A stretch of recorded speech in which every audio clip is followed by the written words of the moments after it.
Gabi Ochirida kun eye ore bia odi MPP amanyoko no mu akoten pan no eno de aba betu dwane nti aga na mampani na na danko akufado otumetena se ama homache donko nyina na chese ote wono ma odwendwen na ochema ne oye ni we nyina ochem ga na mampani ne nti chese onda no etwem so se oda otena wa o na odwen ga na ho odwen se ne be ya ga na fo eho beto mo otumedwen o se o nti meden kra na mama me nkofo yedwuma meden kra na me nkofo yedidi ene ne nkeka no otumu se ga na mampani ade a odwendwen yie pa eno na Gabi Ochirida ko Edibetu ni Facebook post na Oche Musa na mponi Twitter page so ana chese Oche Musa wenti ene ni enti achese Ghana mampani na na danko akufado enda na omanfo susu se ni ntwe ye Oche ni nyina kire mu se nanse ntamu aibeto odwa ya bra na former president John Dramani Mahama na Ghana mampani na danko akufado obbo na chi ye pa kire mu se amemo ben kra na enkoyi ene ne nkeka ho ene otumu so okwohwe ni Twitter page so ade ono so kan nsem we nyina wie no wabo former president John Dramani Mahama echiye pa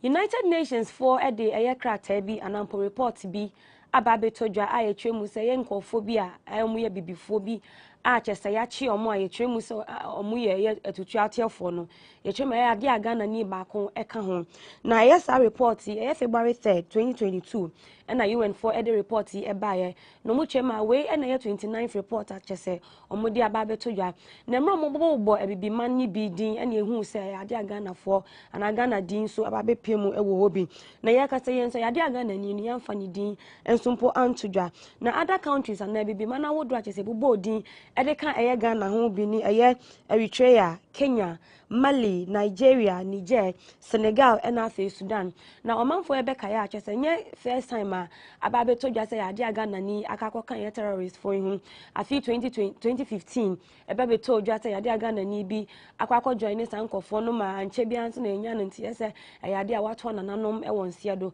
na owura ye dididi etojwa se efe no Nazir enu echi ni yesa nya report and as information biom se ade aga na ni bi nso yesa achi no efra ye bibifo bi a yesusu so mu ye bako eduasa enko a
You guys are so amazing and you made my 2021 very special because you watched the People and Places show, you contributed, you gave your comments and you recommended. So thank you so much and a very happy new year to you all. So it's an all new season of the People and Places show right here on GhanaWeb TV, and this year you name the place, name the personality, and I'll serve you very well garnished. So let's start on a good note, shall we? We are at a place where probably a few of you have heard about, some of you may have visited, but we are going to give you some really wild perspectives and information about the place you probably didn't know about. We are at the Shai Hills Resource Reserve here in Accra. My name is Wanda Amihegan, and I'm always excited to come your way with another edition of the show. Welcome aboard.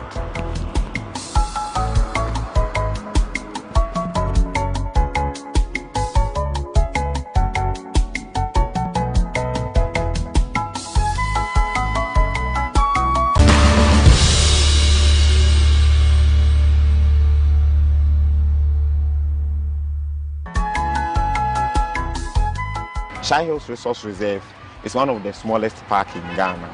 Ghana has about 16 protected areas. So this is the second smallest, which covers about 51 square kilometers.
We are going to the Mogul Hill, and there we would ask some deeper questions and find answers to your questions as well. Come along.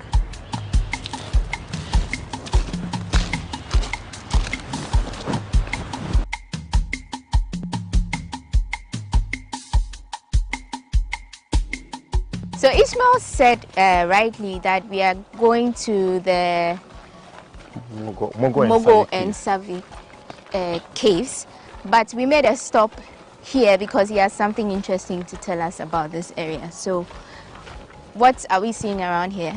Yeah, so this particular place was, all this place was part of the hill, but it was chopped off in the early 1960s.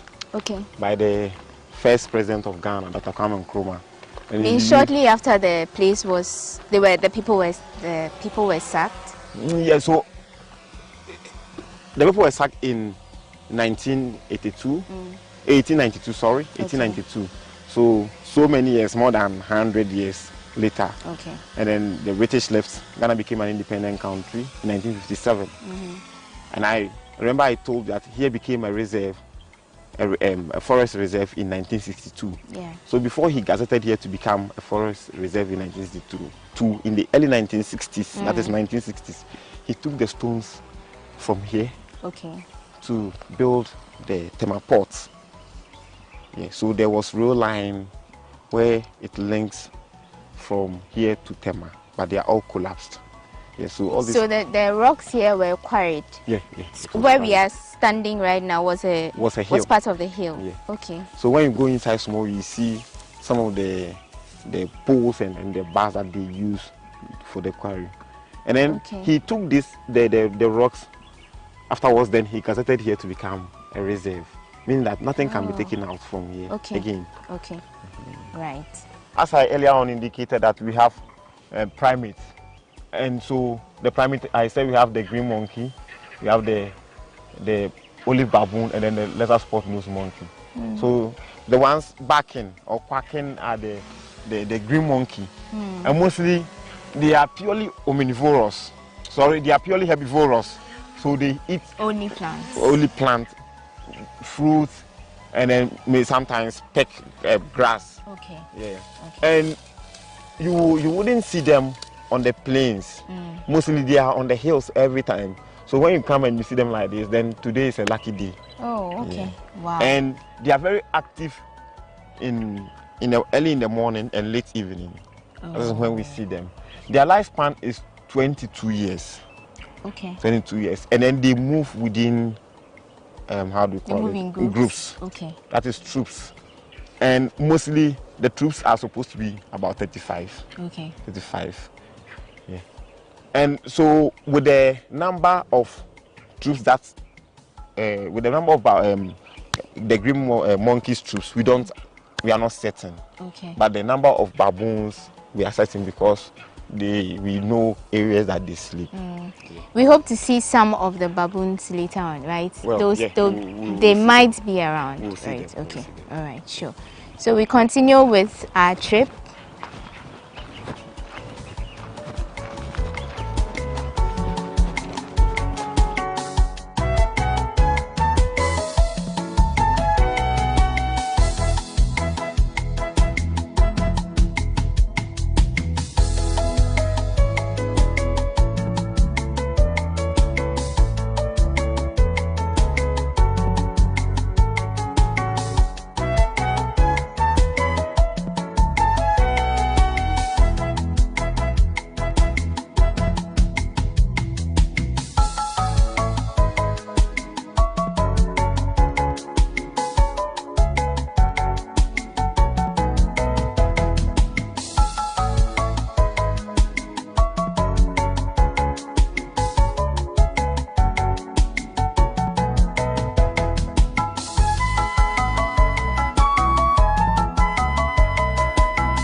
In case you're wondering why we are sitting in the car, we are having a drive around the place, a safari drive you can call it if you want. And whilst we do that, as I told you earlier, Ishmael will be telling us some things about the various things we'd notice along the journey. Ultimately, we'll be getting to the caves to learn all about them. But for now, we are at an area where you'd see antelopes and some other species of animals, and Ishmael will be telling us about them. So we just saw a few antelopes around. How many of them do you have? So for now, we have 3 species. Okay. We have the cops. These ones are cops. We have bushbacks and dikers. So with the cops, we have more than 500 in the reserve. Okay. Yeah. And they are also herbivorous, so they eat grass. So their lifespan is within 23 to 30 years. And in their setting, a male is supposed to, so they practice the system of polygamy, where one male to a lot of females, and it depends on the structure of the male. So the structure as the body structure, the physical strength of the male can either allow it to get more females to itself or to its head. So the females are attracted to the physical structure of the... Not really, but then with the protection, so security aspect counts when it comes to the physical structure. So the male is supposed to create a territory which is about 0.50 hectares, very small area, mark it with his fecal matter and urine and glands, then tries to protect the females. So it bleach like and when the females enters, it protect them from other males entering. So one male to a lot of the females within the head. I see. And so we have the male head, that is young males that are in group, unproductive, and then we have the unproductive males and then the male head, that is young males, and then those who are old enough that they cannot protect territory, they also form their own group. So the young males becomes very active when they are 4 years of age, but so when they give birth in 6 months and it's a male, they drive it from the group to form its own group or join the bachelor males, and in that way it tries to also develop gallop energy to come and fight back. So the solitary and male cub, mostly they are in single when they don't have a group and hence they will start creating their territory and then call the females into the group. But interestingly, the females also choose based on what they like. So if they don't like you, you call her, they will not come. Oh, no one there. It's If they normal. like you, you call pet. Even you not call cry, they will come. I see. It is everywhere. It is possible that a male can never have affair or sex with the females until it dies, if it's not strong. Oh, I see. And the reason is they transfer strong genes for production. Oh, Or okay. reproduction. Yeah. Okay. And I am curious though, how did these animals come in? Yeah, so initially the Shai people use this animal as a way to preserve, so preservation. So they were hunter-gatherers who adapted their lifestyle to the environment. So they capture some, preserve some for sustainable aspect. And then these corpse, they use the skin of the corpse to cover the special stone for the depot ride. So they preserve them so that within the year they can get one, slaughter it and cover it with the skin of the antelope. How safe are these antelopes? They are very safe Do we because have poachers? yeah, they are poachers. That is one of the problems that we do encounter here. Poachers comes in to, hunt them, and then so we have anti-poaching team that moves around. As I'm talking to you, they are all over, trying to protect the place from people coming in. And then the cattle grazers. There can be a zoonosis or pathogenic diseases breakouts when these domestic animals comes in to feed on the wild food meant for the wild animal, because these animals, we don't give them any injection or treatment, and hence they have a lot of infections. And so if this domestic animal comes in, feed on the same grass that the wild animal feeds, they can transfer these pathogenic infections, and hence human can be contacted. So we have herdsmen coming in with their cattle Yes. to graze on this land. Yes. But how do they get access to the place? So the whole place was once fenced by Dr. Kwame Nkrumah. They are all collapsed.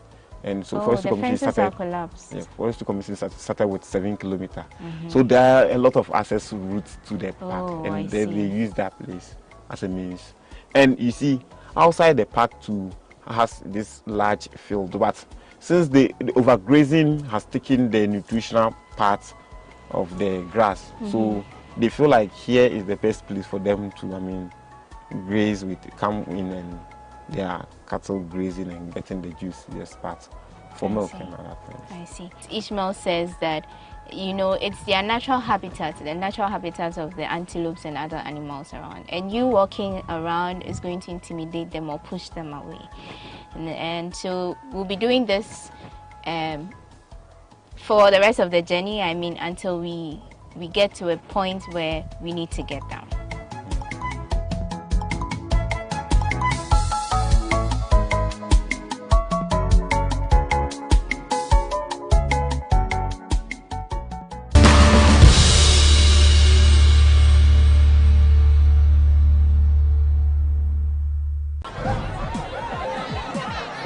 Powers and principalities. There's so much fire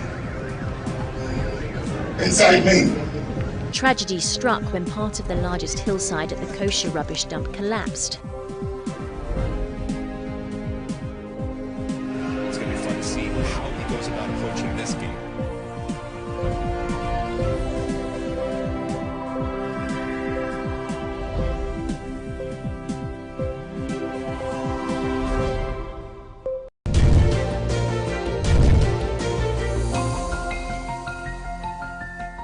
Now, let's learn something interesting about Ghana.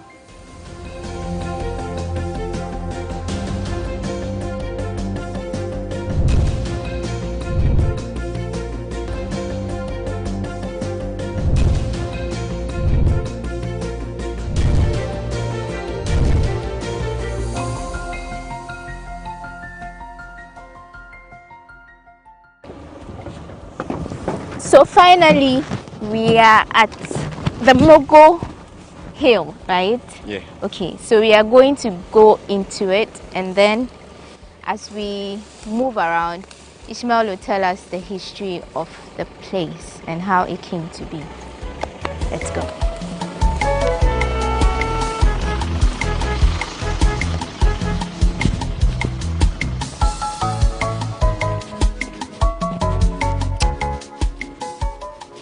Our first destination is the Mogul Hill, and Mogul Hill has been here for the past 10 years, actually. And as the name goes, in the Shai language, actually I am not from the Shai enclave, so I don't know much about their language. But history has it all that in the olden days, young girls are camped as in ways of preserving them, teaching them for 6 months on this particular hill for the puberty rite, and that was the depot in their language. So when we get there, we talk more about the Mogul Hill itself, where they were living and stuff.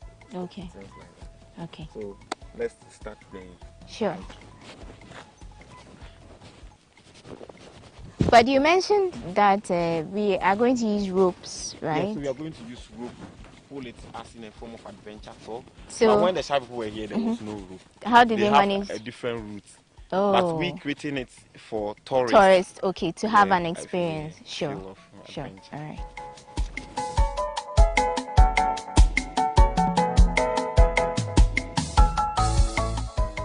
Rope, you pull it, you hold the knot. The knot. So like this. Even when you are falling, don't leave it. Okay. Well, you can even go without the rope, but it is advisable. Safer. Okay. So let's try this. Okay. Right. That's the first. Right? That's the first one.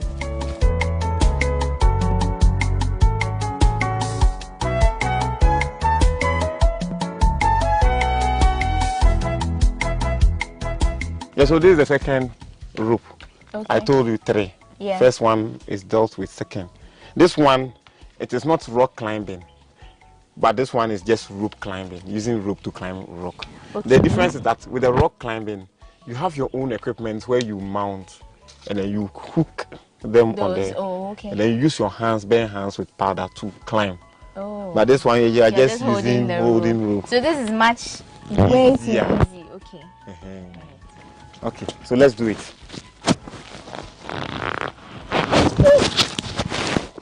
Hold the knots.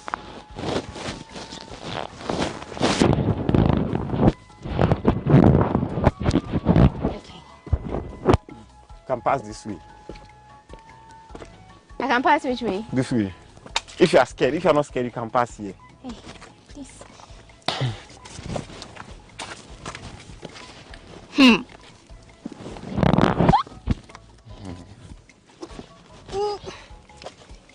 Yay!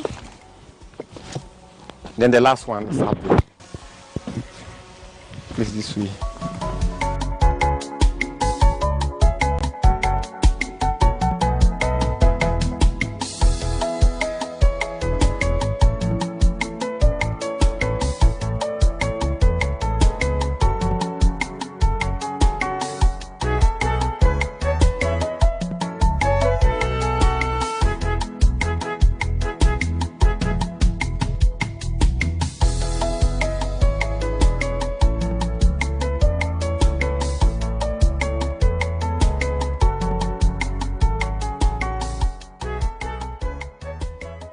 This is the highest peak on the Mogul Hill, and you could see the overall indentation, which are called grooves.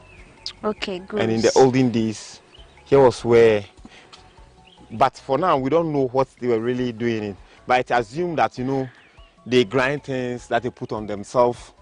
The powdered, like the mat and ornament that they shade for the young girls. They used to grind They grind it inside.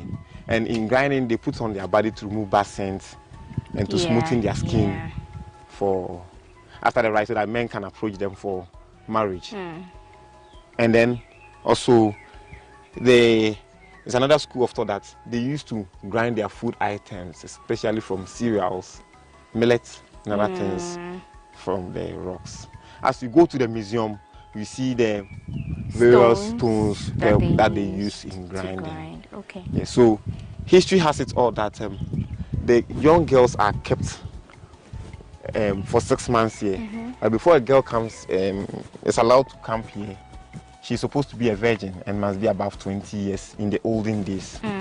And so then they camp them, and then they allow the old ladies to camp with them and transfer their knowledge. Train them. Okay. In those days, that was the informal, being formal form of training. And they believe that when men are circumcised, that is all, it forms part of their puberty. So the only thing that they can do for women is also train them. And so they camp them. We will see where they were sleeping for the 6 months.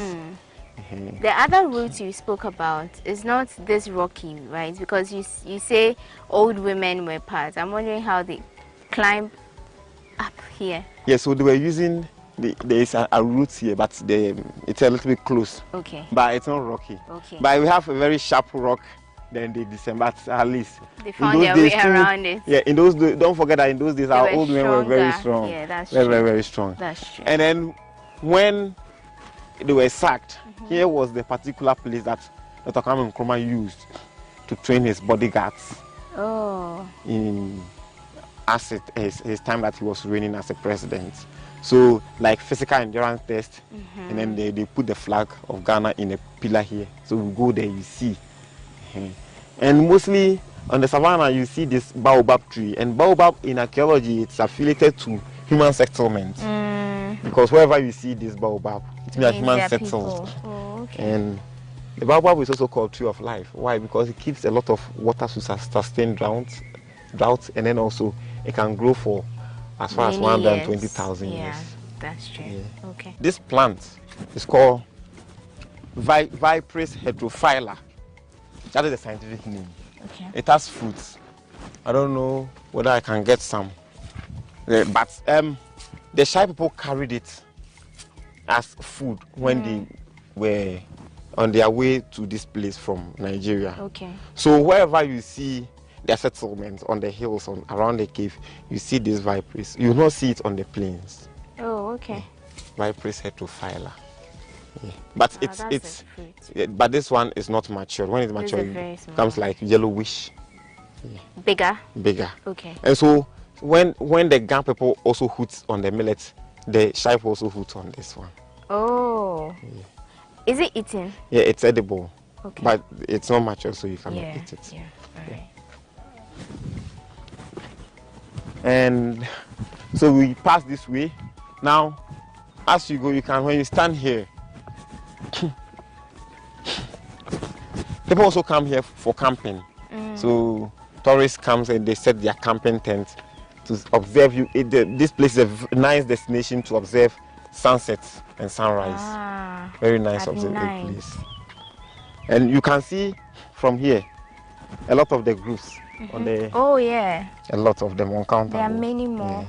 So it's believed that one can only estimate the number of people that came here for the ride when you are able to get the exact number of the groups. Oh, and you can't because there are lots. Yeah. There are lots. Yeah. And they differ in sizes as different. well. Maybe some might be lazy. Some might not be lazy.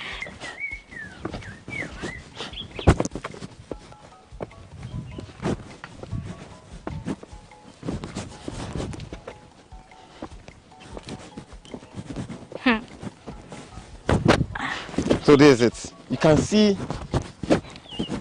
See a rotten pole. Yeah. So the pole was mounted, and then they hung the flag on it, and in that way, the bodyguards ran as in a physical endurance test for the first president. Yeah.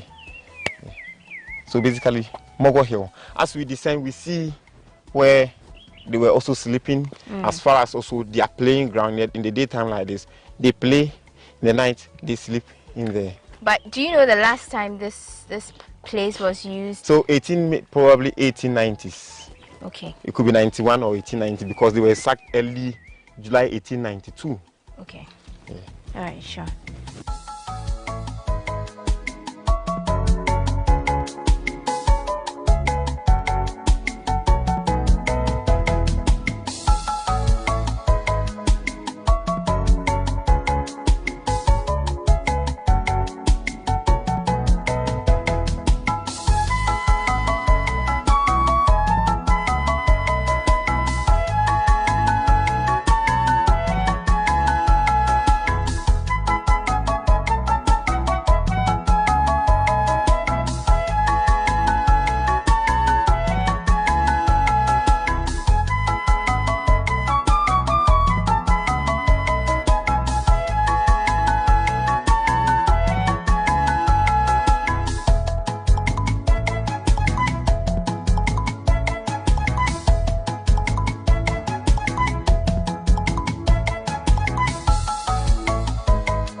And you could see from the surface that it's so smooth.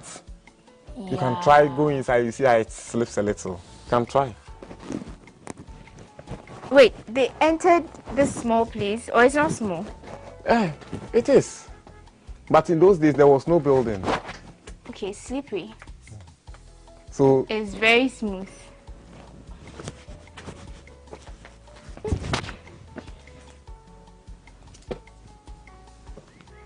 You can go a little, crawl like that.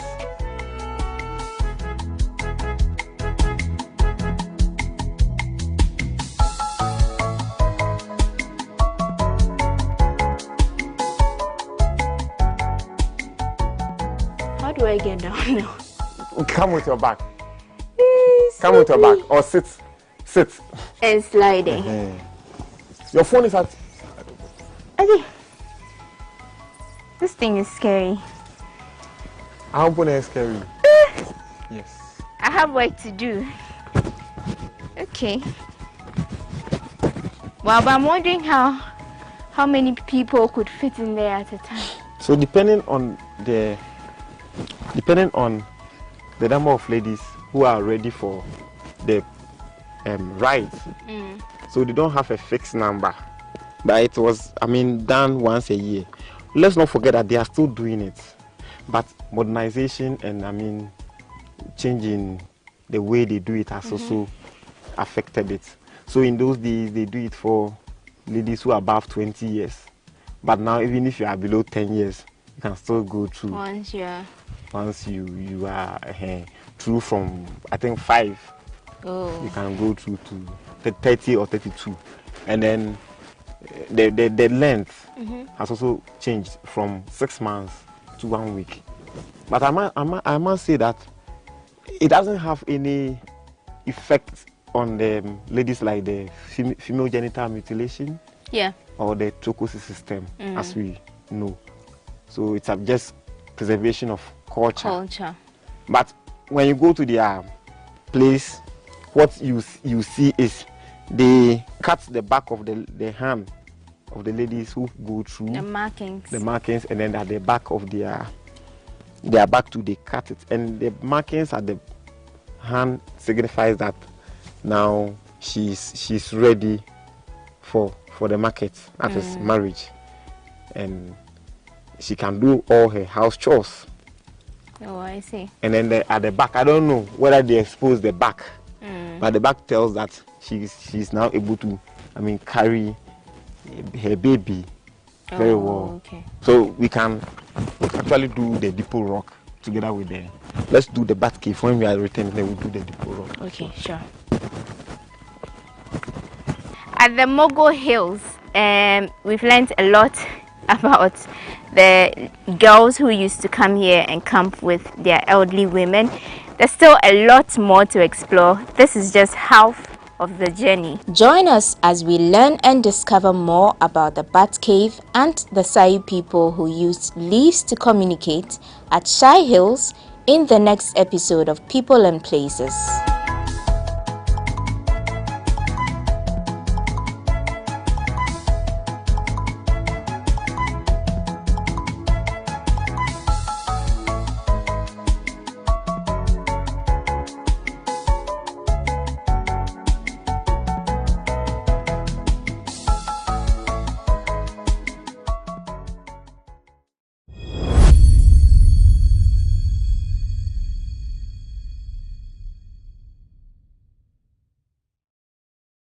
Penia ono eneda eye Atamils Institute ono anso na ye kan nature for abedi etwe edema NDC amanyoko no metwe koku anyudohu ena watu bi amane eye former president John Fifi Atamils ni nuano Mary Ma ba ko dinde eye Cadman Mills ena afi Samuel Mills otwema ehemfa na wa Ghana han ma wati bi se eye ade a enuanom etumidi omunua ade osisa ade ne de yenti ewo baabia na so manfo ebeka ya na nsentemu na chese NDC amanyoko no na mpo John Dramani Mahama oni impanimfo bi omo NDC amanyoko ne bi mpo wa MPP4 omo no mo koti ya no launchi eye bibi a omo de ato so e de ama eye former president John Atamils no Martin say Jim Memorial na ehu se sampanimfo mienu amebom din eye Cadman Mills na afi eye Samuel Mills omo kokopie mu e wo honum bi no mo so e kasa ya fine na obi nim nia ye owurafo mienu e kokan ya enya ne ntia se kokwanyu do hu e de aba beto dwa se ono de so ote ase onyante ye se wate se de anuanom fo bi edi omo nua ade na emom no ye onipa ne ba e na wo se odi na ade nto no wo honum yi onim se eye former president Fifi Atamos ne babarema e na wo so babadi na ade nto no de o se onya ne ntia e wo bebia se anuanom mema etumi di omo nua ade. And then 4.48 million out of the 20 million, which is 22.4%, fully vaccinated. We have announced a booster regime where those with 2 jabs can go to take the 3rd booster vaccine. And our numbers are not large yet. We have just around 67,000 as at the 7th of February. We spent a lot of money during COVID. Like I said, that impacted on our budget outlook in the country. There are several things that we have done. Some of them just procuring consumables, sanitizers, TUC paper, these packets I always forget, Veronica packets, temperature guns. Several of them we can't use anywhere again, but the amounts were huge. And then when it comes to health system strengthening, things that we have done are phenomenal.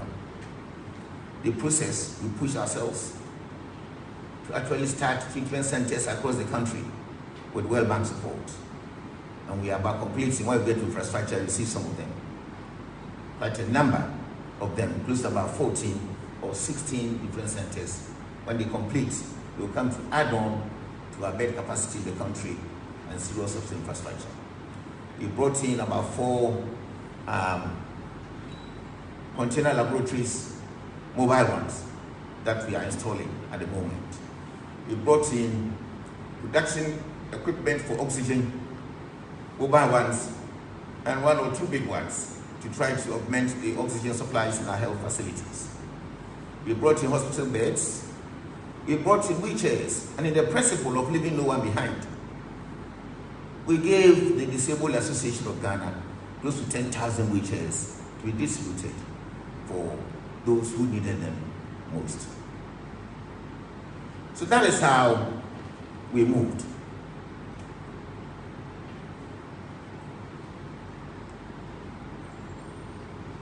The World Bank supported us. Our government of Ghana also did so much. And when we come to PPEs and medicines and IPC's commodities, infectious prevention commodities, infection prevention commodities, and there are some transfers to other agencies that we're collaborating with for them to also support us in our fight in areas where we operate. These are all expenditures we incurred. Apart from that, don't let us forget how many months free water, how many months free electricity. All that was being paid for to enable the companies that produce these utilities to put themselves in a situation where they can continue to supply us these things that we need, all on government expenditure. So that is how COVID brought this country, but that is how we can talk about success out of the strategies we use to combat COVID. The disease is not gone yet, so let us be careful. And let us continue to observe the protocols, and most importantly, now continue to repeat, don't forget to vaccinate. Tell your brother or sister or whoever is close to you to vaccinate. Those who are hesitating, tell them people are taking it, they are not dying, so you will not die. There are several theories, conspiracy they call them, but think of your life first. And think of your neighbor's life second. Because this disease, when it gets to you, the next person close to you will also get it. And let us be right of the type of things people are talking to try to dissuade us from vaccination. So far, the only antidote we have is the vaccination until scientists discover something different. And vaccines, luckily, through the president's efforts, we have got them. So I don't see why no one of us want to sit away not to vaccinate. Despite COVID, at this point I was reading some message from the government chief executive from Geneva. They were talking about the impact of COVID on traditional healthcare delivery and how it has impacted even negatively, not only on production, not only on economy, not only on what, but even on healthcare in several countries across the globe. Luckily again in this country, I will call it a success. Our health indicators haven't been impacted so negatively. We are just still around in the same way we were in 2019, 2020, and in some instances even better than what we were. Our immunization coverage is still hovering around 94 to 95%. And then we haven't finished compiling our statistics for the year yet, so we couldn't get comparative figures against last year. Our health summit will soon come, and you can give very elaborate, detailed work. But the outlook is the fact that we are doing better even in times of COVID. Our institutional neonatal mortality is hovering around 7.5 in 2020, dropped to 6.3 out of every 1,000 live births. And I would say we are on track. So we see mortality reducing in the midst of COVID. That is a success story. Institutional infant mortality, I talked about neonatal. Infant mortality 8.1, dropped a little bit to 7.9. And the indicators for 2021, like I said earlier, is just half year, January to June. And the outlook to December, when we get to health summit, it will be better. Institutional under 5 mortality rate, 9.7 came down to 4.6. So despite the fact that we were struggling, moving up and down, looking for oxygen, where is Dr. Gwaji? Where is Ali Samba? Where are they? ICU beds. We still had a cohort of workers who were so behind, doing the things we're doing traditionally to ensure that our healthcare indicators will not get disrupted. Institutional maternal mortality ratio 105.8, and that came down to 113.8. But we are likely to achieve all targets that we had for 2021. Like I said, during our health summit, we'll see a lot more of these. Antenatal care registrants moved up slightly, 478,000 to 496,000 in 2021. ASC clients making the 4th visit. So despite COVID, pregnant women were still going with the encouragement and advocacy and education. Again, from 75 to 84.8, which is also on track. We have total deliveries that much. I don't want to go there. OPD attendance, surprisingly, even also went up. We did a lot of things. Not only at the front of COVID, but there was a point where Dr. Gwaji and Ghana Health Service and the teaching hospitals were advocating that people should not stop coming to hospitals because of COVID. But when you come, there are protocols that have been observed and you'll be safe. And I think that worked for us. So those who were ill did not stay home because of COVID. They still came out. We still didn't forget our control programs, HIV, tuberculosis, and malaria. All these programs were also working. And I think we have some indicators between 2017 and 2021. Displayed over there. We're looking at proportion of OPD cases attributable to malaria in Ghana. So malaria is still a challenge for us. Proportion of admissions attributable to malaria in Ghana for 2021. Again, if you look at it, we aged up a little bit. Inpatient malaria death in Ghana, but the malaria deaths dipped. Meaning, we started looking at quality of care, and we are able to actually treat people to get back home when malaria catches them. And I think that is a good indication. To achieve a universal health coverage, we have been working with a big tool we call health insurance scheme. And let us look at what we have shown there. Total membership as of December 2021 stood at 25.3 million. Out of this, we have what we call the annual active membership. And as of December 2021, we had 16.7 million people. Some people registered, they don't use the cards. They have their own money, so after registration, they can go private to do whatever they want to do. But those who actively bring in their cars to hospital, about 16.75 million. We had 34 million visits by 8.4 million members out of 16.7 million members. And I think that explains why we have hospital attendance also very high. And in sum, about 50% of active members use their cards during the year. Average visits for those who use their card is 4 visits a year, which is quite good for us. And we'll see a graphical representation of the membership trend between 2005 and 2021.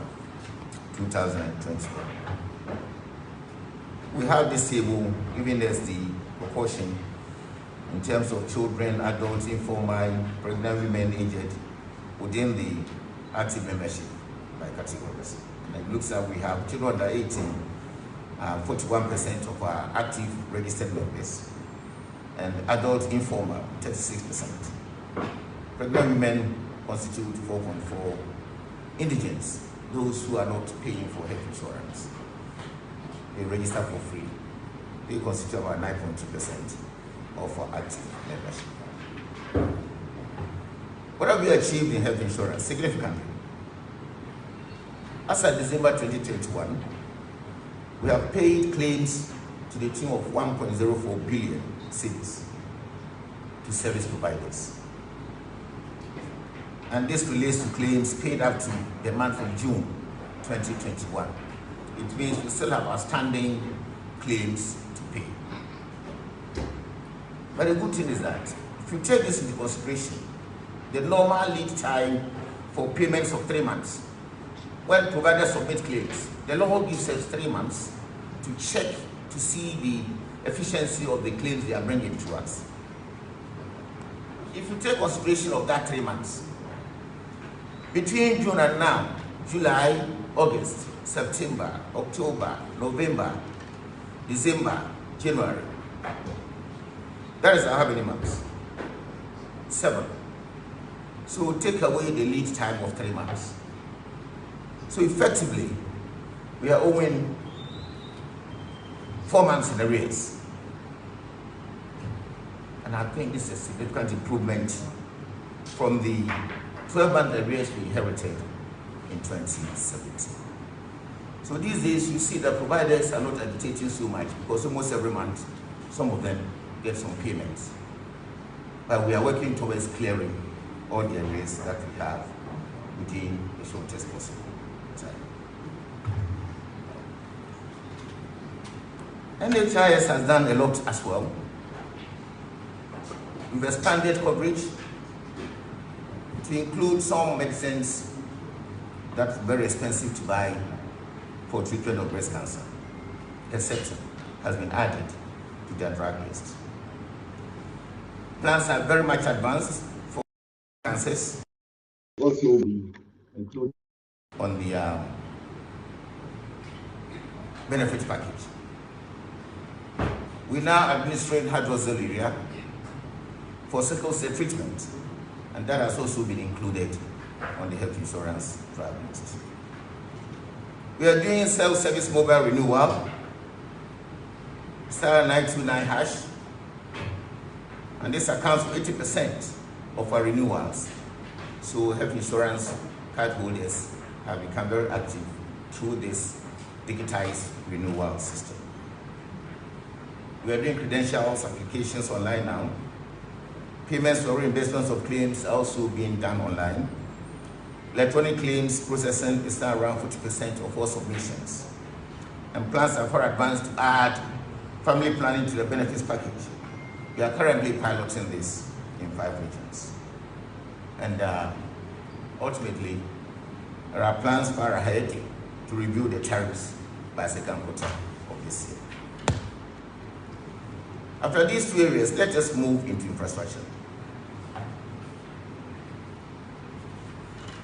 And that is where the health minister gets bashing so much. Show us one hospital that you have done since you took over power. Just one. But we have a lot to show this morning. We inherited a number of uncompleted projects. Quite a number.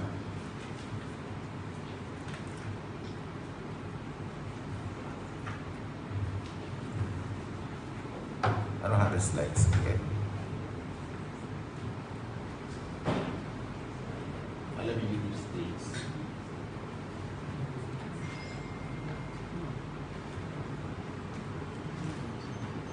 The first one is the University of Ghana Medical Center.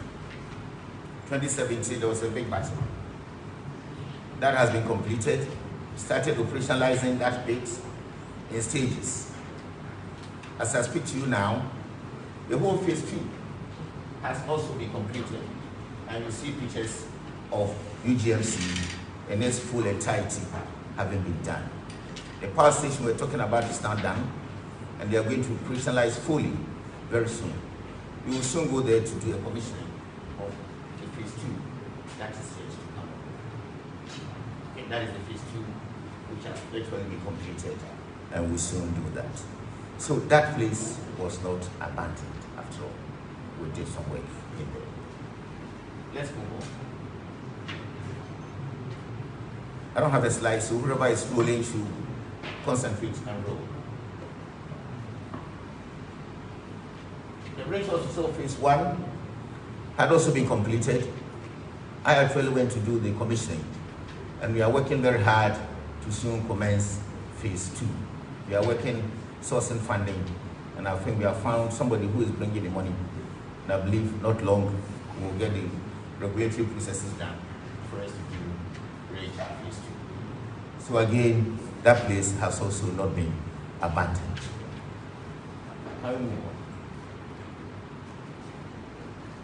The Tamale Teaching Hospital phase 2. We came to inherit that project. The contractor eventually couldn't complete the project, abandoned site. We got a new person online, and that place has also been completed. I went to do the commissioning of Tamale Teaching Hospital phase 2. So again, that place has not been abandoned. Can we move? Now back. We came to meet 10 polyclinics that have been completed. They were at various early stages of work, commencement of works. We worked hard to complete all of them. And I went to Central Region over 3 days to commission all these 10 polyclinics. This one was at Samuel's hometown. We have big Pointer. I can't speak fancy, so don't mind me if I get the pronunciation wrong. It's all working. Let me shout. Big Pointer, Posting, Esil Sunkwa, Ekumfina Pat, Erampon, Bankron, Briwa, Misiasi. All of them 10 were completed and commissioned before 2020. Again, none of them was abandoned. Let's move on. The 5 polyclinics in Greater Accra region. Again, we worked and completed all of them, and I actually did the commissioning for all of these locations. Just by the next and get the locations. There's one at Kasama, Otamo, Adenta, that is the Ujua, Sege and Ujuma. Works have all been completed by 2019. We did a commissioning, and people are working in all these 5 polyclinics in Greater Accra alone. Again, none of these have been abandoned. Can we move?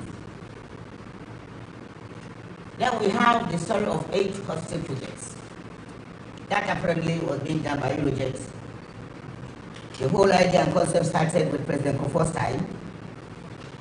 By the close of 2008, when President Kufuor left the scene, some work had actually been started. I wouldn't say the previous government didn't do well. They tried, but they didn't move far. When we came, we've completed virtually all of them. The first one we did was the Wa Regional Hospital. Then we came to Gais. Then we've done Soko. We've done Fifo Praso. What again have we done? Tepa has also been done. And we are still struggling with one or two more. The Konongo one is virtually completed. We are left with roads access to get to the hospital, and I know soon we'll commission that one. Then the supposed regional hospital for Ashanti region, the Sewa facility. That is also, of course, I will soon complete that one. So realize that all these things, none of them have been abandoned, and we are working tirelessly on that. One other one that is attached to this of my passion, and let me try to explain myself. We have 3 categories of health providers in this country, maybe 4 or 5. We have the mainstream government public hospitals. That is manned by a whole agency, Ghana Health Service. Then our teaching hospitals is another group. Then we have what we call the quasi-government institutions. Government companies or big organizations that have their own big hospitals, like Bank of Ghana. So Bank of Ghana Hospital belongs to Bank of Ghana and their board. It doesn't come to Ministry of Health. We have nothing to do with it. We collaborate if they need some support in terms of come and look at this for us. But all decisions because pricing and payment and everything, to the extent that recruiting their own managers and their doctors is done by Bank of Ghana. Maritime Hospital, Gapo had the same thing. These are type of hospitals, Commercial Bank Hospital, Cocoa Board Hospital. The Ministry of Health has nothing to do with them. It is the organization and their boards. However, when COVID came, we shared knowledge with them. We have what we call Health Sector Working Group meeting. We invite the quasi people, they have their president. Then we have CHAD, the Christian Health Association. And then the Islamic ones. So these are the religious groups, missionaries, who also support our healthcare. We partner with them and give them support, but they make their own decisions. Then we have the security agencies, hospitals, and that is where one of these hospitals come to, the Afari Hospital. This was started by the military, and when soldiers are doing their breaks, can doctors go there and take it away from them? So all those talking about the health minister, he has abandoned Afari. Please. Luckily for us, that one and whichever one had been abandoned. Soon you will see some good work on it. We haven't abandoned the single facility, and we are working to complete all those ones that we came to do, in addition to the ones that we want to do ourselves. Can we continue? Now, we started 15 chip compounds, which have been completed, that we are using. These are our own.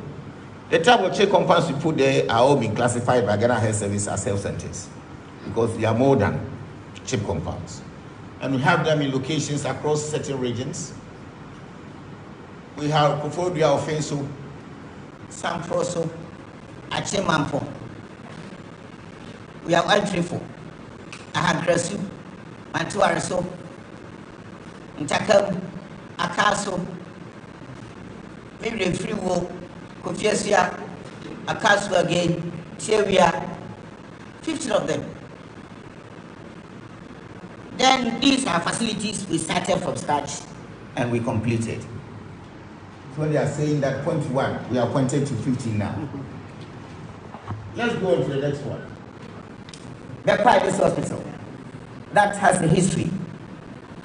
Started here in Krome's time. Was abandoned. Then President Kufuor came to start. He didn't get far. Was abandoned again. Nanado has come to complete it. And the Hospital is now functioning. And during COVID, we even were trying to dedicate one whole ward for COVID treatment. But luckily, we created spaces in Kumasi, so we couldn't go that far. But that hospital is now functionally working, something that started years back. Then the 5 district hospitals and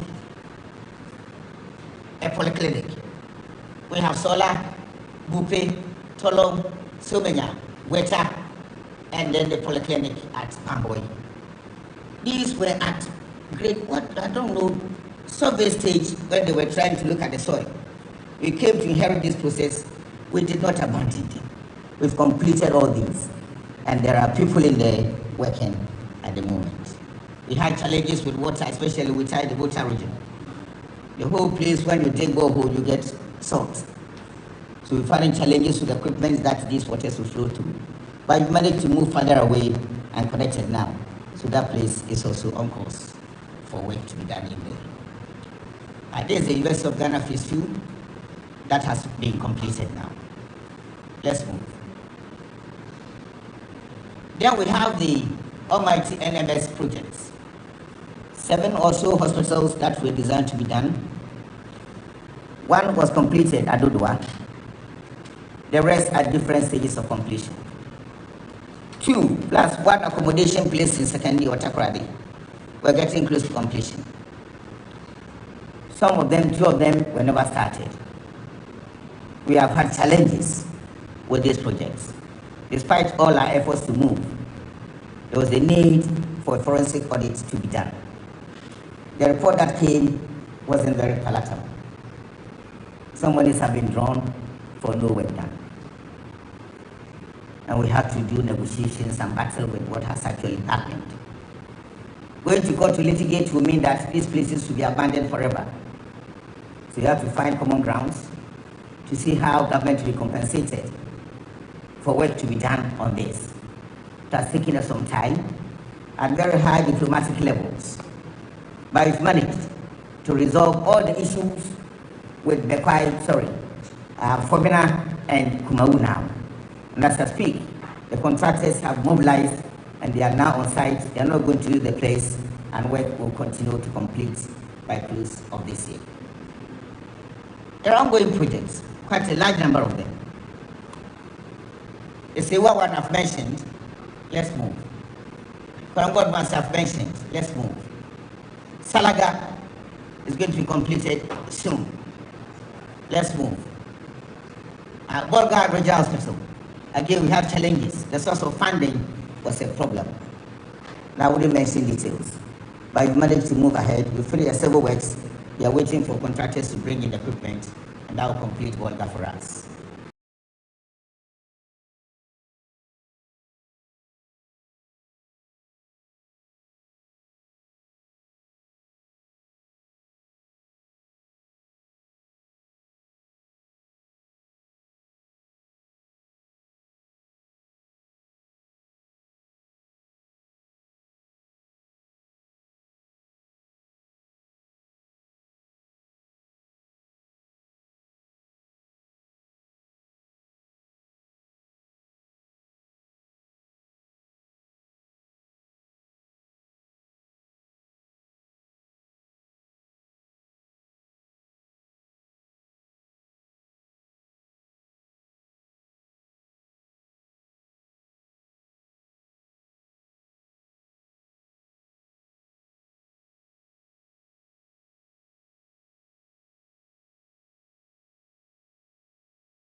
The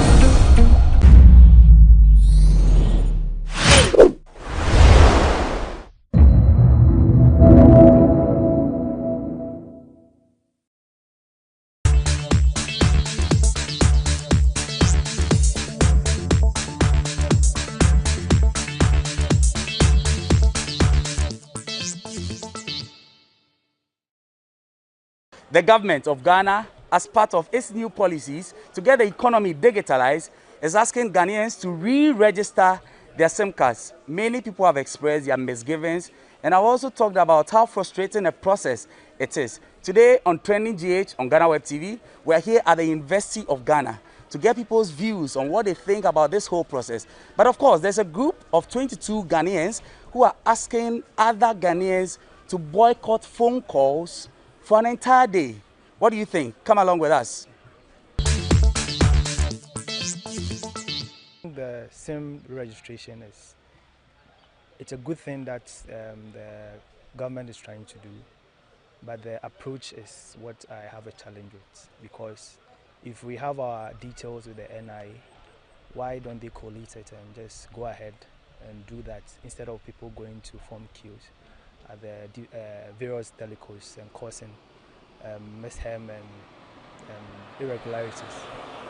And if you look at this thing, we want to measure our productivity with the number of hours we use our work. So if I should leave my workplace and go and form queues at these telecos, I'm losing hours, I'm losing productivity. It also affects the production in the country, which I think is not good. So I think the government should do something better about it. Find a better way to tackle this issue. And concerning with the no calls day, it's going to be a two-way affair.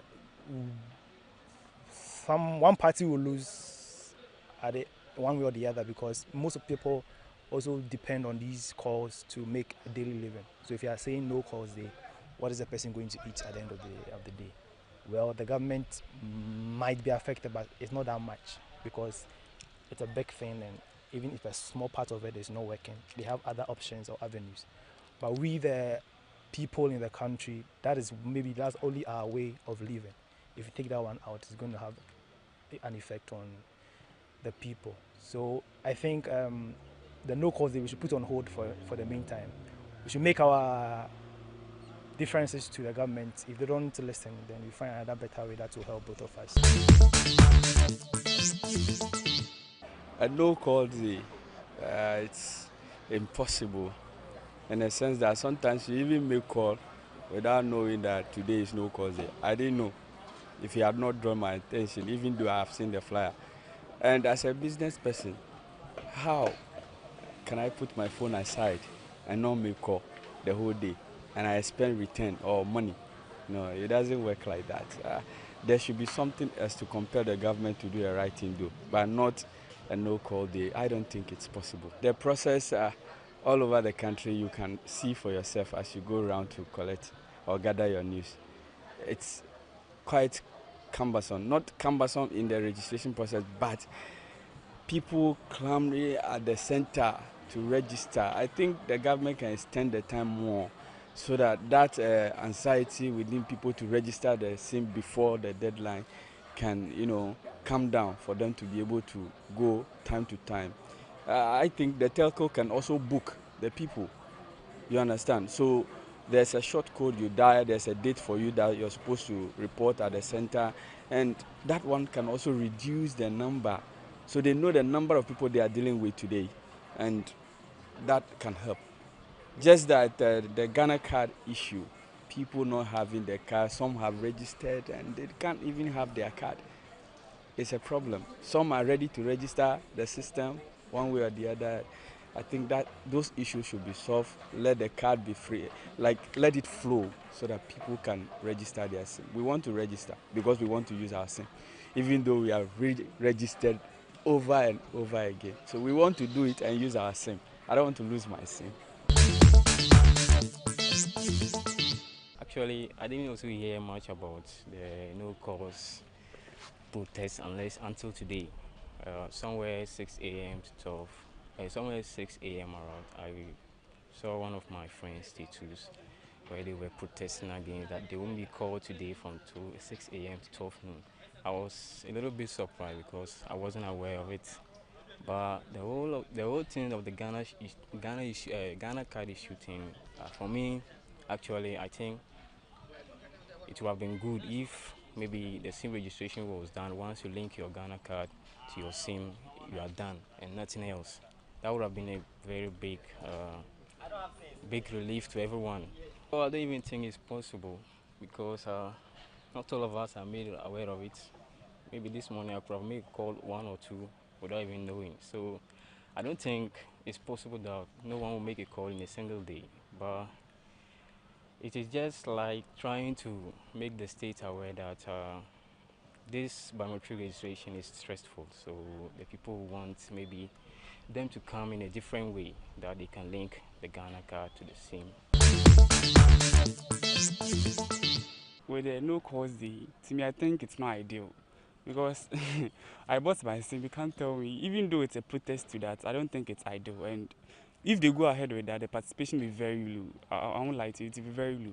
Even though we are all not for the SIM registration, but I don't think it's a right move. They could have done different things. That's what I think. I think last week I did the re-registration for my Tigo SIM, and I think all they did was take my Ghana card number, take my GPS address, take my biometric data. And one thing is, that process was the same process I went through doing the Ghana card. So the question is, where is the data? Where is the data they used for the Ghana card? Where is it? So I think it's a double process. They could have gotten all this data from the registry. Those who registered us for the Ghana card, they could have gotten all this data from them. So I don't know why they are still doing this, using the same process they use for the Ghana card, still for a re-registration process. So I think it's not needed. The no call day protest, I don't think it's necessary because it's mandatory to do the SIM registration, and I think it's a good thing that we register our SIM cards. So I'll urge them to call it off, because if you cut off communication, it's going to be a problem. Some people will have important calls to make, so I don't think it's necessary. As a political science student and believes in the ethos of Aristotle, he says that man is a political animal. And once he says that man is a political animal, the reason why he said that is because now everything about us is interaction. So how can we cancel communication all of a sudden because of SIM registration? So due to that, I believe and I think that it is not necessary to cancel or to stop people from making calls. And I think that it would even infringe on their rights and liberties too. So it would be expedient that people continue to make their calls and call. And those who are even ready for registration also continue with the registration. I think no call day cannot be possible because some of us use, telephone call to do our business. So with that, without call, we cannot do our business. So I think it's not possible. Moreover, the re-registration too, it disturbs us a lot because some of us don't have the ID card. We go there, we are not able to get it. For the SIM re-registration, I think they can make a lot of people do the SIM re-registration for us, like giving a lot of, creating a lot of posts, for that, because it's for me, I've not done mine, and it's a little inconvenient. I don't know, I'm scared. But for the no cause day, I'm a little skeptical because there might be an emergency and you might not know. So maybe people are going to lose their jobs and stuff. There's no other way to communicate. Maybe WhatsApp. Even WhatsApp, they're still going to use the internet. So I think government should just create posts so that we can just have that. People have been split about this issue of no calls day. And of course, all the issues that have come out from the SIM re-registration in the country. My name is Echi Atisu, and this has been Trending GH for GhanaWeb TV.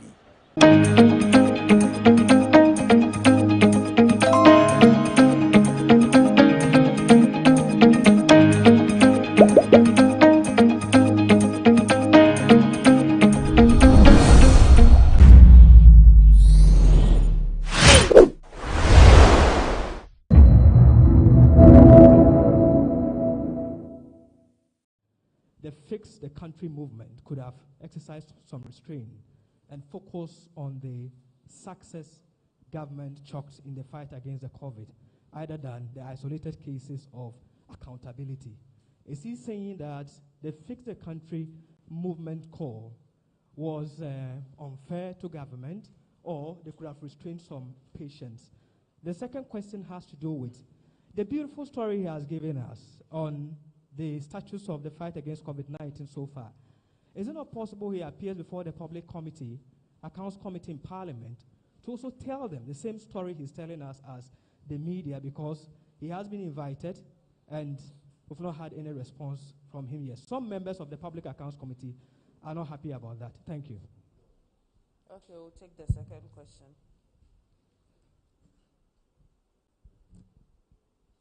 Good morning, Honorable Minister.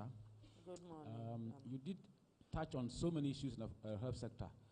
We did not expatiate on the Agenda 111 because that involves some mental hospitals that the government has decided to put up in this country to tackle that problem. I don't know whether you have a special day that you are expatiating on it.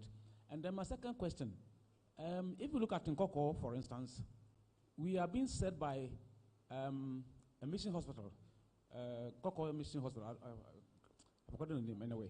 But those in the environs, if they want to access healthcare, they go to, on the top of the scap, a TB hospital that is being expanded.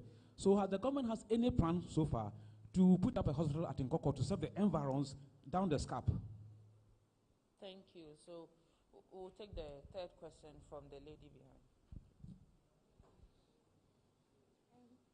Good morning. My name is Linda from Ghana News Agency. I would like to thank the Minister for that beautiful presentation. And from your presentation, you mentioned that COVID-19 has come to stay with us. Amidst COVID-19, which is a pandemic, epidemics too have broken out. I want to know if there's a plan to have a kind of fund to support such health emergencies in the country as and when they come about, so that we can limit the number of borrowings that we do. And then secondly, on infrastructure, when you look at the UHC roadmap 2020-2030, we have under it the establishment of infirmaries at workplaces to serve its employees and market centers as well. I would like to know if we have started this process and how far we have gone with it. Thank you very much. Thank you for the question. So we'll take. Good morning, Honorable. Midindi Yakokraba, Kasapa FM. I'm saying now Oma breakdown. Kasapa FM. Yes. Oma breakdown on the government of Ghana COVID-19 expenditure now. My personal sense should be the total amount you spend so far in the COVID-19 expenditure. And I think best a bit my update on the government COVID-19 trust fund, and also bit my update in the budget. And then finally, when is government touching on the KNUST teaching hospital? My understanding is that it has been abandoned for the past 7 years. And Sisi Anthony, I heard him say, a bunch of spit me, Edin and Sako Kanafi, why you home baby, and so many budget from Medicine. The KNUST teaching hospital. Okay, so we'll go to the Honorable Minister for his responses and then come back to you.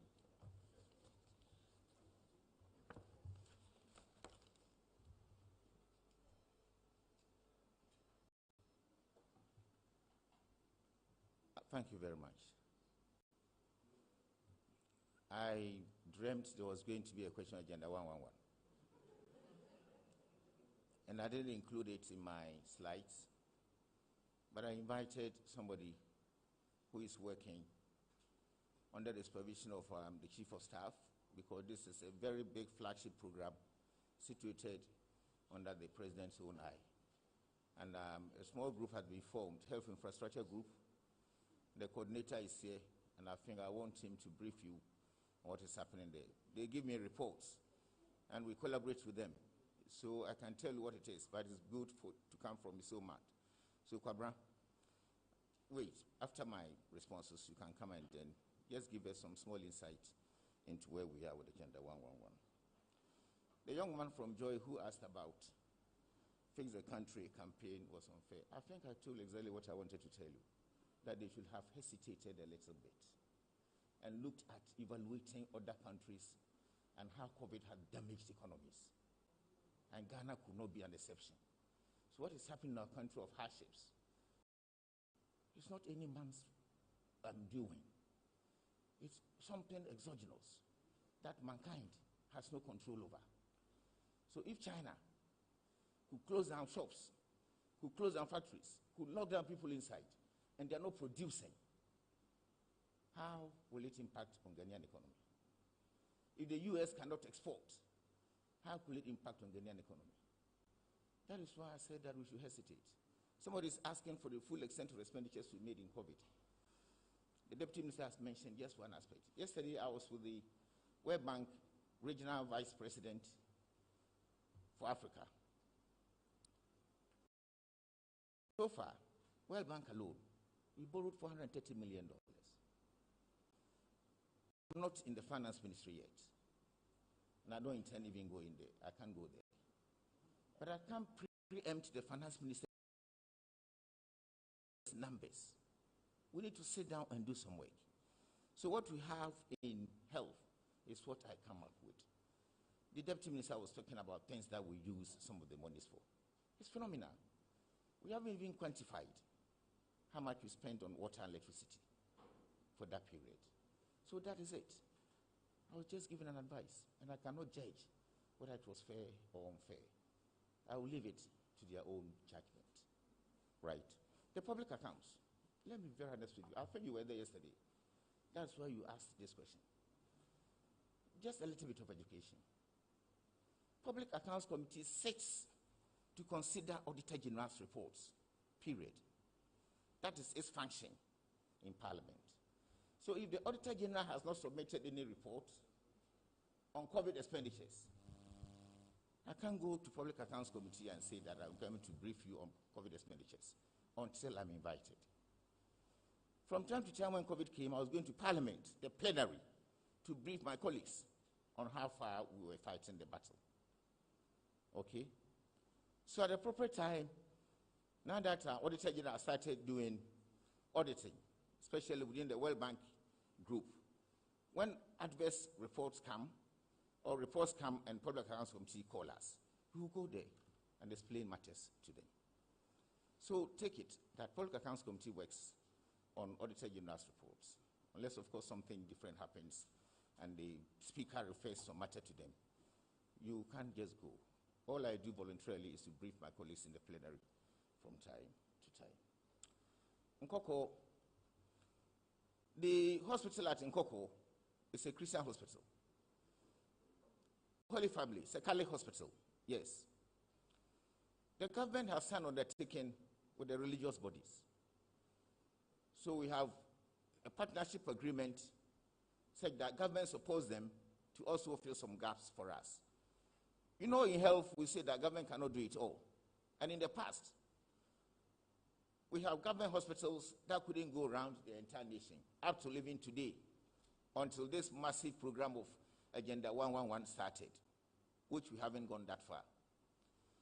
So we support the Christian and Islamic hospitals by virtue of staffing. So we pay their doctors and their nurses and all that. So partially, it's government and the state and the church collaboration. Our health insurance tariffs give them a little bit upfront because they use their intelligent funds to do some expansion and things like that. So those who are going to a TB hospital, for some reason, we are in Accra here, some opt to go to Kolebu Polyclinic, some will go to Rage, some wouldn't stay here at all. We will go as far as to Legon, Achimote School. So it depends on patient discretion. And now it will be difficult for me to be able to tell why they will leave Nkoko Hospital to go to a TBA. My own hometown, we have a President Hospital in Doma Nkru. We have a Kale Hospital in Brekum. But people don't go to Doma. Some of them will leave Doma and come to hospital in Brekum. So that is discretion. But as to how, when government will set up another facility in Nkoko, it will depend on our demographics. When populations grow, when cities expand, when there's the need for a second hospital, I think at the time, those in power will begin to look at how we can fix another facility at Nkoko. Emergency fund. We have an emergency fund in our constitution, but we haven't stuffed it that much. There are plans, especially with the establishment of CDC. That will be a big thing to get ourselves ready for battle. And I think that fund, nobody will stop talking about it, will definitely be a feature of it. The add date of the trust fund. Fortunately, the trust fund sits outside the ministry's ambit, and I didn't anticipate this will come here. I'll get myself prepared next time so that I'll be able to give you some aspects of it. I think that's about all for now. So with your indulgence, Madam Moderator, I'll call the coordinator for Agenda 111 to come and just give us some little briefing on that. Thank you.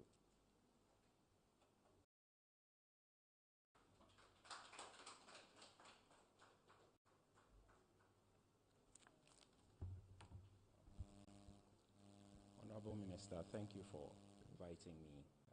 Honorable Deputy Minister,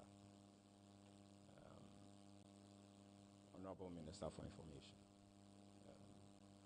all protocols observed. I'm here just to give a quick update on the Agenda 111 program.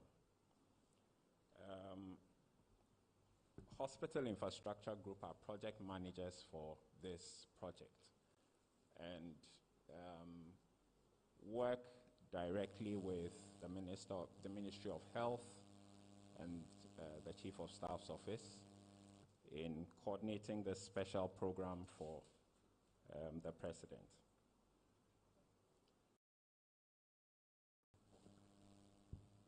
Now, the program has been divided into 8 zones. So there are 8 zones covering the entire country. And each zone has a supervising consultant who is responsible for the day-to-day supervision of works on the sites. These are 8 consulting firms. They are all Ghanaian consulting firms who were engaged to undertake this exercise. The program was announced in April of 2020. And since the announcement, a lot of work has gone into, first of all, identifying the sites. So the teams worked with the district assemblies and local traditional authorities in identifying suitable sites. One of the early things the team did was to set some criteria. So there were site selection criteria to help the district assemblies find the suitable sites. Some of these include, say, distance to utility services, because if the distance from the hospital site to the nearest utility service is quite far, it impacts on cost. We also had to look at things like if the place is heavily forested, you have challenges with cost as well, because it means you must cut down lots of big trees and so on. We also had to make sure that there are no streams or water bodies and so on. And then we gave parameters on the gradient of the land, because as much as possible, you want to avoid very steep slopes that again impact on cost. So all these guidelines were provided, and there was an exercise to select these sites. Teams went around the whole country visiting these sites.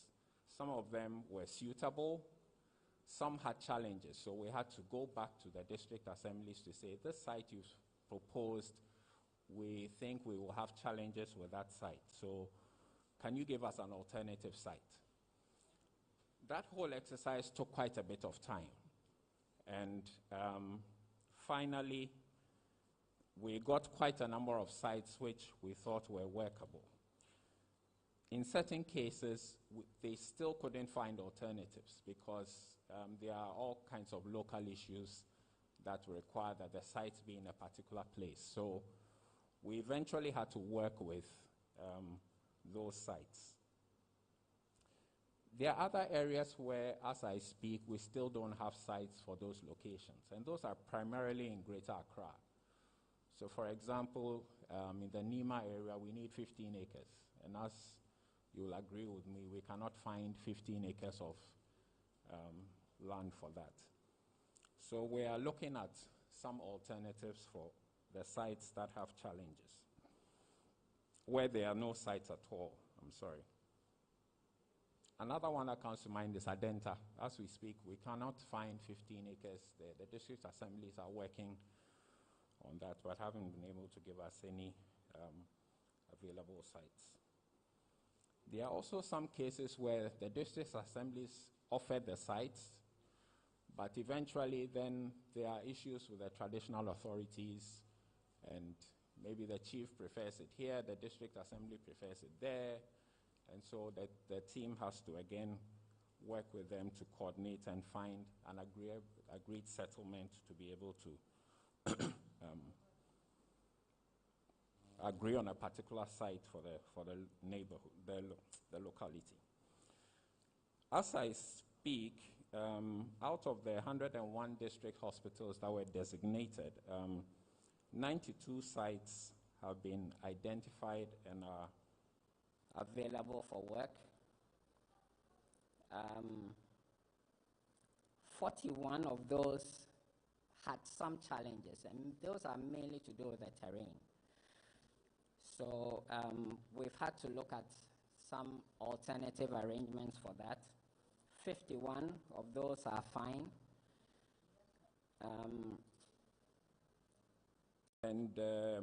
Processes have started. So as we speak, 63 of those sites have been cleared and are ready. There's a whole list. I believe that the Ministry of Information will furnish you with all the additional details. The contractors, the plan is to pay them some mobilization. So 10% of their contract sums will be paid as advance mobilization. 138 of those have been paid. They are mobilizing to sites. Some have actually started work on sites. I have a list of at least 10 sites that work has actually started, and quite a bit of work is going on. I'll touch on the psychiatric hospitals because I think the gentleman raised the issue. There are 2 psychiatric hospitals as part of the program in the middle belt and the northern belt. All the technical details have been completed, the drawings. We had to do soil tests for all the 92 sites that have been identified. We had to do geotechnical investigation, soil tests, and also the topography. We had to send surveyors to all these sites to go and survey the sites and establish the topography and so on. So that has all been done. So work will be commencing very soon on the psychiatric hospitals. Also on the regional hospitals, we went through a tender process. The contractors have submitted their tender. It's being evaluated as we speak. And following from that, it will go through a value for money process, and all the commercial arrangements will go through Parliament and so on. Same applies to the Accra Psychiatric Hospital. So that's where we are. We believe that hopefully by the end of March, we'll have at least 67 of these sites that are working on the Agenda 101, the district hospitals. We'll have at least 67 by the end of March that are working. Each hospital has a completion time of about 18 months. And 18 months is from when the project starts for a particular location. So it's a staggered commencement and to be a staggered completion program as well. So, Honorable Minister, this is just a summary of where we are.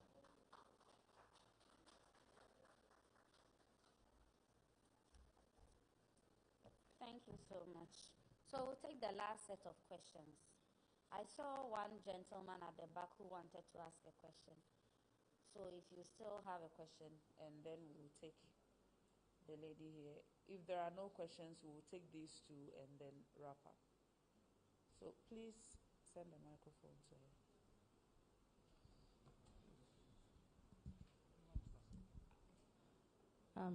Good morning. My name is Agnes from Chronicle. Please, I would like to get an update on the vaccination of pregnant women.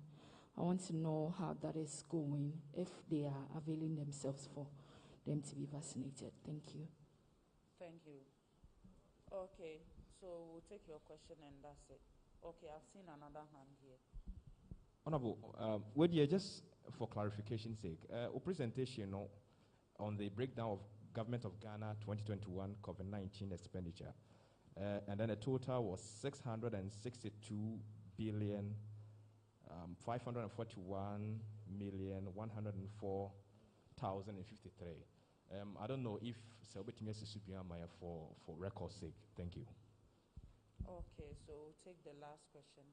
If you have a question, this is the time to ask, because after this round, we are done. Yeah, my name is Vincent. I'm of a Daily Graphic. I also did not hear anything about the no vaccination, no entry. Should I say it's a policy or I don't know? No vaccination. No entry.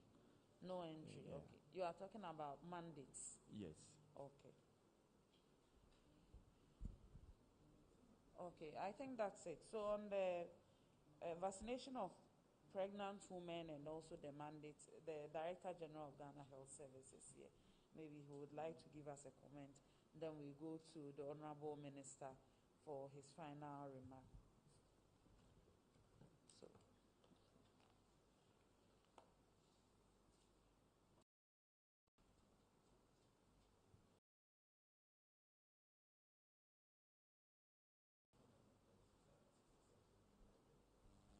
Thank you very much for the question.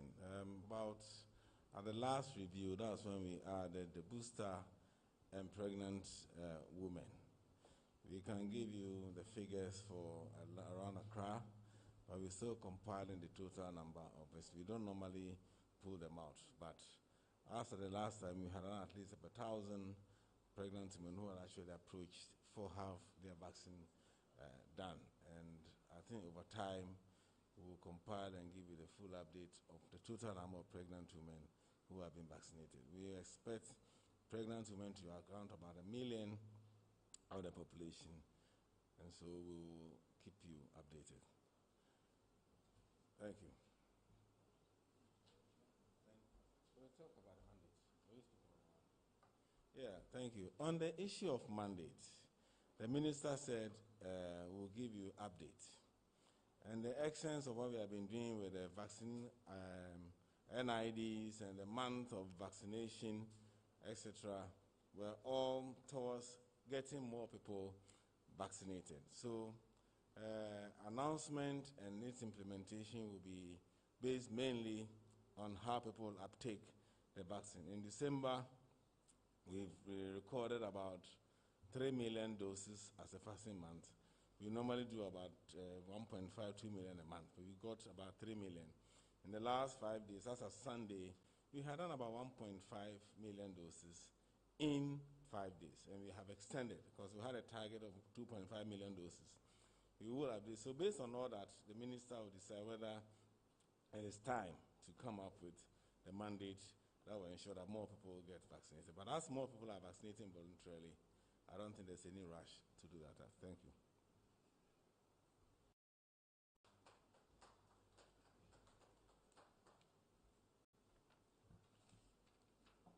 For the COVID expenditures, let me talk about the KNUST question somebody raised.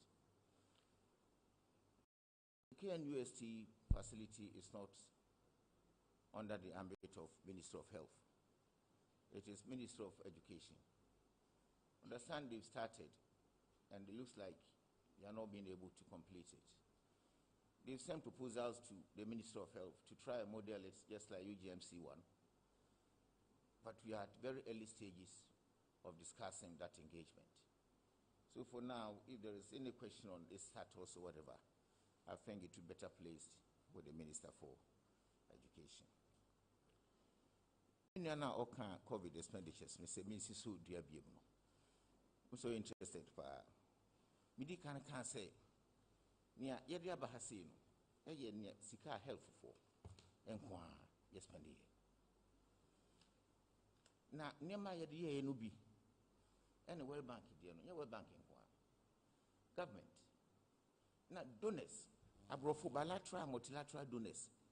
Near my baby Briar crown, and can we no crown? Ya 25 be no my is crack, yet Nina Akika. But my breaking down into bulk, Bay and 9 PPs. That can PPs say, can we say? Edu baby no na yato we no kwa especially with school reopening over 30 million distribute across the entire country. Hospital bia obi abeko bia udru ho pese onya bi hye nti ese de bi ma obia. Medicines treatment centers no baby ani de ni patoto nyina na ese yetuaka. Hospital equipments ese create ICU baby ICU ni kura no hospital kitwe wo kitwe mu ese ye ready expend sika to bi si ho sebe ya obi ba ya fare ntukane enko achiri kese. We're creating things overnight. Edu baby the hospital infectious disease center Ga East. Eko tutu monitors ne ventilators that the free kolebu ediko share just to find some place for people to sit in. UGMC phase 1 ye wie ICU ane ho ye the overnight FT ho wie.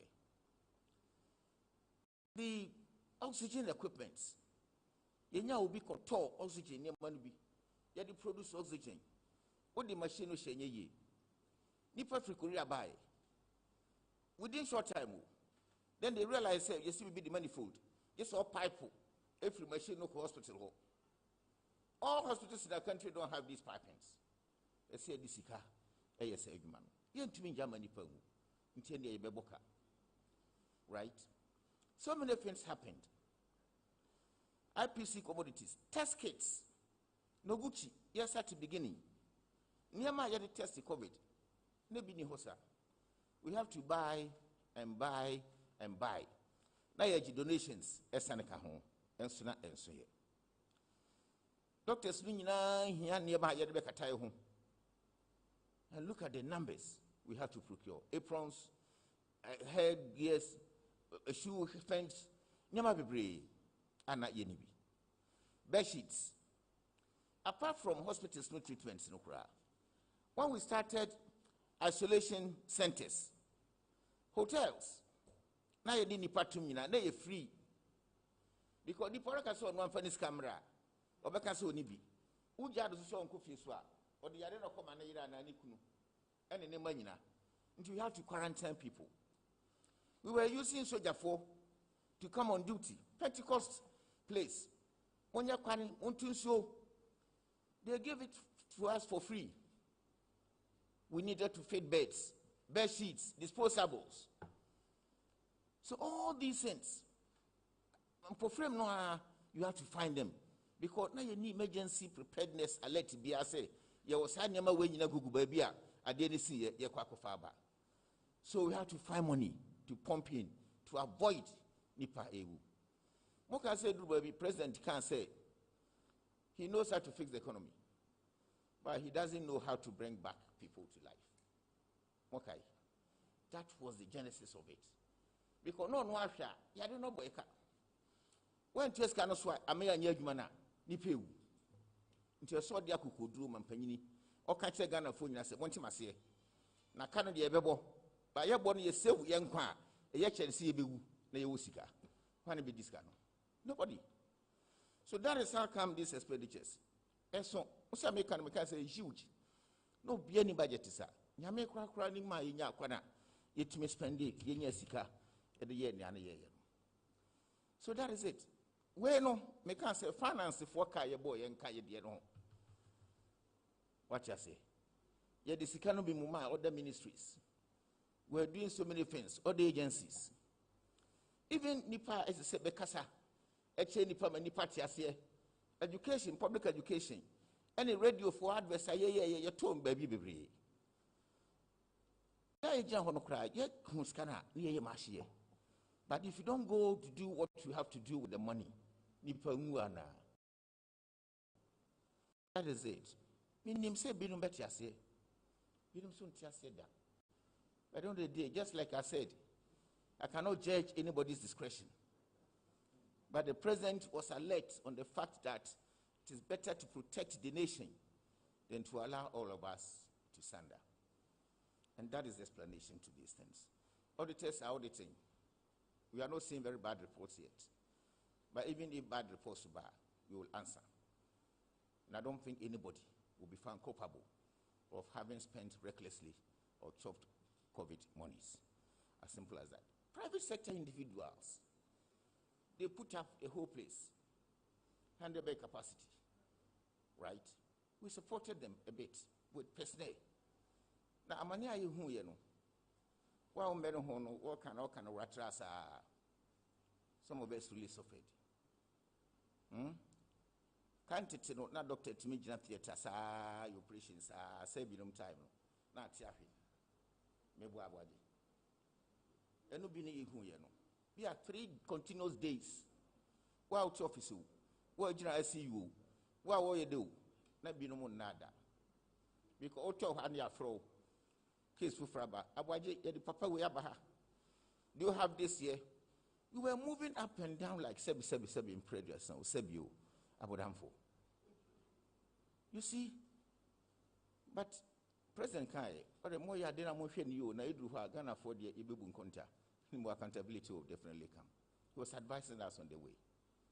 So we are not surprised. By him say you are set your home aqua. Questions be you be to me answer. Isolation centers in Kwaka.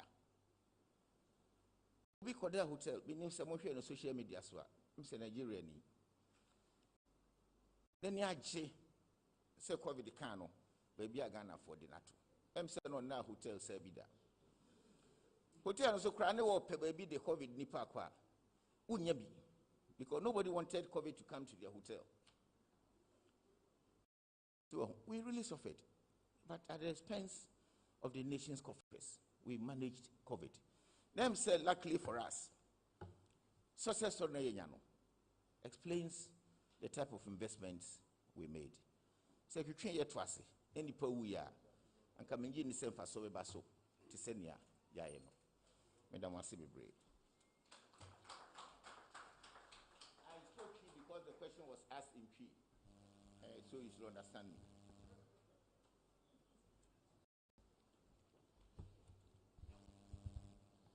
So that brings us to the end of today's press briefing.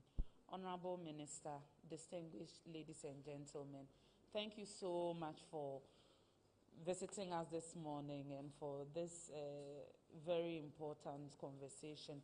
I believe it's a starting point when it comes to health infrastructure and related matters, and I hope to see you some other time very soon. Thank you and good morning.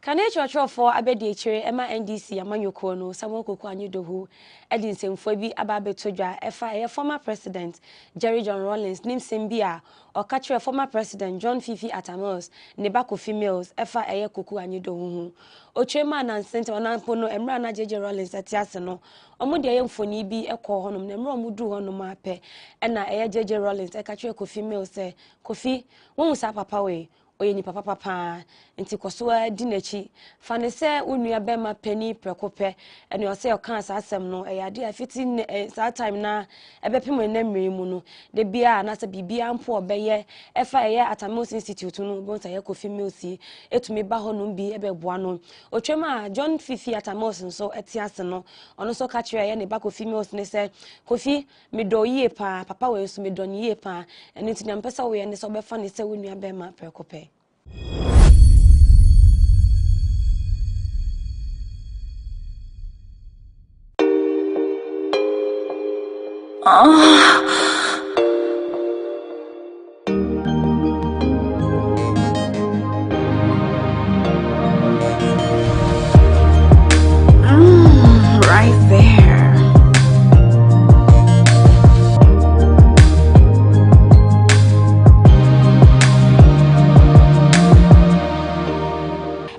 an all-new season of Moons and Cuddles with Paula Amabroni. I am thrilled to be doing this with you in 2022. It only gets better, entertaining.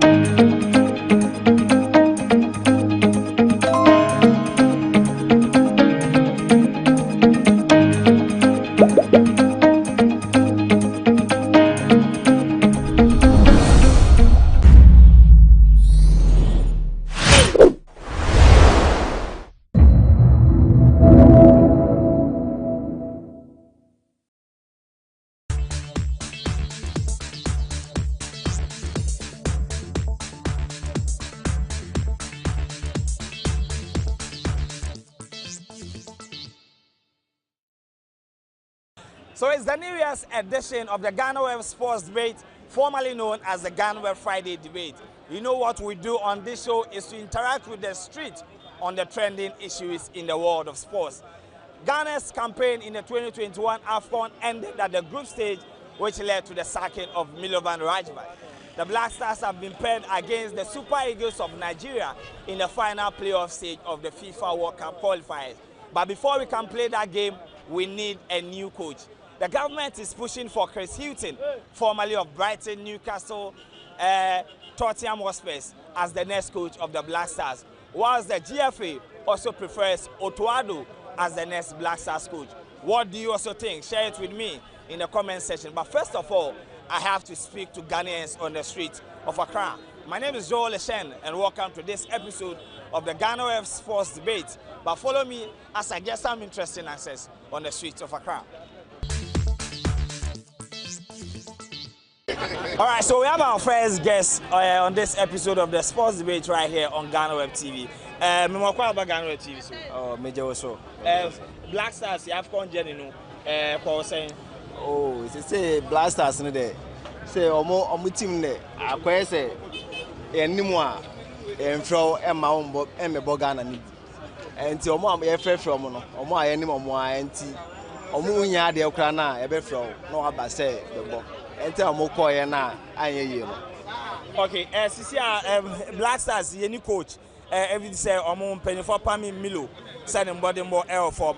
Report about Bontin say aban si ope Chris Hughton, GFA, and si ope Otuado. Oh, why na ope? Oh, me kwama Otuado. Otuado mummy. Cause say no onya African onim friends and African tertiary na odin ba na wo sha se gaga eno no chen say wo ko fobi go ni bia onim she Africa about Africa no odin aba. Players are better for no want me local players in be omo yade by and from foreigners na free from and to the friends African coach in the back no be local players in be na edomo aba also share other countries be say omo the local oko Egypt omo the local friends players na e tournament few na foreigner omo ball about but they can in a friends and local. So mobile more organized on mobile on the camera. To me only say local coach in here or to other mammy. All right, so now it is GFA 1, government 0. He is going for Otuado because he's a Ghanaian. He believes that we have a lot of talent in the Ghana Premier League. So if you give the opportunity to a local coach, he will also make sure that the boys in the Ghana Premier League get equal chance in the Black Stars. All right, so I have the second guest here on this episode of the GhanaWeb Sports Debate. Memo kwa about GhanaWeb TV so. AFCON no e saying Ankoye. How many do you nyamo? Me the first of all no. Me take the fence Ghana captain no. Me mpena sam kra. Me mpena sam kra. What I say? Ya won ebinumu say apia no mu saa. He time no, ye time apia e wo ho. Asamojan e wo honom na afa de bansen and perfume am say yi Asamojan na e dey you abe take lead. Okay. All right, so now we are not talking much about Andrea. We don't have a coach. This is a new coach. Aban report Eban say Aban Sope Chris Hughton we coaching Newcastle, Brighton, Norwich City. But GFA and so omo de Otuado and omo pe wo hwan na ope. Me according to me mpo bia kamnya ya yamfa ya yamman fo no mo behwe maye Inti ye fire mine for no why and I open. Obi a mu ye fi say Ghana bet ma boy na ya choose no eno wan no. Obi a ye fi say tu ani ehwe na obet ma bo Ghana na ya koye nim.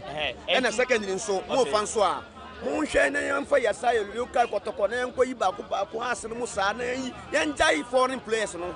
Okay. Na yan fa ya ye mamu yan fa yan kwa no omo yan build the fence blaster new. What I say? Send a baby boy. By years I find a baby boy. They say, call UK, you call her, they are like him. Young fire, you place or how much I'm a ganagina. Into one part by the and one sample Jeff. There be midden say, young pair, some more to call young coach out me, young fan bra, on Begina blaster. Ne blaster and Gina May, and come back to a blaster anymore. Say, no blaster, any blaster. What I say, on for blaster and bay. Ye pay ya dim. I'm muntar of ya. But conform me na ye bomb dino. Omujina Ghana Otuado or Bob Blasters that 2006. Sanso and a Chris Hilton. Best Mr. Mudem ye dim. Some more to go some more so Mumpe coach send him. And I tell one anymore beer or ya dear. And we say for Asabe ye is no channel like Mut Monska and shedding here. What I say? You will look at coach how much my Biama and so any best song. They will look at players how much my Biama in Yaji. What I say? Ha, young fellas, and I'm one jack for Nayamu Cookman say, wait, you want to gonna say, send a fire, yes, I fancy German for you. Your friend saying, Kevin, when you will be all year more than I see a friend saying, Prince Martin. All right, so you heard what the man had to say. He is not either going for Chris Hilton or Otuado. He believes that they should go to Accra House of Folk. They have Sambo Boedu or Asante Kodoko, Dr. Prosper Nati Ogum. They should appoint either of these two as the head coach of the Black Stars. He doesn't want any foreign coach. Your grandfather can be a Ghanaian, your great ancestor can be a Ghanaian, but he wants somebody who is living in the country. All right, so today we are speaking to the streets. The Black Stars coaches report saying that the government prefers Chris Hilton, while the Ghana Football Association also wants to give the job to Otuado. Memo kwa about GhanaWeb TV so. Mr. Major so. Afcon now Black Stars your boy no. Quick one Afcon your call saying. Afcon dey enye because me 50 Black Stars that was 92. Oh koko. Let me di Black Stars. Also share friend saying omo besin na but say prayers na ba no. Ministry hono I was see a good ministry no. I was see a deserving ministry no. That was 98 that was 98 or 95. La Côte d'Ivoire. Omo ko ball tournament bi ta mo ba no. Ye mo ko see soldier for enter there mom. Omo deserving team no mo yi players no for. Like I say ya this Sire Black Stars. This Sire Black Stars players na mo be pack am a because he can hear their mom no nyesika ketwa. Makoma kweti. Akometi. Okay. Mami say o see aye ni coach. Reporter Aban say Aban Esope Chris Hilton. Sanso and a GFA. As I say, Omupe Otuado. Why now? Say Aban Sope. Chris Hilton na. And a GFA Sope Otuado so but GFA no. Into one open wine. Me pay Aban ni dia no. Aban ni dia no. Because Aban ne be chom ka say GFA year. Ono no mu benya no mu share. Kululu ama Black Star ho. Kululu Black Star team no mo. I'm telling you today, Kululu ho. Maybe young coach side of this. Coach now in the players 23. Now ministry no so earlier about say 23 now year no. Maybe me players 10 or 10 film 13. Now me say me 10 shemu. Because of why so many sika ni bia den. Eddie Kululu wom. Enti na mo flex na twum na mo ma no. Because some bomb me chance na mo abo. New high your players were ha. Omo bobo sin omo outside no. Ya me ka say be no wine. You tell Kohasa, you play so you play. You local players who are no. But me the abandon the no so you know. Then abandon fan is shame. Said that because team no abandon start so abandon Nadia. Because your team blast at the me ra me me yere kran na me bufu yi. Me da form. Last match she go ni anko. Asa, ana se say no team no so enya abusia team. Anya busia team. They are you. Kwame anyway no. Hwe sa na but and then coaches no and I coaches ni dey me pay band but me so me dey ha ma me kan kire o. No mu who say yes, ye ni abre. Black Star team na ya kuma. Uyi Black Star through politics na wo ho. Team na gu. Team na nyabushia team. Sa na Betpele time. Kwame ayu. Betpele. Omo kwa France. Ya say ayi te me free player di. Ya so anti French. Etini akwasi apia. Eti ya je captains ni free. Captains ba ni free akwasi apia sem. E de ma Betpele. And captain here. The same thing, Sana and the man so or the captain. All right, so now it is government one, GFA one. He wants Chris Hilton as the next coach of the Black Stars because he believes that it is the government who is paid, and moreover, he is alleging that the level of corruption at the Ghana Football Association makes it difficult for the coaches to work. So if the government is going to step in and bring in Chris Hilton, he believes that it is going to work for the Black Stars. But the last thing that he added is that when Ghana lost to Comoros in the last group game of the 2021 AFCON, he couldn't even have an affair with his wife. He had to sleep on the floor. That is what the Black Stars mean to him. GhanaWeb TV so. Yeah, Ghana abo AFCON every group stages no mujaya kwanse and body more from performance no say. Oh, Ghana the yeah, share performance na the toto and body more Ghana boy ewo AFCON and maybe chema. Etumi say and body more with the ankoye. Aha. But I don't just say team na wie ya no no. Yeah, share no ma we Ghana e betumi asa. All right, into yes, share no man, see a Ghana any coach. Report I about Bontin say Aban episode Omode Jumano, Emma Chris Hilton, we coach Brighton, Newcastle, Tottenham, Sanso and Norwich City by GFA. And so Ejina Benkum so Mofa Jumano, Emma Otuado. Why na wo pese de Jumano mano? But first of all, GFA Nankasa so mo pamos anko for no. Omo body mo kwan so ni dada. No mo be decided so mo be coach ama Black Star because Usha we coach GFA president yo Kurt Ohosisi ana ono utumi so onyehwe edwumadada nyantechi yeto eno ana odidideti we Milo yo kofa ne ba coach nyantechi kofa ne ba dada coach zo kofa mo ba nyina yo coach ta nyantechi kofa mo ba ya pam wo mo otias nti utumi so wo ne track record ono utumi so ye bomb dada nti nisa Ghana for ye de ni to Kurt say ono no kofa coach ma Black Star be yi near government urban, even though say men can say government interfere GFA or more into my idea. But as we know say every government or to interfere my FIFA Ghana. But yeah, share their coach now government neighbor if far better than some of Utuado. Because Utuado who assistant coach and now Uja Ghana on our course say who can be beyond here then how can your coach in Uja Hoko. What I think for me the almost cover Christmas. Now to add an AGF in the Omoka Canada, all right, so they should give the job to Chris Hilton because even though he's not supporting the interference from the central government, he believes that the man the government is bringing on board and the CV that he brings to the table is far higher and bigger than Otuado, who is an assistant coach of Borussia Dortmund and has not been given managerial position anywhere in the world. So he's going for Chris Hilton to lead the Black Stars in the future. For the AFCON, I think our team wasn't prepared enough to go into the tournament. That's why we saw the results. We were not prepared. Yeah. Okay. All right, we're not prepared. Now, we don't have a coach since the GFA terminated the contract of Milovan.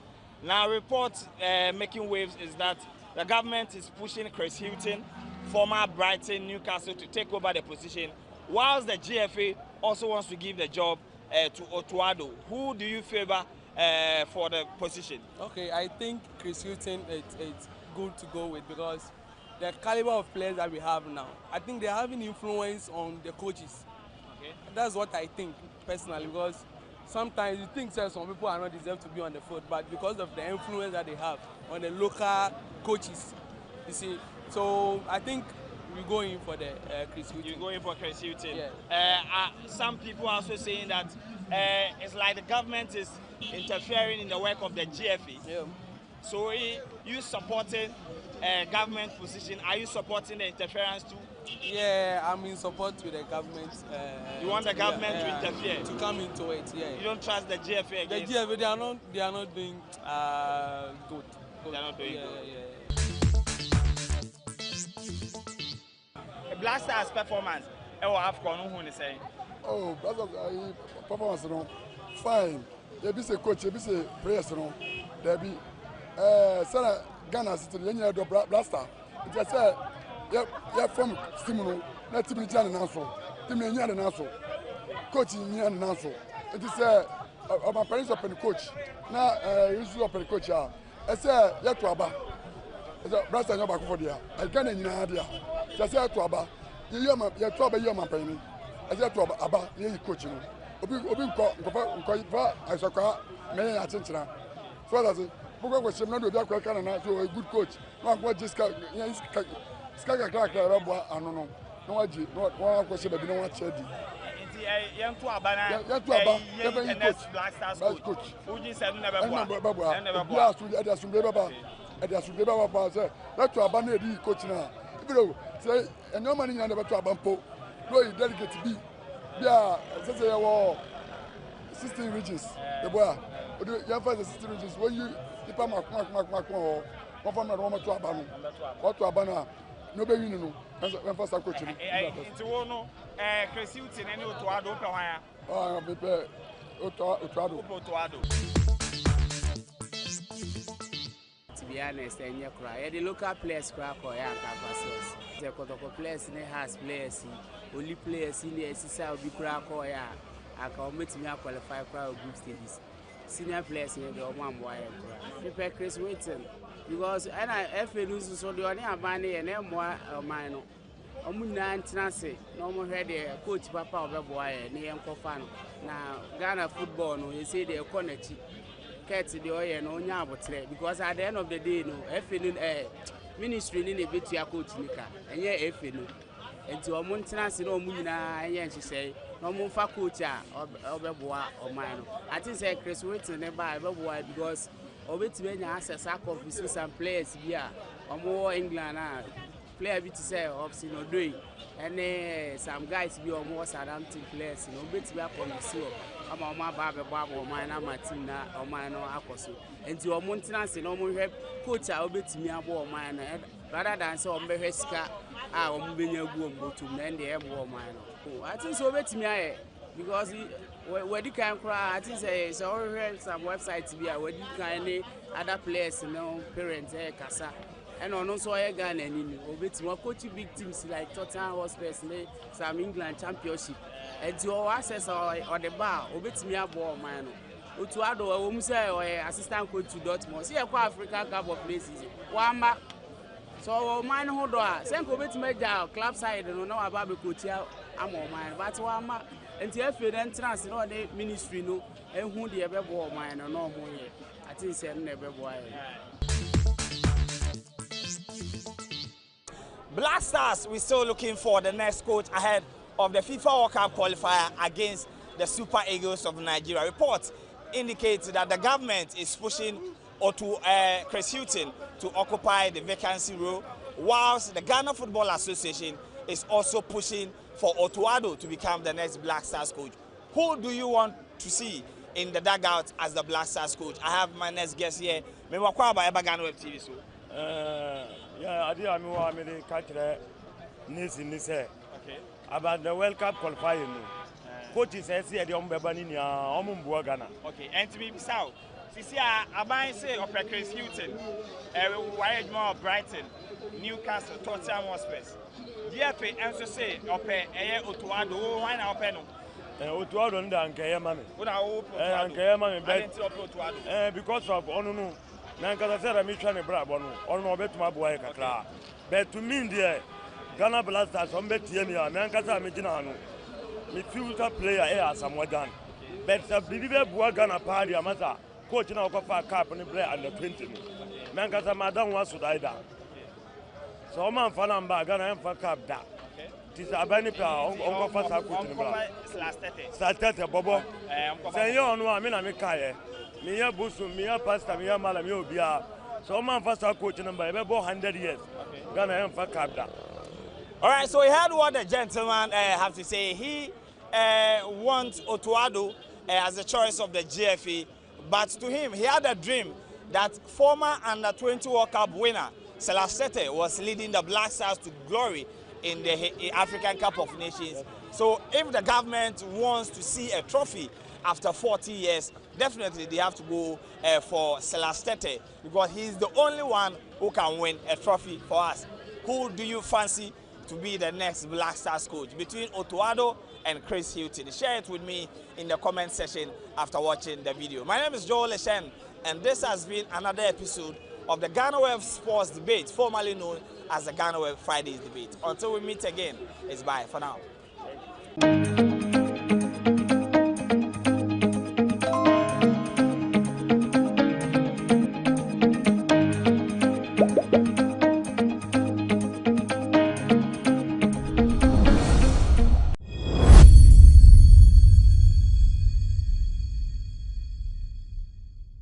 Asen Central Mashe Bedwani Honorable Kennedy Japan eno de aba betu dwa se ono wo honumi saa pimpon na e wa man forecast no ono oni bi nanso se owo honom pa na se ohia bi opeso okoba bi ntama ende animanim ya otumi fresh anwe honwen fo yi bi anampo moto fo mo ye giveaway mo ba be di nanim se na be betumi adu bebi a okonontem na no okasa afa ye na sentem video bi beto dwa ana fa secondary takrade MC na afa eye police ni bi anwu center wantawa bi ekoso e wo montem ochemo no de ne kan no de sa aban ni de oni bi kra nanso no so hia so be ko ba bi ntam a ono de obefre motoke na ba be di nanim e de akoba bi kra oko.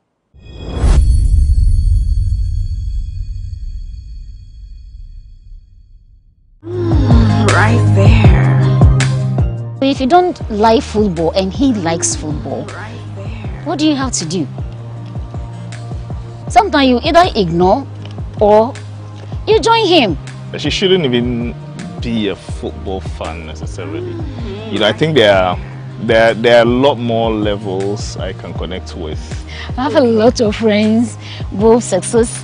Like, why are you so crazy about football? What is it about football? I tell them, if you understand, you will love the game. When it's Champions League final, you don't dare. For example, You don't dare. I mean, I cannot. I mean, so you've got to understand. For my football, when it comes to me and it's game time, my friend, no attention for you. I mean, I don't want to be watching the Champions League final and be answering so many questions. Oh, come on. You know, and sometimes it can be boring. You know, it can get, I mean, who is this player, who's that player? During the game, you should be asking, so this one, what about it? I say, hey, sis, pack yourself, because you have no knowledge about the game. So you're coming to disturb me. Don't disturb me. I want to have that maximum concentration. So, you know, I mean, any other questions you've got, you can pen them down. After the game, you can ask the questions and I'll answer them.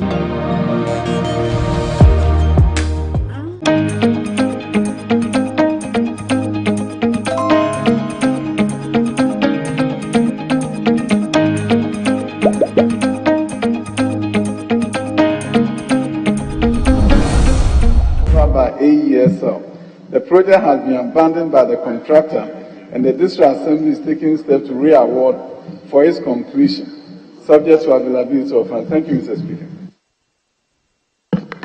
Yes, Honourable Member. Thank you, Mr. Speaker.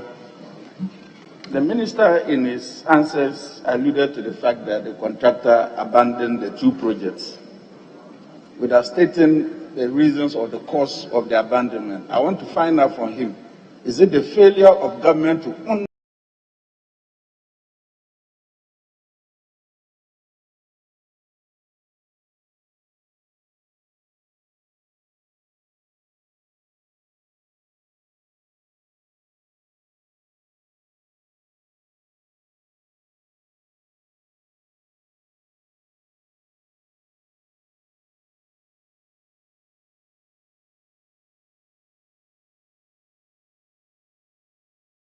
certificates that has led to this abandonment, or what is the cause for the contractor abandoned project at 90% level of completion?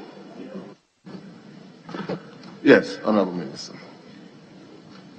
Mr. Speaker, projects are abandoned for various reasons. In terms of the community that we are describing above here, I cannot tell you when, but I have a 90% stage of completion, and I think the District Assembly should do well to terminate the contract in order for the next step, the re-award, to be done for the project to proceed. So we'll be liaising with the District Assembly to make sure they do the right thing by proceeding with termination. Thank you. Yes. Mr. Speaker, the Nankiet school, parents have withdrawn their awards from that school because of that level of uncompletion since 2017. And as we speak, the school is closed down. As the Minister of Education, I want to hear from him what agent steps will he take to get the school completed and reopened for academic work. Yes, Minister.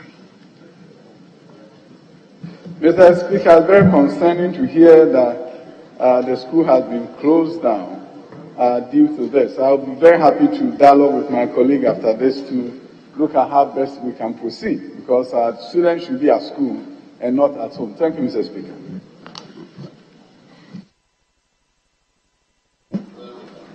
Yes, Mr. Speaker, I would also want the Minister to tell me, if you look at the answer, he's saying that subject to availability of funds, the District Assembly will re-award the projects. Now, it is GET Fund that is funding the project. Is it GET Fund that has no funds to complete the projects, or the District Assembly? And why is the GET Fund not the one re-awarding the abandoned projects? Since they are the Why is the GET Fund not awarding it, but the District Assembly? Mr. Speaker, the District Assembly obtained this funding from GET Fund, and what is done is that when you are terminating and re-awarding, you inform GET Fund for approval, and then evaluation is done to find out the cost of completion. And the reason why we say subject to availability of funds, there are so many projects, and at the District Assembly, invariably the MC, sometimes the MP, follow through, follow up, re-awarding is done, and then GET Fund is able to provide funding for the completion. Thank you, Mr. Speaker. Yes. We move to question number 128. And the question stands in the name of a member for Wenchi, Honorable Saidu Haruna. Honorable, the Minister. Thank you, Mr. Speaker. I rise to ask the Minister for Education the status of the following 7 additional infrastructure projects awarded on contract by the previous government, by the previous administration in May 2016 for Al Farouk College of Education, Wanchi. 1. Lecture Hall / Laboratory Block. II. Hostel. III. 2-story administration block.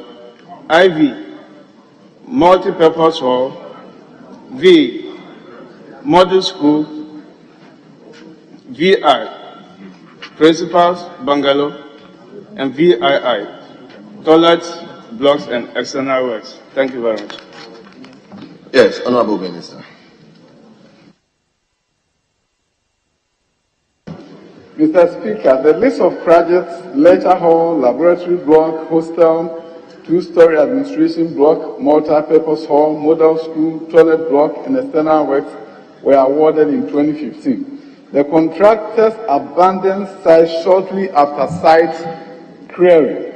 The contractor for the construction of the principal bungalow vacated site after project was raised to the lintel level. The Ghana Tertiary Education Commission and Al Farouk College of Education are taking steps to re-award projects subject to availability of funds. Thank you, Mr. Speaker. Yes, Honorable Member for Wenchi. Any further questions? Thank you, Mr. Speaker. I want to find out from the Minister, on what grounds did the contractors leave or abandon the site since it was duly awarded to them, and how soon are they going to re-award these projects? Thank you. Yes, Minister. Mr. Speaker, as previously indicated, there are many reasons why contractors may abandon. And I'm also wondering, 2015, you get a contract, you abandon site. Yes, so there are some questions that demands answers.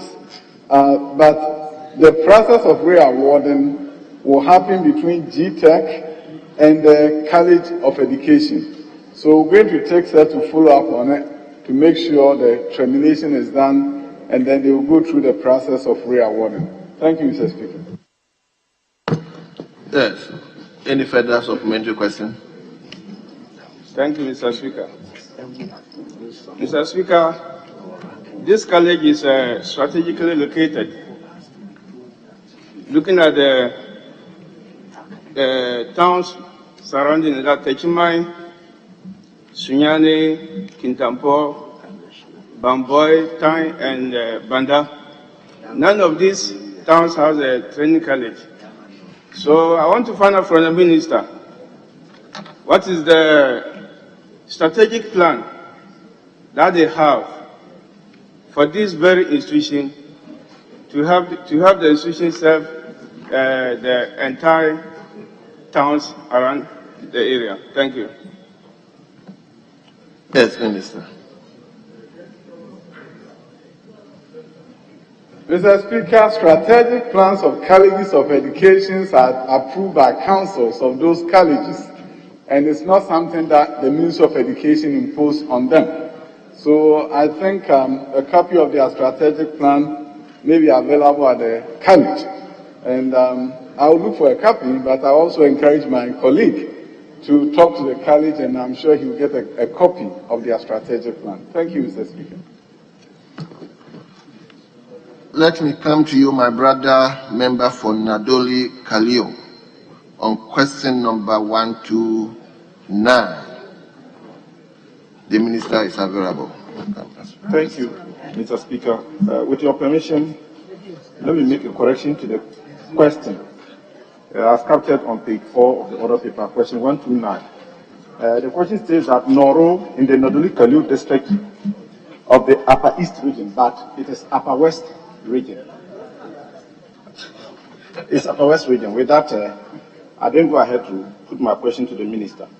Honorable Minister, what's the status of the construction of the community senior high school, that's E block at Noro in the Nadoli Kalio district of the Upper West region, and what plans the ministry has to complete it? Thank you. Yes, Minister.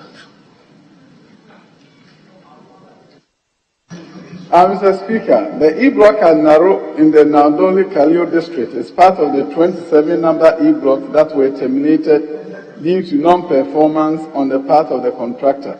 The project completion status was only 8% at the time of termination. Mr. Speaker, as has been indicated regarding projects that have been terminated, steps will be taken to ensure that re-awarding is done for the project to continue. Thank you, Mr. Speaker. Yes, Honorable, any supplementary question? Yes, thank you, Mr. Speaker, and thank you, Honorable Minister, for the response. As indicated in your response to the Honorable Minority Leader, you said there were 27 E-blocks that were terminated because of non-performance. And definitely and evidently, Noro E-block is part of this 27. The work has been terminated for the past 6 years. Now, is there any definite plan as to when they are likely to be awarded? Having terminated for over 6 years now. Honorable, did you get a question? May you come again? I said the plan for the re-award, when is it likely to happen? Because regarding the Noru E-block, it's over 6 years now since the termination. Thank you. So, he's asking, if I got him right, when are you going to re-award?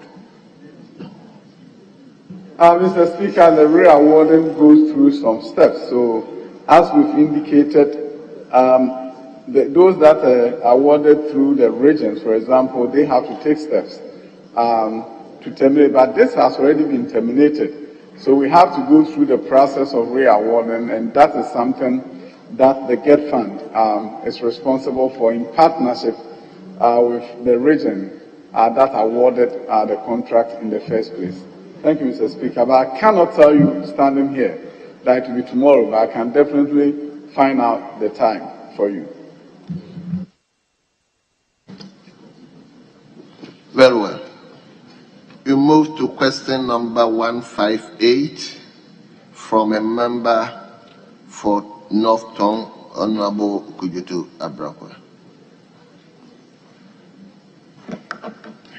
I'm grateful, Mr. Speaker. Mr. Speaker, respectfully, I rise to ask the Honorable Minister for Education when outstanding student loans and obligations to students on government scholarships abroad will be honored. Thank you. Yes, Minister. Mr. Speaker, the Scholarship Secretariat, which happens to be under the Office of Government Machinery, is taking steps to make sure payments to students abroad are honored in a timely fashion. In terms of student loan, that is under a different agency, which is the Student Loan Trust Fund. And as academic year has begun, my conversation and inquiry from them indicates that they are taking steps to receive applications and also begin the disbursement based on the schedule that they have developed. Thank you, Mr. Speaker. Yes, Honourable Member, any supplementary question? Mr. Speaker, thank you very much. I have 3 supplementary questions. Mr. Speaker, the first one relates to Ghanaian students on scholarship abroad. I filed this question last year because of persistent reports. It was quite an avalanche at some point last year. It led to the ambassador of Ghana to China, His Excellency Edward Boateng, appealing to government in a daily graphic publication. We also had an incident in Cuba where a Ghanaian student by name Erastus Kluche, unfortunately, he lost his life. The National Union of Ghana Students in Cuba issued a statement subsequently and said that students on government scholarship had not received their stipends for 8 months, and then those who were under GMPC Foundation scholarship had not received their stipend for 5 months. So these are real challenges, and Ghanaian students abroad are complaining about the neglect. Honourable Minister, Mr. Speaker, this foundation is important. Is the Honourable Minister aware of all of these instances, the complaints, the appeals from Ghanaian students abroad, and what are you doing about it practically? Honourable, are you minded to answer the question? Well. That I just want to state again that the Scholarship Secretariat is not under the Ministry of Education. So there are facts that can come to my attention, not in my official capacity, and therefore I'll not be able to stand here and say this is true, that is not true, but I will work closely with them and some information come to our notice, but it is not under the Ministry of Education. Thank you.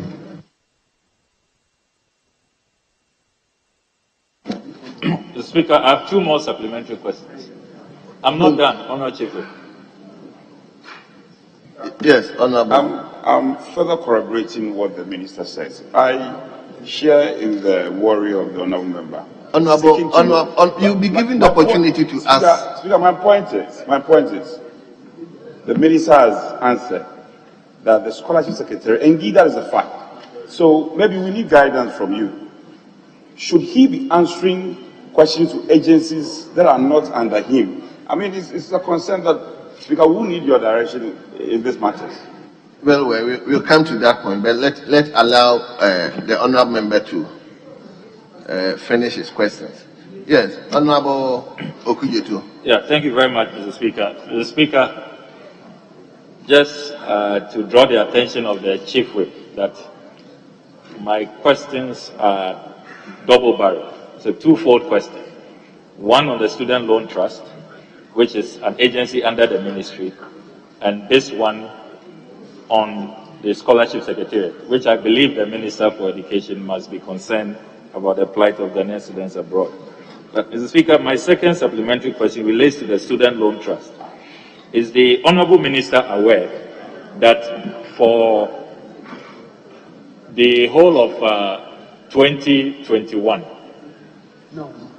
government arrears to the Student Loan Trust stands at 4.6 million Ghana cedis, which has led to the situation where many tertiary students in our country for over a year, some of them more than 2 years, have not received their student loans. Is the Minister aware about this precarious situation of the Student Loan Trust, and what is he doing about it? Minister, are you aware? Mr. Speaker, I'm not aware of a 4.6 billion arrears. Thank you. Very well. Yes, your final supplementary question. Mr. Speaker, my final supplementary question. As we speak, tertiary students have not received their student loans. Indeed, the National Union of Ghana Students has issued statements to the effect that some of the students have not been paid over 2 years. People should read my question and stop harassing me. You should allow me to ask my questions. Read my question. My question is very clear, and I should be allowed to ask my question, please. Mr. Speaker, is the Honourable Minister going to take steps to address the situation where many students are complaining that they are not receiving their student loans? Thank you, Mr. Speaker. Minister, are you going to take steps to address? Mr. Speaker, of course I'm going to take steps. Complaints from my honorable colleague is something that concerns me, that some students have not received their loans, and of course I'm going to take steps to find out what is going on, what we need to do in order to ensure that they get the resources that they need to continue their education. Thank you, Mr. Speaker. Very well. Yes. Thank you, Right Honourable Speaker, for the opportunity. I wish to find out from the Honourable Minister if the Ministry has plans to address the growing costs to the state as far as these student loans to students who are studying abroad are concerned, especially given the recent revelation that some of them actually earn more than lecturers in our various universities. Is there any plan to address that concern, given the cost, the rising costs of supporting students abroad and the difficulty of government to meet that cost over the years, and especially when it is being revealed that some of these students abroad tend to earn more than lecturers in our various universities? Is the Minister of Education planning to do anything about that? Very well. Mr. Speaker, I still think my colleague is talking about the Scholarship Secretariat, and it's not under my ministry.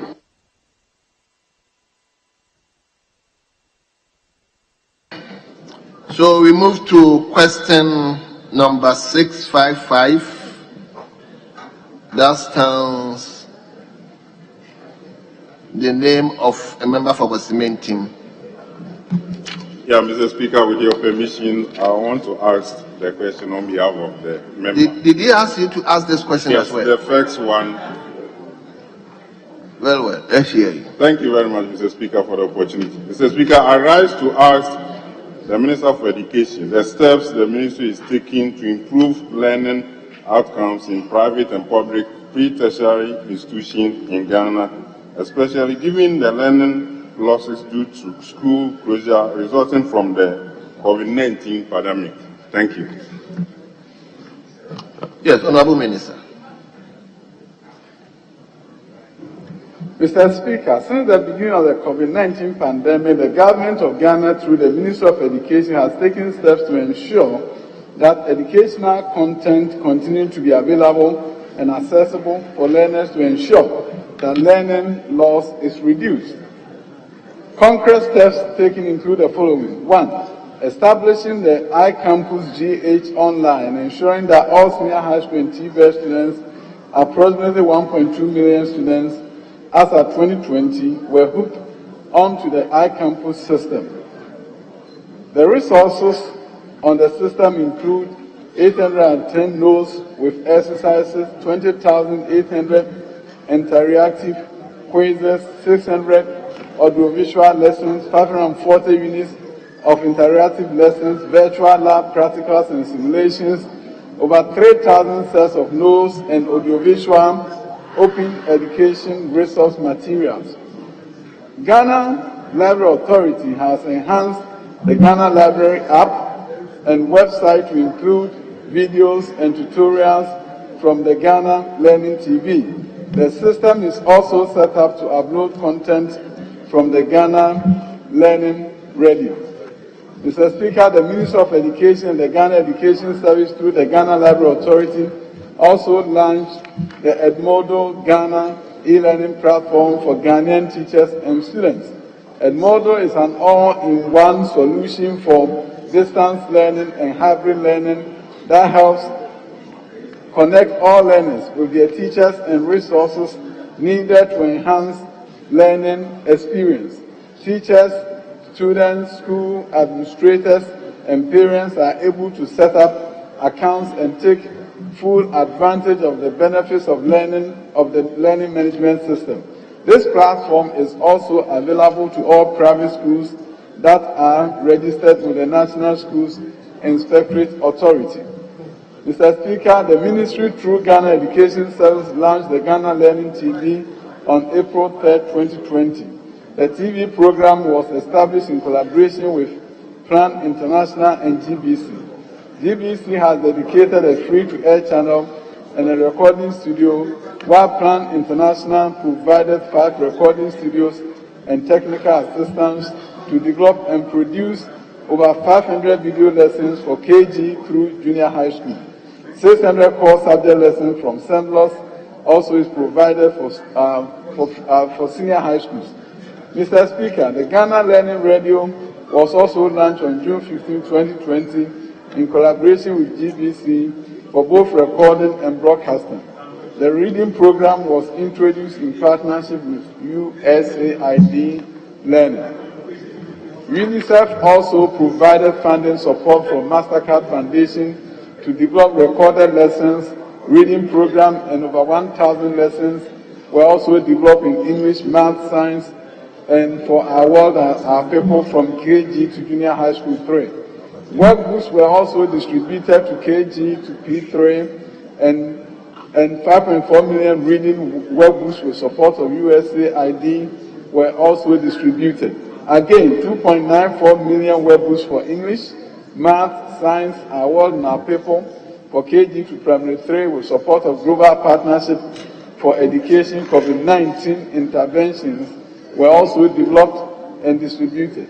Mr. Speaker, while schools have reopened, the Ghana Learning Radio and the Ghana Learning TV continue to run supplementary instruction for our students. Thank you, Mr. Speaker. Thank you very much. Yes. Any supplementary question? No supplementary question. Yes, honorable member for. Thank you, Mr. Speaker.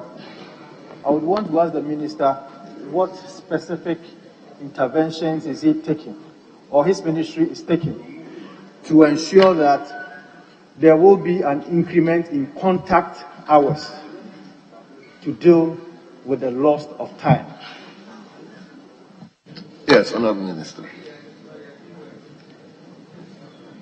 Mr. Speaker, during the last academic year, Ghana Education Service, with the agreement of their related unions, were able to work together to ensure that students were provided extra support, and during the school day, so that contact hours will increase. In the next coming year, we continue to train teachers to ensure that lesson delivery will improve, and therefore learning losses will be minimized. Thank you, Mr. Speaker. Yes, honourable members, let's turn to question number 692.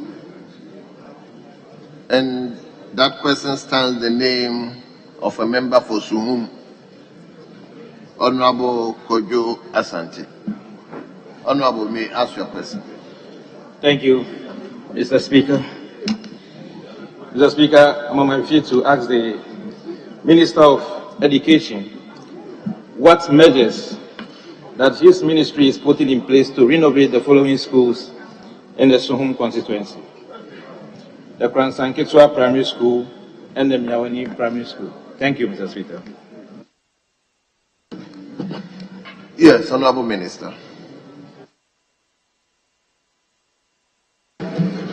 Mr. Speaker, it should be noted that this particular question was responded to on the floor of Parliament on 9 December 2021.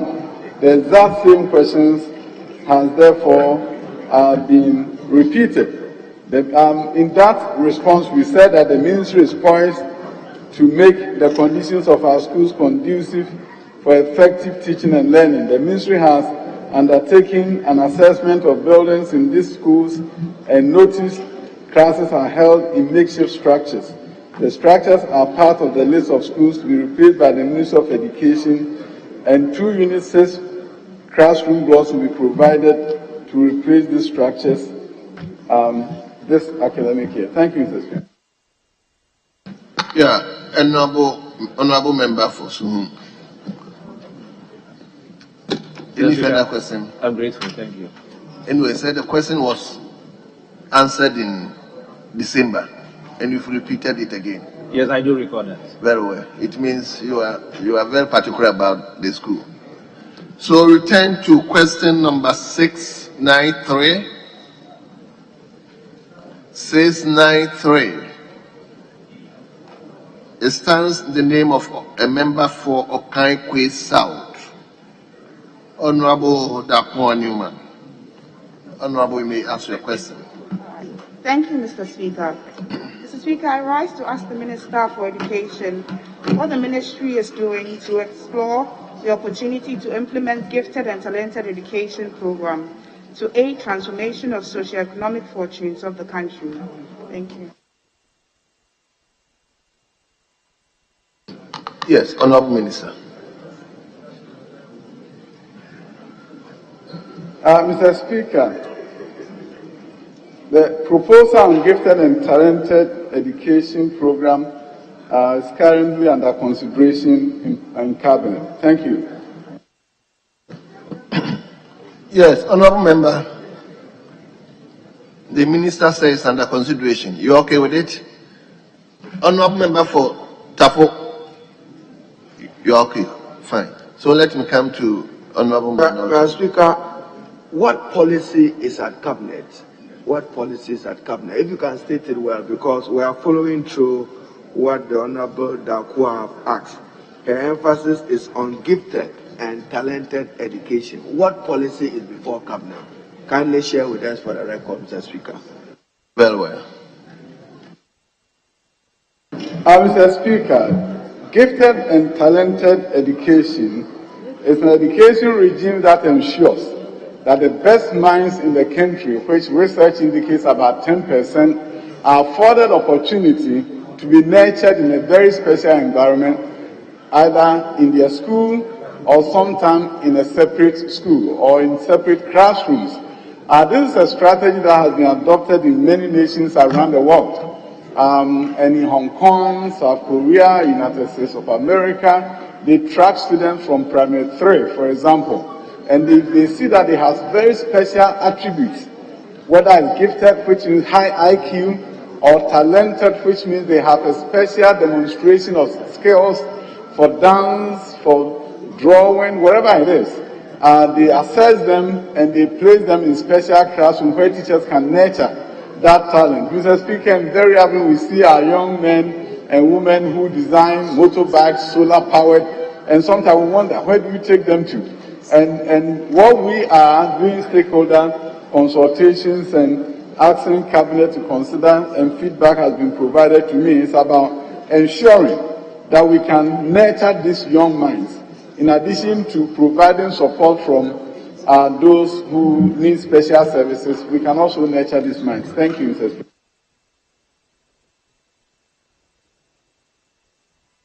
Yes, Honorable Deputy Majority Leader. Mr. Speaker, I couldn't catch your attention earlier, but since the Minister is here, if you grant me leave, I wanted a clarification on an answer given by the Minister in respect of the E-blocks. But I would only proceed with your leave. Mr. Speaker, I would only proceed with your leave. Leader, you have so many questions. Speaker, I'm saying that I'm making an application to you. Because he's still here and it's just... Honorable Leader, hold on. Probably you may come across another question that may relate to E-block, then you can come in. So, just hold on. As it pleases you, Mr. Speaker. Very well. So, we come to you, Honorable Dakua, again, on question number 694. So you may ask the question to the Minister. You may ask the Minister another question. Thank you, Mr. Speaker. I rise to ask the Minister for Education what reforms are being set up to ensure teachers are well equipped for licensure examinations in light of the widespread failure that was recorded in the just ended licensure examinations. Thank you, Mr. Speaker. Yes, Honorable Minister.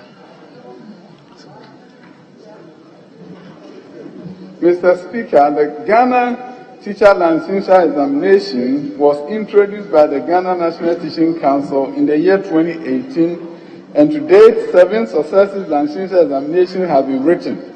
Out of the 128,493 candidates who have written the examination since its inception, 88,061 constitute 68.5% have passed, while 40,452 candidates constituting 31.5% were not successful. Thus far, 372 and 84 candidates have written the Ghana Teacher Licensure Examination 4 times and 5 times respectively, but have not been successful.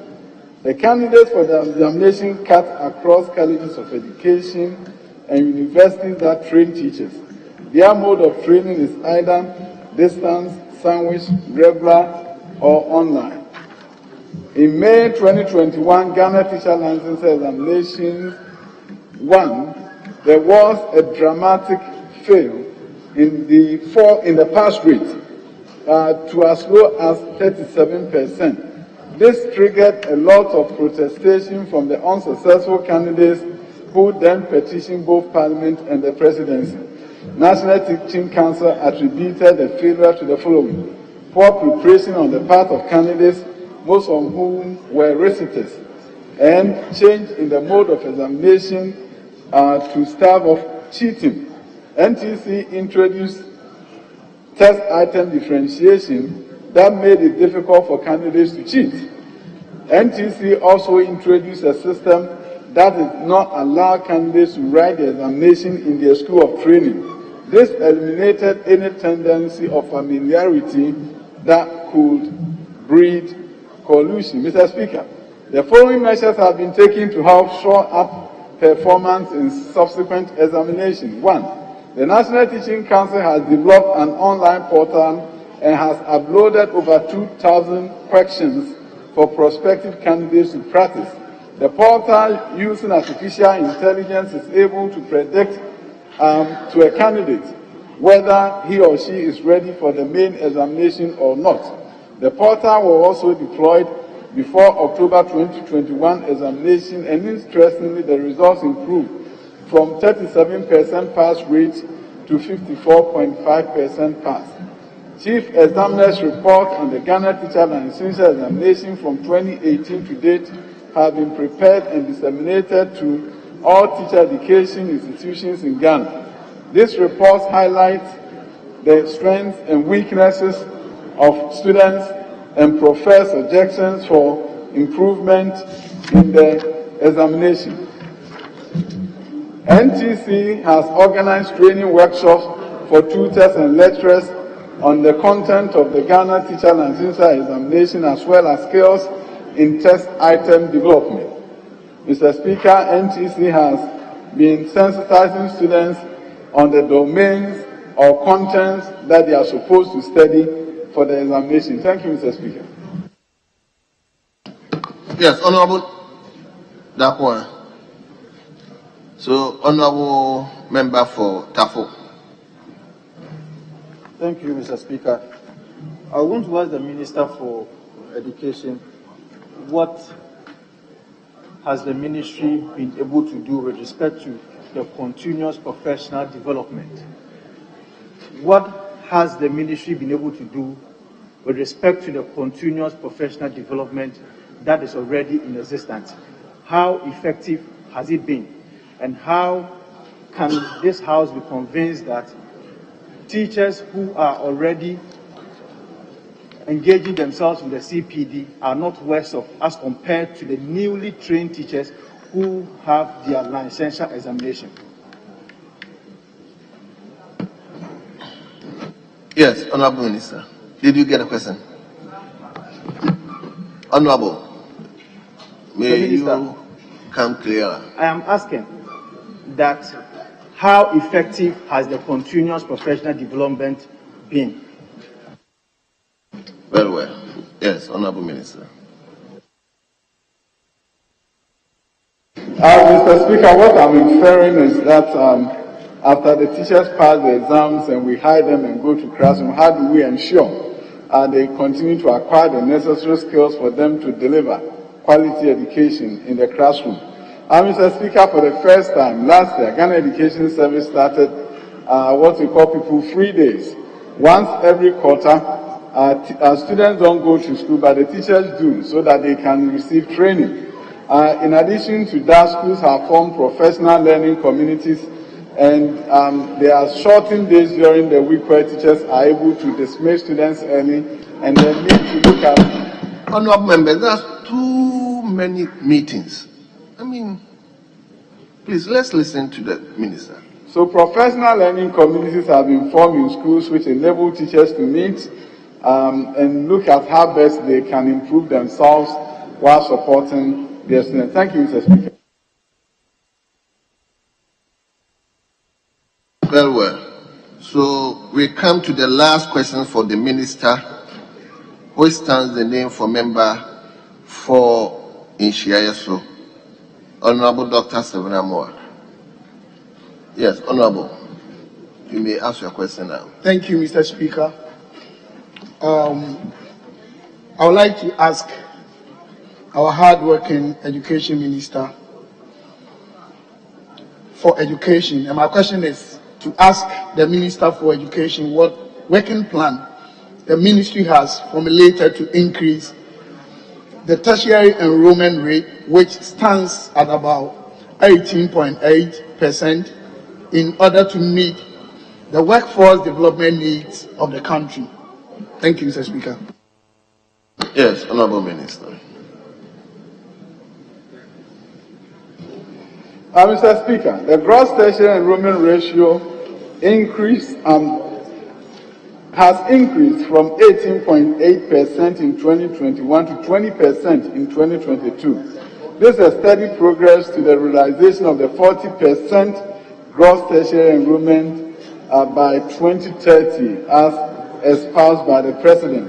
This is a steady, the ministry has initiated a number of interventions to meet the target, including 1, the establishment of an open university Ghana, a standalone university, which is expected to admit about 50,000 qualified applicants across the country. This has a huge potential to increase the gross tertiary enrollment ratio. Mr. Speaker, the government has committed to establish 5 new science, technology, engineering, and mathematics universities across the country to expand access in the field of STEM in tertiary institutions. The introduction of the no guarantor policy will furthermore give a boost for students to access funds for tertiary education, and that bill is before this House.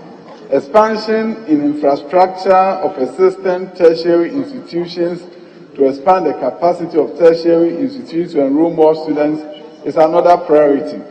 Mr. Speaker, financial clearance has been granted to some tertiary institutions to recruit additional academic and non-academic staff. This will obviously lead to increased enrollment across these tertiary institutions. Mr. Speaker, the Ministry is currently engaging with stakeholders to adjust minimum entry requirements from A1 to C6, and then to take a serious look at A1 to D7. This, when approved after stakeholder consultation, will increase the number of students at the tertiary institution. Mr. Speaker, we're also doing public campaign for students to know and parents to know that D7 does not mean you will not be able to go to the university. In fact, you can enroll in diploma programs with D7. Mr. Speaker, the government is currently building beginning the construction of 10 new STEM senior high schools across the country. This will add to the pipeline of senior high schools in order for more students to access tertiary education. Mr. Speaker, the underlying strategy is the fact that when you boost secondary enrollment ratio, you place more students in the pipeline to get to the tertiary education space. Thank you, Mr. Speaker. Yes, Honourable Member for Shai, so any supplementary question? Mr. Speaker, my follow-up question is that we all know one of the factors that affect enrollment at that level is the senior high school and JHS transitions. And I would like to also use this opportunity to thank the Minister that they've done new secondary school in my constituency in Shai, so brand new from the scratch. However, is that question? No, I'm building a preamble, sir. However, I would like to ask the Minister that the structures of some of the existing primary and secondary schools in Shai, in fact, #1 constituency in Ghana, I think the deplorable state needs to be reviewed. I'm asking the Minister, with all this fantastic framework and strategic plan, how is he going to handle my constituency school structures which need renovations? And if it's possible to give me time free, because I need to go and tell my constituents. But I still add that the newly built constituency under his regime, I thank him so much, Mr. Speaker. Yes, Honourable Minister, I hope you got all the questions. Mr. Speaker, I got the question very well. Mr. Speaker, I'm glad the honourable member said he's happy with the school that he's getting there. But he's also asking me if I could create a pipeline from KG through primary to junior high school to secondary to university.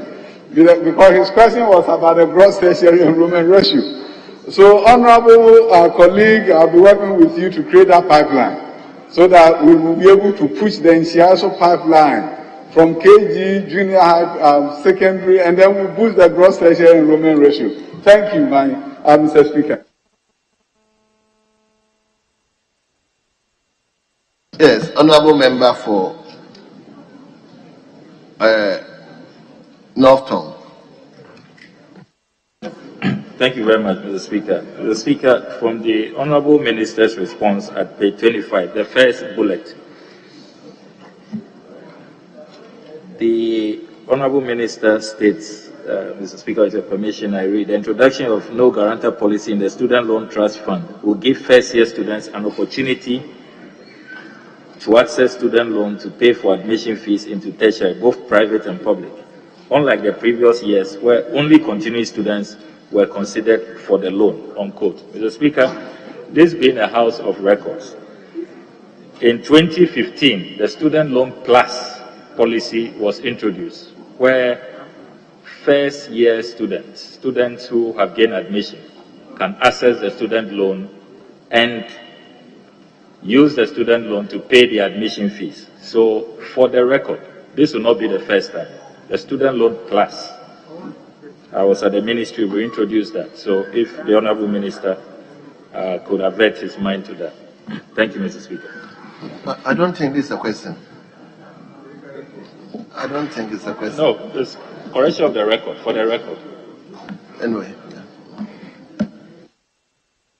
Mr. Speaker, the records should reflect that first-year students are eligible for the scholarships. Thank you. For the loans. Thank you. Well. Yes, Honorable Ranking Member. Yeah, thank you, Mr. Speaker. Mr. Speaker, the Minister in his answer, page 24, the last paragraph, I quote, "The government has committed to establish 5 new science, technology, engineering, and mathematics STEM universities across the country to expand access in the field of STEM in tertiary institutions." Mr. Speaker, the question is, this is an attempt to improve on enrollment. But my question is, how soon will this laudable program going to be implemented? Because for 2022 budget, I am sure there's no provision for any of these universities to be established. So how soon will this idea be implemented? Thank you, Mr. Speaker. Yes, Honorable Minister, how soon? Mr. Speaker, the 2022 budget included the 5 STEM universities. And Ranking Member, if you check the appendices, you see the commitment was made in the 2022 budget. Thank you. Well. Let me come to you, Deputy Majority Leader. Yeah, Mr. Speaker. Mr. Speaker, the question was about tertiary enrollment rate, which sadly stands at 18.8. It's now 20% plus. And then, Mr. Speaker, we know that before you get to the tertiary, you would have passed the secondary school or the second cycle institution. Mr. Speaker, this morning, the Minister has given us the following records. And at the risk of being repetitive, I will emphasize one more time, then I can ask the question on policy. He said that somewhere between 2013 and 2014, a promise of 200 e-blocks was made, and then of these, 124 got started. As at January 2017, 29 had been completed, and as of today, 30 more. So in other words, the previous government did 29, completed 29, and this government has completed and handed over 30, bringing it to 59. So, Mr. Speaker, what I want to know from the Honorable Minister is that considering this rather unfavorable rate of our young ones going to the secondary schools, with the commendable completion of 30 of the e-blocks alone, Mr. Speaker, this is aside the other infrastructure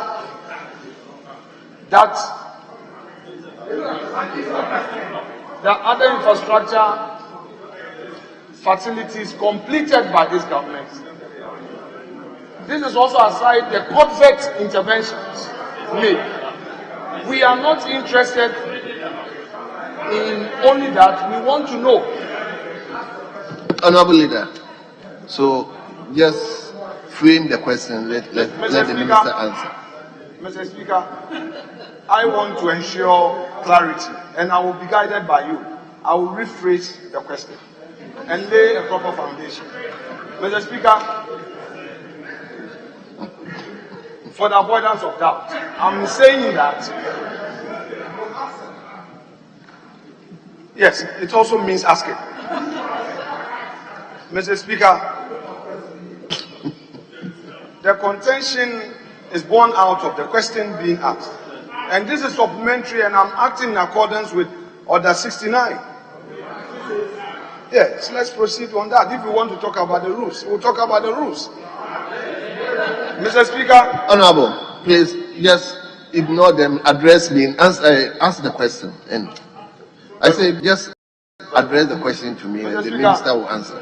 The minister says that of the 124 e-blocks that the NDC government started, at the time the government of Nana Akufo-Addo took office, only 29 had been completed. This government, Mr. Speaker, has now completed 30 more, making it 59. Mr. Speaker, the question is about what policy is being formulated to ensure. Mr. Speaker, I am happy for us to go into a debate on the rules. I will be happy for that. And Honorable Muntaka Mubarak knows that when it comes to the rules, I won't run away. Let's deal with the rules. When you are being confronted with your records, then you want to, Mr. Speaker, Leader, please. Mr. Speaker, we'll discuss this matter.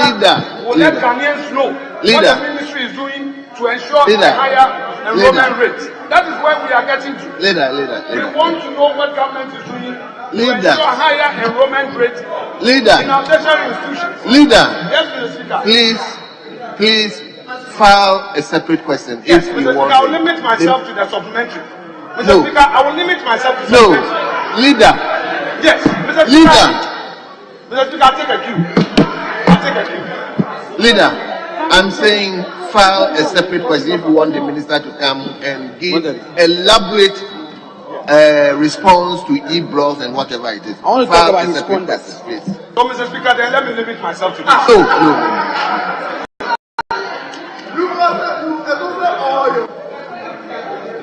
Leader.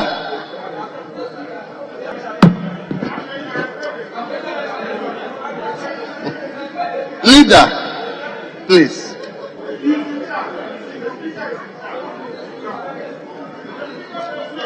I need to talk about the deputy majority leader's conduct. So you cannot continuously challenge.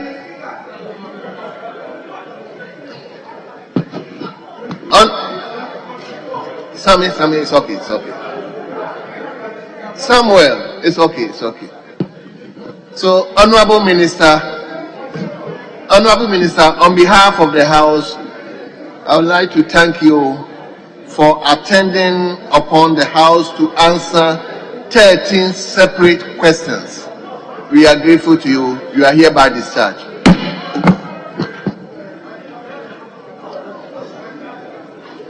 Let me invite the Minister for Fisheries and Aquaculture Development.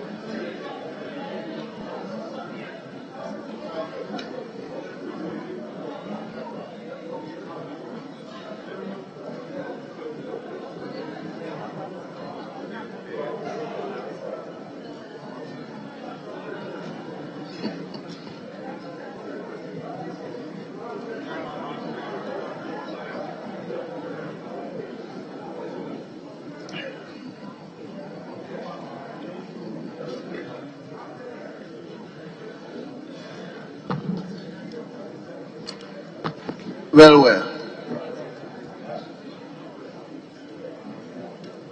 The minister has sat down. Let me invite Honorable Kofi Akon. Your name is Nokwe. Noku, right? Noku. Honorable Speaker. A member for Evalu Ajomoro Jura to ask the first question to the Minister for Fisheries, Aquaculture and Development. Honorable Member, Honorable Kofi Ama Boa, the Minister. No.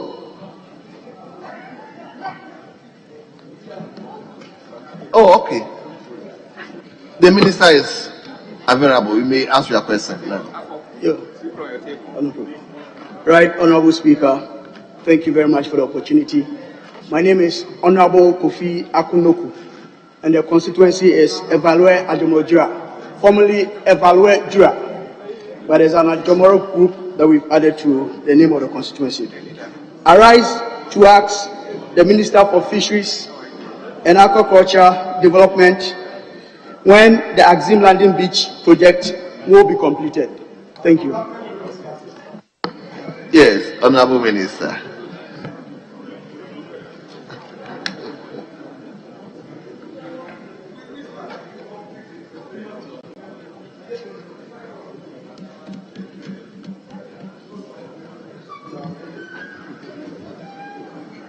Thank you, Mr. Speaker. Mr. Speaker, the Ministry of Transport is implementing the construction of the landing site and will be able to indicate the completion date of the project. Thank you. Yes, Honorable Member, any follow-up question?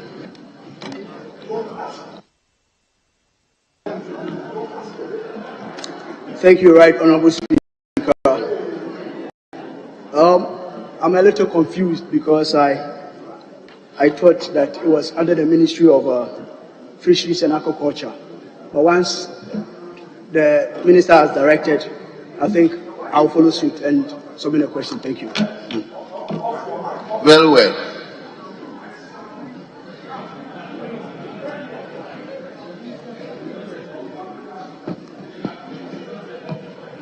So we move to question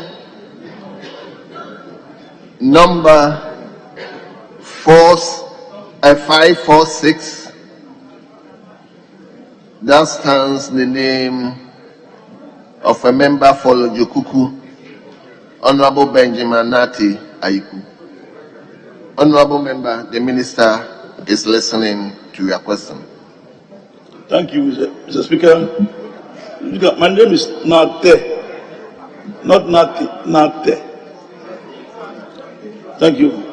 I rise to ask the Minister for Fisheries and Agricultural Development the steps employed to stop the diversion of premise fuel provided for fisher folk, particularly those along the coast. Thank you. Yes, Honorable Minister.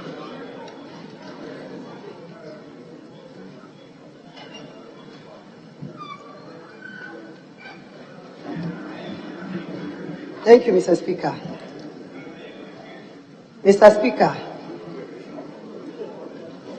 the National Premise Fuel Secretariat has taken steps which have brought about a decline in the diversion of premise fuel. NPFS collaborated with the National Petroleum Authority to install tracking device on trucks which supply premise fuel to the landing beaches. The ministry is in the process of automating the distribution system to stop diversion and hoarding of the product. Thank you. Yes. Honorable Member, any further questions? Yes,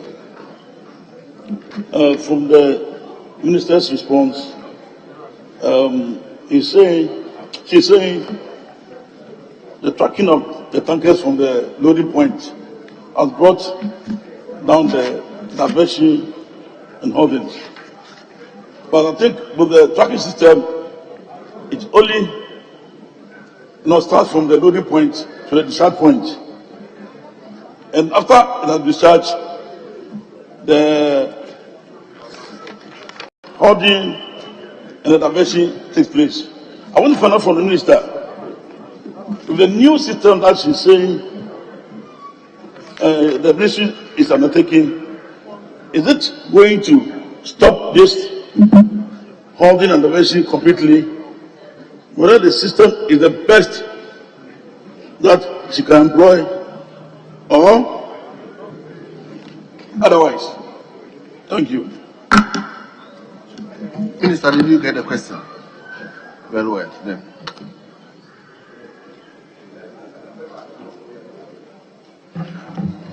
Thank you, Mr. Speaker.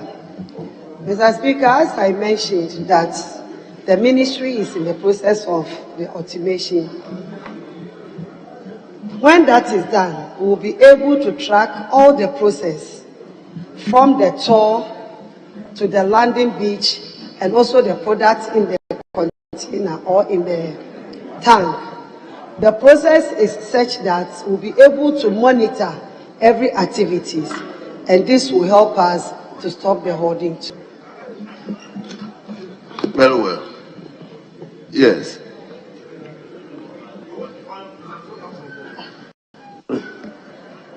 Honourable Minister, when will this system start? Is it going to roll out throughout the country or selected beaches? And whether the inland landing beaches will be included? Thank you. Yes, Honourable Minister.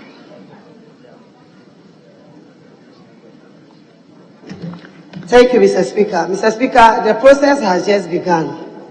And as I speak, just yesterday we were at Cabinet Committee and EMT Committee to present the idea to the Committee for Cabinet approval. So very soon it will take off. Thank you. Very well. Honourable Eric, you don't come from the coast. So let him give to Honourable Comfort. Yes, Speaker.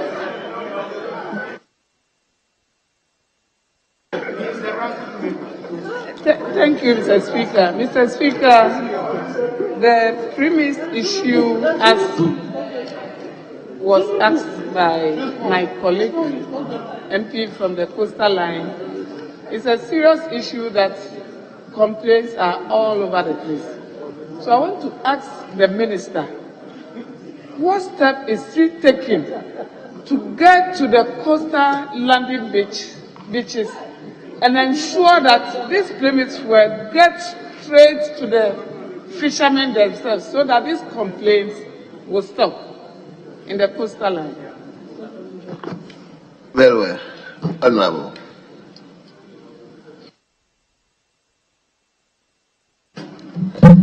Thank you, Mr. Speaker. Mr. Speaker, my sister, the leader, will attest to the fact that this issue has been in the system for a very long time. And as compared to today, it's a different issue altogether. As it used to be so rampant, it's no more. Because of the tracking device that we put into the tracks, it's been able to monitor them a bit.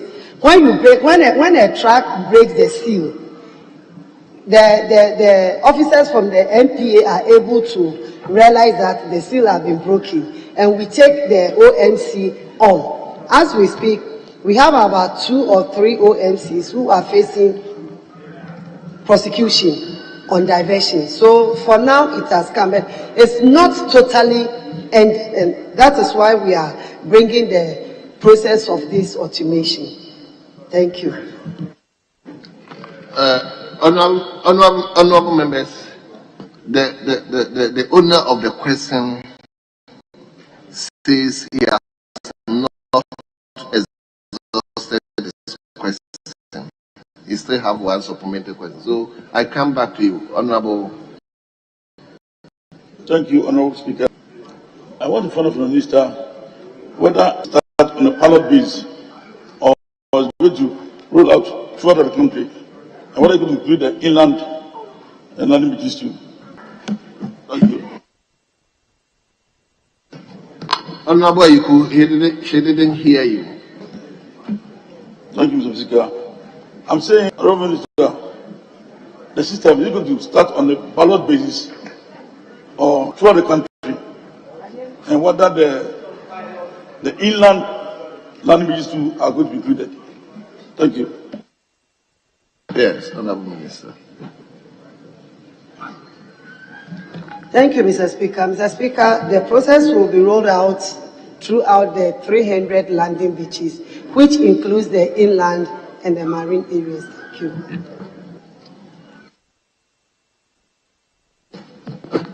Oh, you have a question. Thank you, Mr. Speaker.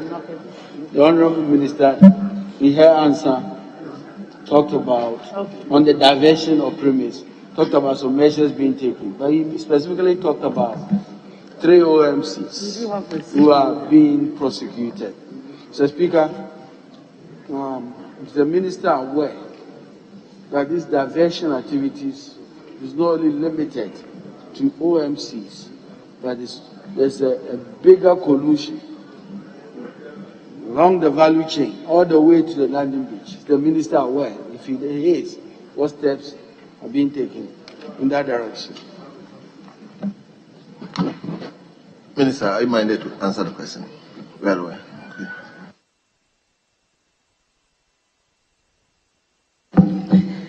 Thank you, Mr. Speaker. Mr. Speaker, I know very well that it isn't only the OMCs who are involved, but since it is the OMC who has the allocation, who has the right to transport the fuel to the landing beach, and it is the OMC's track that is doing the transporting, is the OMC who hold responsible, then all the others will come on board. Thank you. Honorable Member for Kontomra.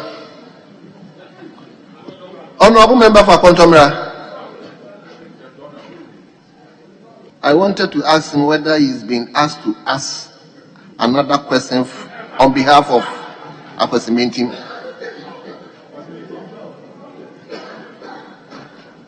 He's already asked 2 questions on behalf of a member for Akwesimentim. There's another question. I just wanted to find out whether.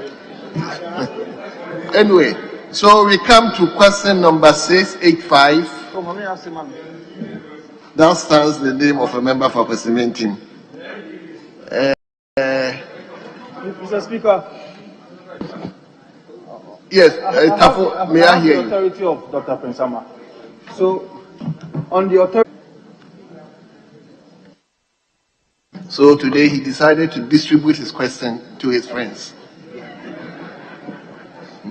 Anyway, Honorable Minister, you may answer the question.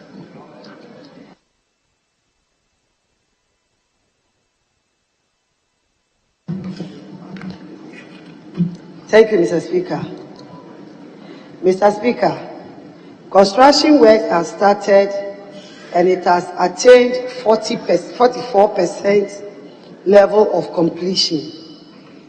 This includes completion of the civil works on the classrooms, students and staff accommodation, mechanic workshop, and parking warehouses.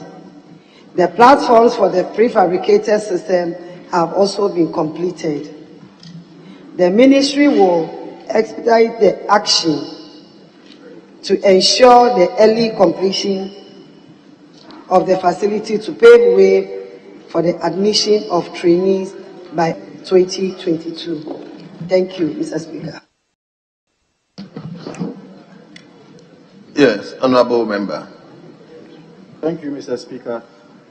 I want to ask the Minister if she can give any concrete idea or in terms of specificity as to when this can be completed, since it is at the level of 44%. We can't hear you. Are you the Speaker? Mr. Speaker, I want to ask the Minister, since she's saying that it is at the level of 44%, is she having any idea in terms of specificity as to when the project can be completed? Yes, Honorable Minister.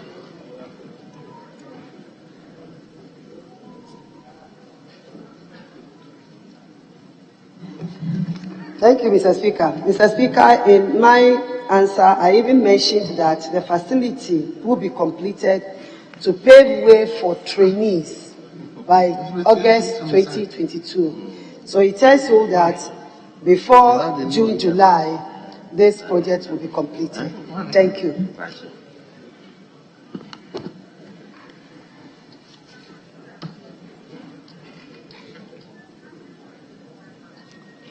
this is a constituency-specific question. So we turn to question number 686. 686. A member for Impoho, Honorable John Kobina Abam Aboa Sani. Honorable member, the minister is waiting to hear your question. Thank you, Mr. Speaker. I rise to ask the Honorable Minister for Fisheries and Aquaculture Development how the ministry intends to empower the relevant agencies responsible for the enforcement of laws and fisheries regulations. Thank you. Yes, Honorable Minister.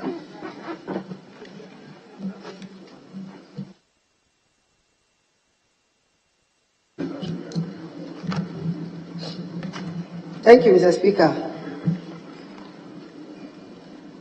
Mr. Speaker, the enforcement of fisheries laws and regulations requires effective collaboration between relevant agencies. Therefore, the Fisheries Enforcement Unit, FEU, consists of Ghana Navy, the Ghana Marine Police, and staff of the Fisheries Commission to ensure that fisheries laws are enforced. The ministry also has been in constant engagement with the Attorney General's Department to ensure the prosecution of cases. The ministry will continue to build on this collaboration and strengthen them to enhance the enforcement of the laws. The ministry will also ensure that the needed logistics required for their effective and efficient operations are provided. Mr. Speaker, we have assured the security personnel and warned all stakeholders that we will not interfere with any legal processes to prosecute offenders. Thank you. Thank you.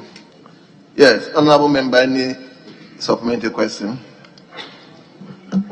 No, Mr. Speaker. Thank you very much. Very well. So let's turn to question number 687. A member for Botiano, English, a man from Honorable Sylvester Tete. Thank you very much, Right Honorable You Speaker. may ask your question now. Mr. Speaker. No. I didn't catch your eye. See, I didn't catch your eye. Honorable, you may go on. Mr. Speaker, I rise to ask the Minister for Fisheries and Aquaculture Development what provisions and enforcement has been implemented to augment and improve aquaculture production in the country. Thank you, Mr. Speaker. Yes, Honorable Minister.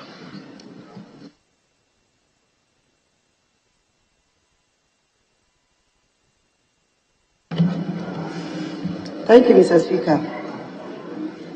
Mr. Speaker, key activities are being undertaken to improve aquaculture production, include the implementation of the Aquaculture for Food and Jobs, AFJ, initiative, improving the production and supply of quality fingerlings, and the provision of essential aquaculture inputs such as fish feed. The program targets youth groups, public institutions, and distressed farmers. Since its inception in 2019, a total of 164 aquaculture holding facilities comprising ponds, cages, and tanks, 328,000 fingerlings, and fish feed provided to aquaculture operators.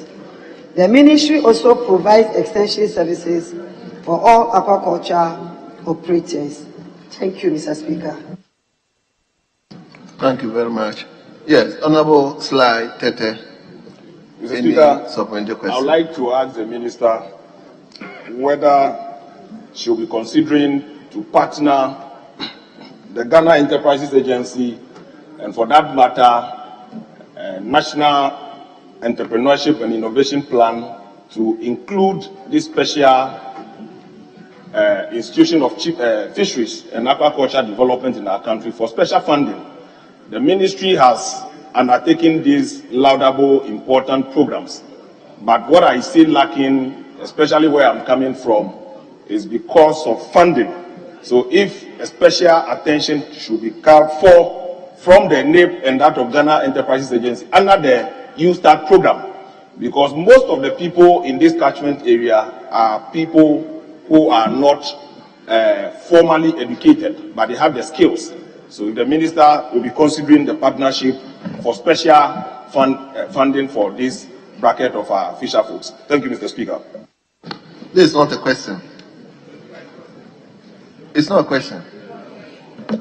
Mr. Speaker, I'm asking the minister whether she will be considering partnership with GEA and NAPE for special funding. Very well. Minister.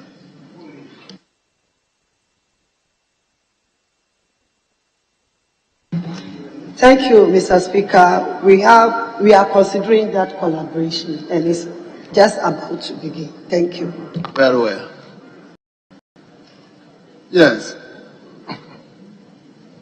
Honorable Member for Botiano, let me come back on question number 688. You may ask the question. Mr. Speaker, I rise to ask the Minister for Fisheries and Aquaculture Development again what sustainable assistance is being offered to women in the fishing industry. Thank you, Mr. Speaker. Yes, Honorable Minister.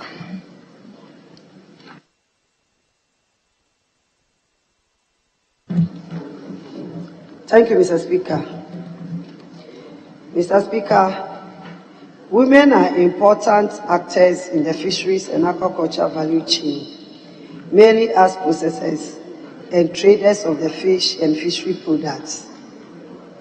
They also sometimes finance the operations of the canoe fishers. The women fish processors and traders have been trained and provided with 880 units of the improved fish processing technology ovens called the Antelope oven. The Antelope oven would improve the quality of smoked fish for both domestic consumption and exports. Fish processing materials such as wire mesh and aluminium basins are also being provided to women fish processors to enhance their operations. The ministry is engaging the Ghana Enterprises Agency to support the women fishers in their businesses for financial support. Thank you. Thank you. Yes. Honorable Member. Mr. Speaker, a follow-up to that particular question. Mr. Speaker, I'd like to ask the Minister for Fisheries whether she will specifically be coming to my conference to assist the women group. As of now, I've registered quite a number of them for this intervention. Thank you, Mr. Speaker. Yes, Honorable Minister. The adjoining constituency is asking you whether you come to his constituency to offer support for the women. Thank you, Mr. Speaker. Definitely, I will do that. Thank you. Very well. So we turn to question number 689. And the question is in the name of our Chief Whip, Honorable Anodompre, a member for Nsawem Adwajiri. Yes, Honorable Member. Speaker, I thank you for the space granted. And I ask my good friend, the Minister for Fisheries and Aquaculture Development, when the Antelope Fisheries College will be made functional and operative. I thank you, Speaker. Yes, Honorable Minister.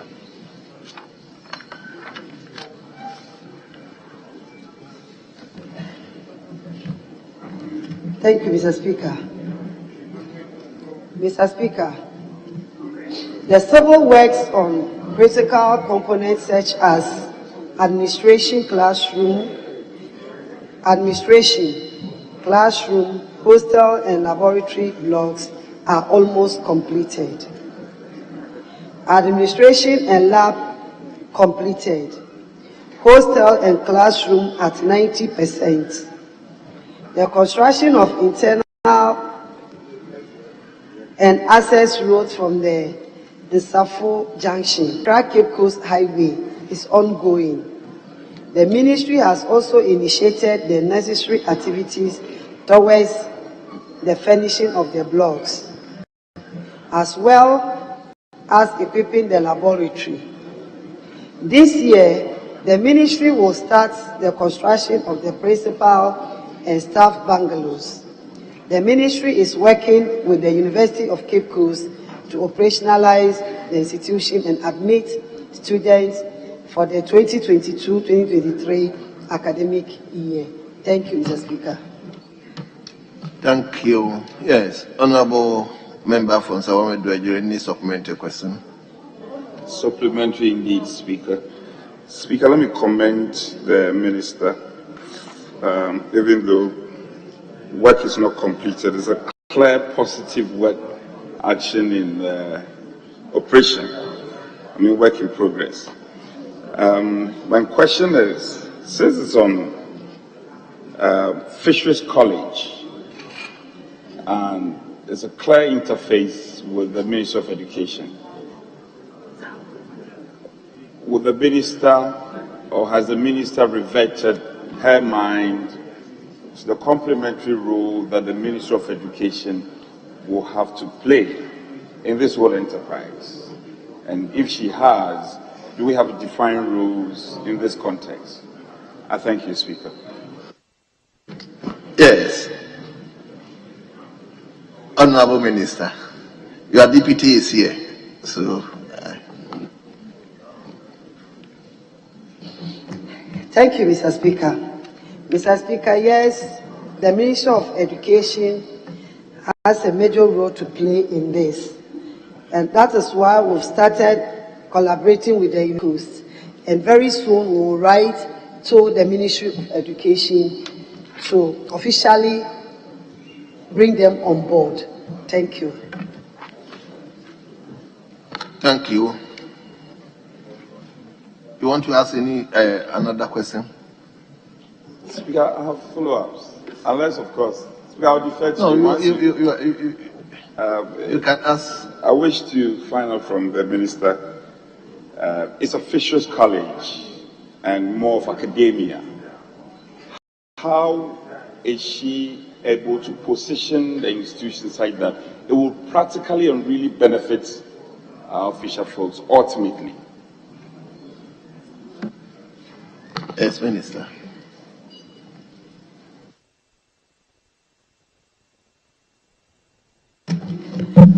Thank you, Mr. Speaker. Mr. Speaker, we'll be looking at some in-service training for the fishers, short-term courses.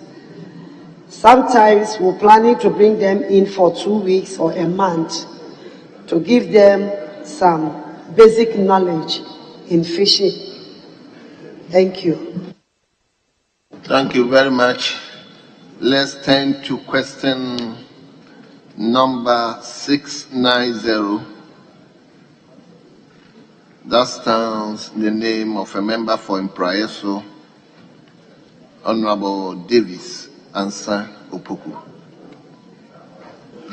Honorable Member, the Minister is laughing. It means he's prepared to answer your question. Yes, and I love that, Mr. Speaker. Thank you for the opportunity, Mr. Speaker, to ask the Minister for Fisheries and Aquaculture Development how Air Ministry plans to advance activities in the post-harvest management of which has been given little attention in the past. Thank you.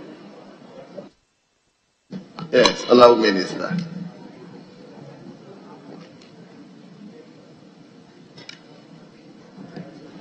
Thank you, Mr. Speaker. I was actually praying that he wasn't around. So when I saw him, I was amazed. Thank you. Mr. Speaker, post-harvest management has been extensively featured in the revised National Fisheries and Agriculture Policy for 2021 with the goal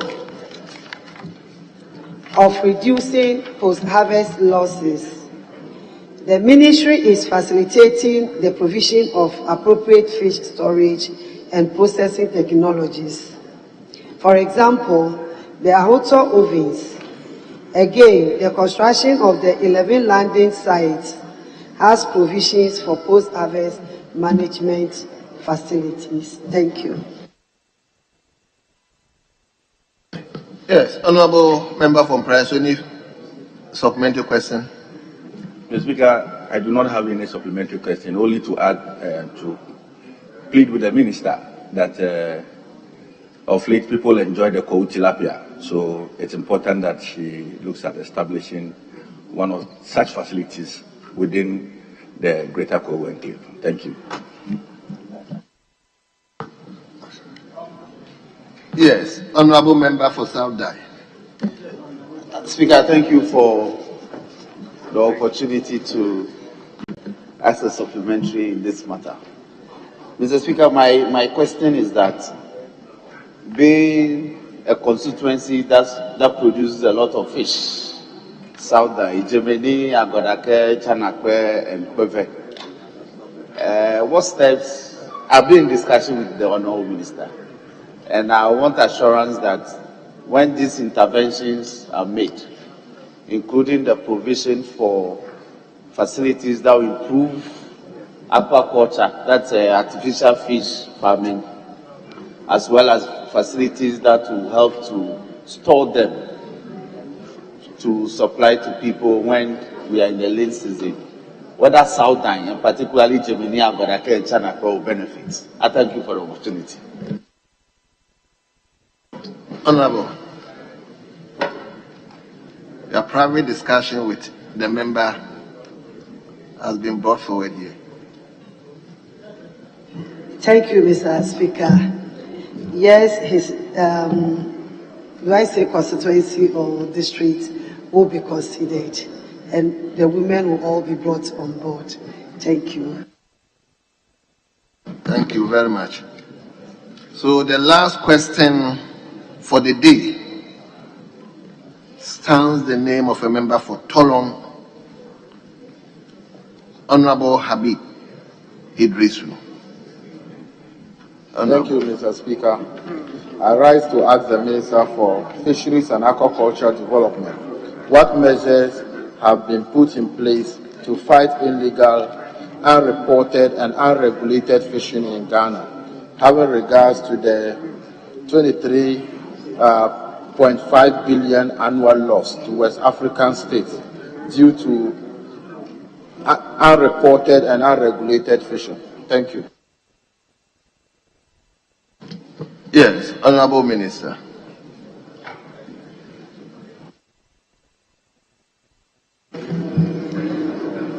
Thank you, Mr. Speaker. Mr. Speaker, the following are some of the measures to address IUU fishing. 1. Observers have been placed on all industrial vessels during fishing expeditions. Electronic monitoring of vessels at sea. Regular sea patrols and inspections. Port and beach combing operations to monitor compliance of fisheries laws and regulations.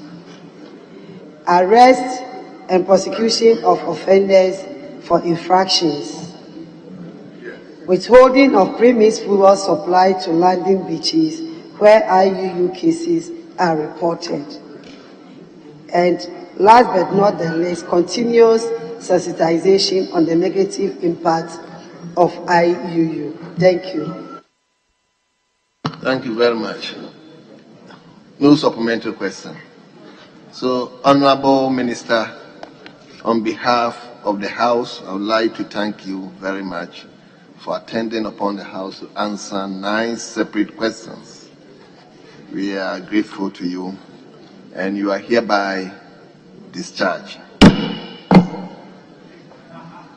Honorable members, we turn to item number 8.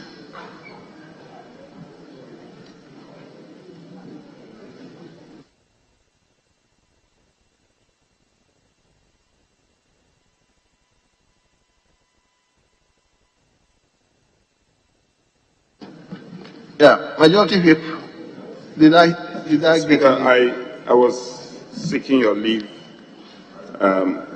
based on earlier discussions we had that after the questions were agreed that statement had been admitted by the two self and they were going to be taken.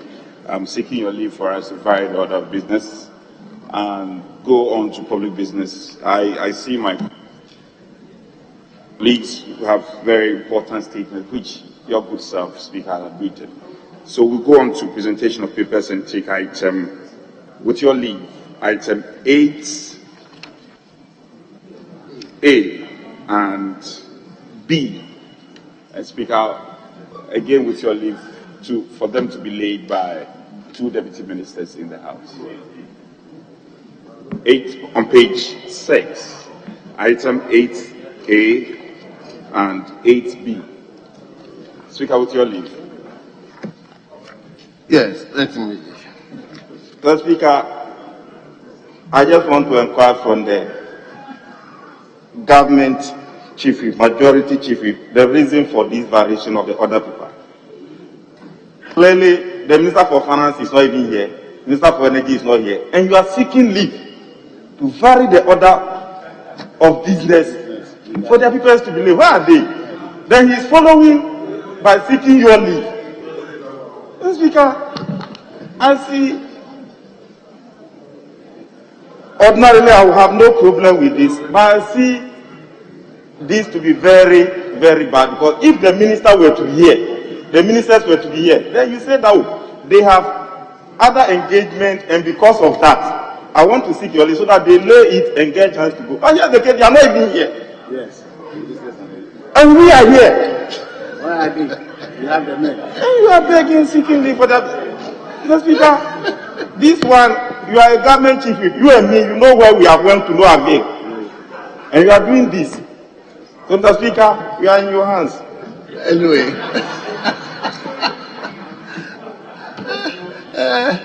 Honorable Deputy Whip, the leave is granted. The deputy ministers are available. I think they can do that on behalf of their substantive ministers. So I've granted the leave. So let's turn to page number 6. That is at the beginning of the commencement of public business, presentation of papers. So the Minister of Finance, so now the Deputy Minister of Finance may do that on behalf of the Minister.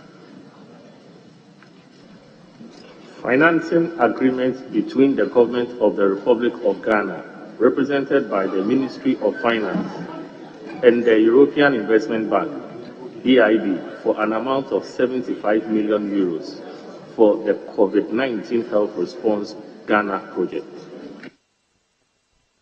Honorable members, the agreement has been duly presented to refer to the Finance Committee for consideration and report.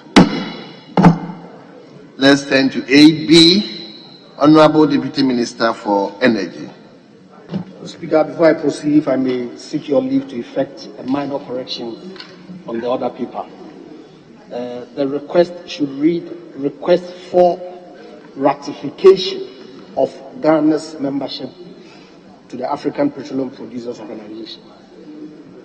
The word ratification of is omitted. Thank you. Request for ratification of Ghana's membership to the African Petroleum Producers Organization, APPO. Honorable members, the request has been duly presented and it is referred to the Committee on Mines and Energy for consideration and report. So we now come back to item number 7 as statements. And Mr. Speaker, I've admitted a couple of statements. The first one to be read stands the name of a member for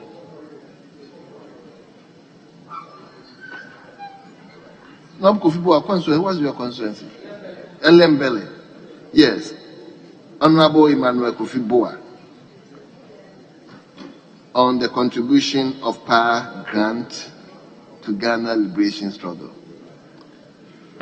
Meanwhile, I will respectfully ask the first Deputy Speaker to take the chair. So, Honorable Member, you may go on with your reading.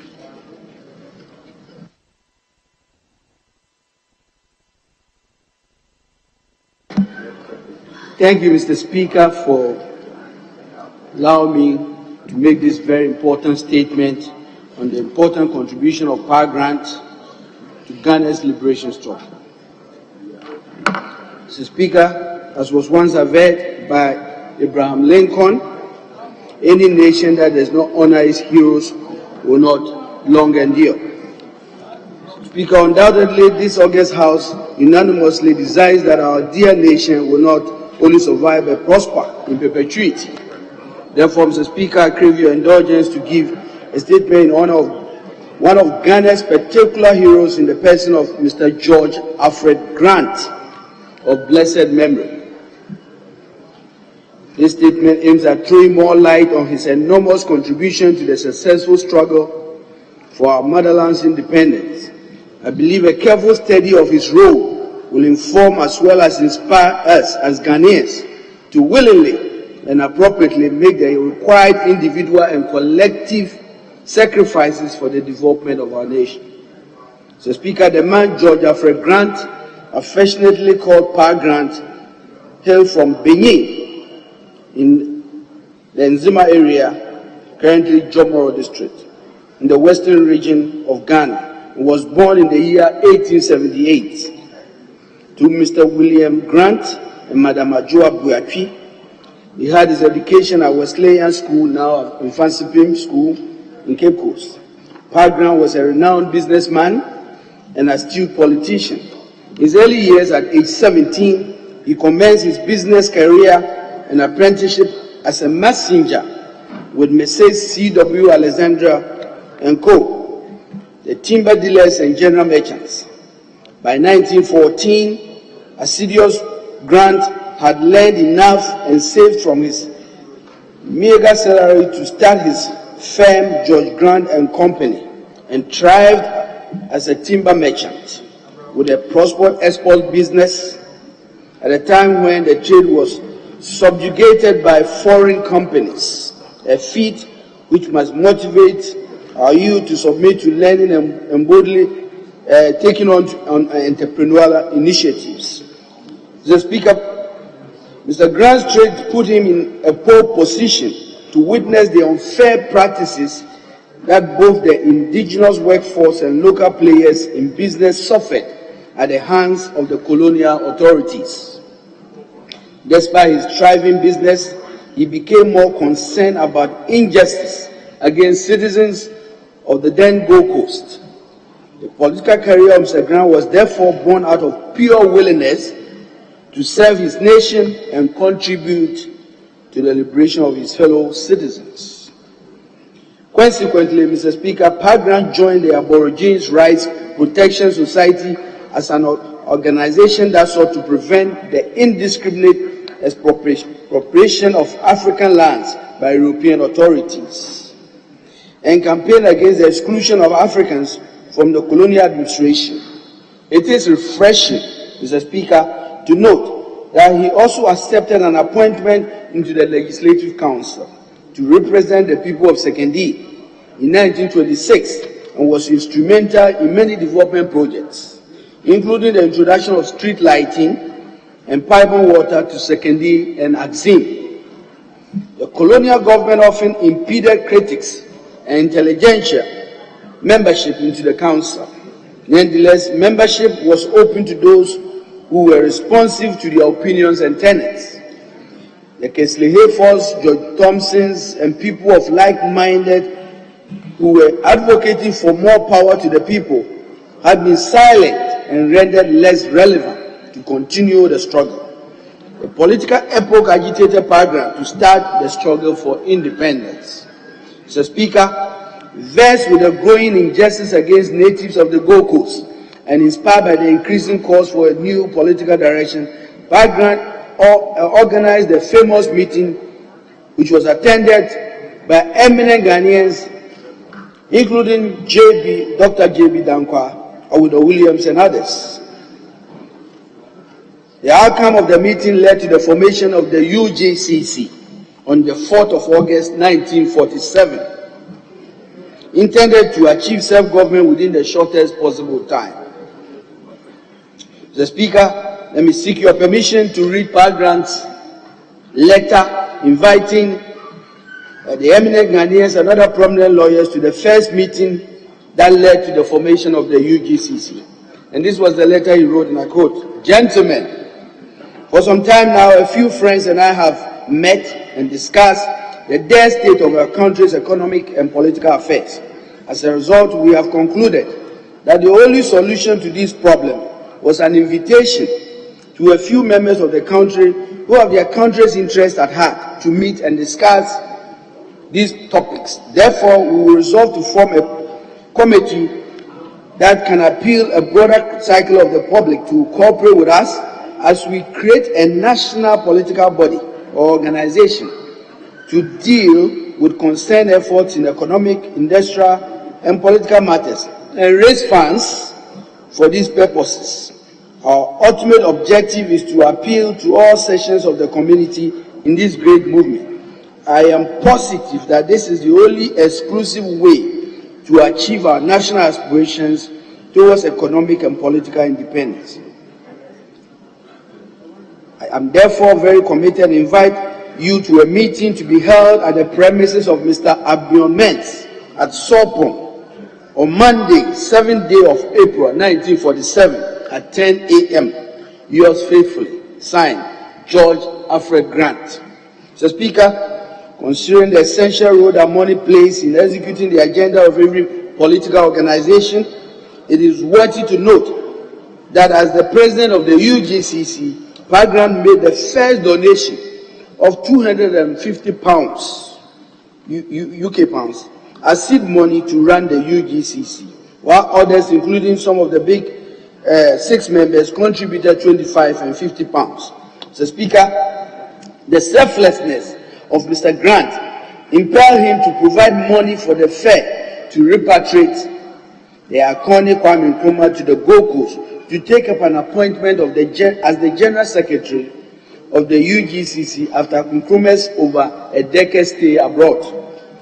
It is also striking to learn that Grant's avid pursuit of political freedoms and civil liberties for his fellow citizens was not without adverse repercussions on his hitherto thriving business enterprise. Colonial authorities victimized him to the extent that logs or timber bearing his company's symbol were prevented from boarding any ship at the harbor. He had to resort to the expansion of his timber business locally to avert imminent collapse.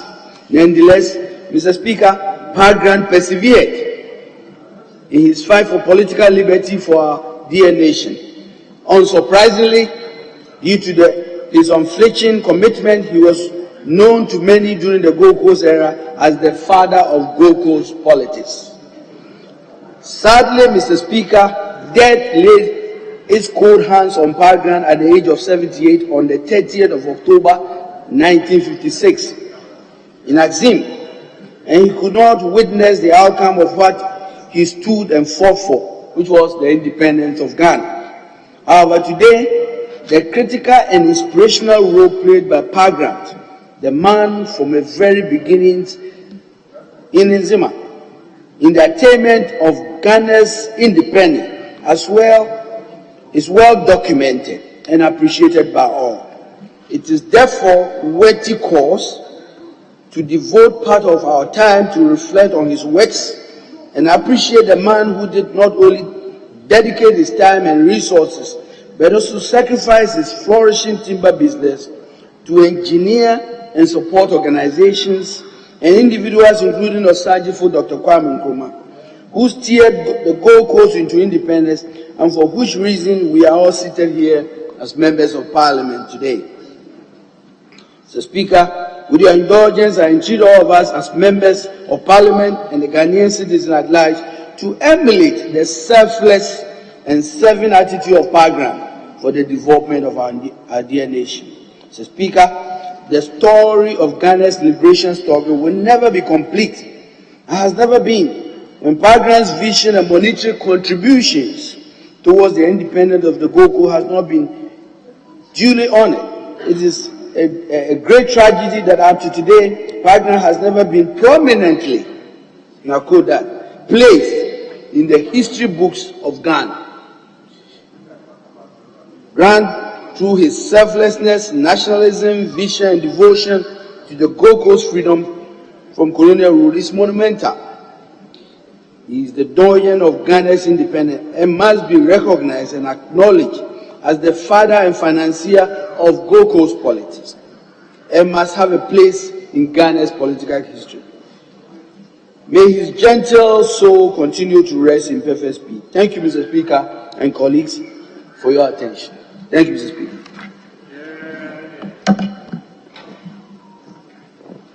Yes, Honorable Dafiamapo. Speaker, thank you for.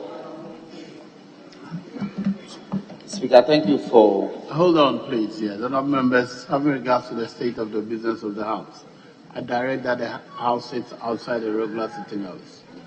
Now you may proceed. Speaker, thank you.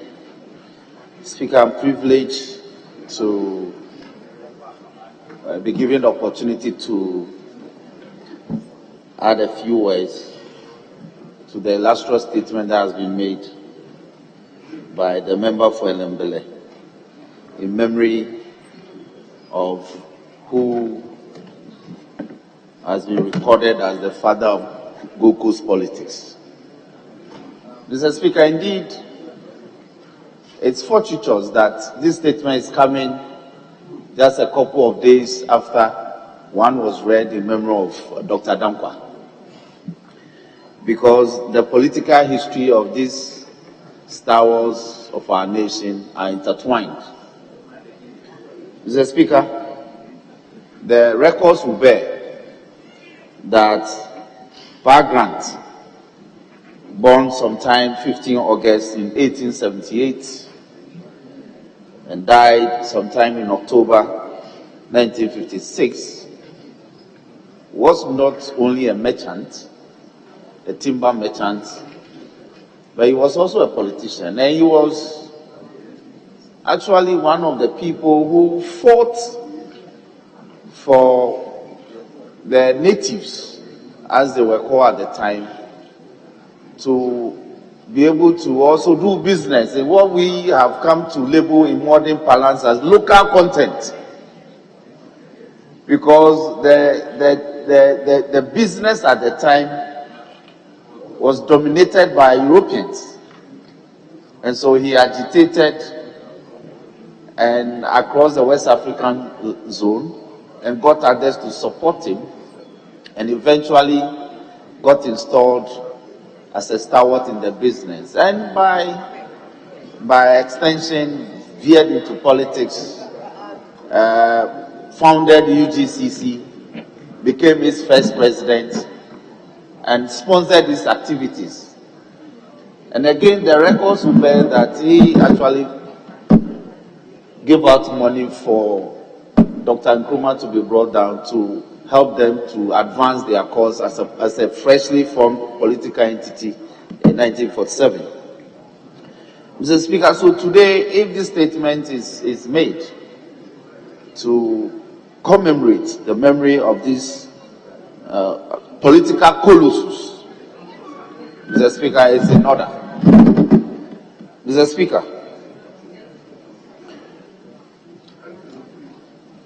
It is said that a nation that does not glorify its heroes is not worth dying for. This house, it is time that, for instance, one of the universities or institutions of learning in the Western region or located anywhere in this country should be established in the memory of Pa Grant for the role that he played towards our struggle to attain self-rule and eventual independence as a republic. Yes, if you go to Sekende, if you go to Takrady, if you go to that area, there are a couple of statues that have been erected in his memory.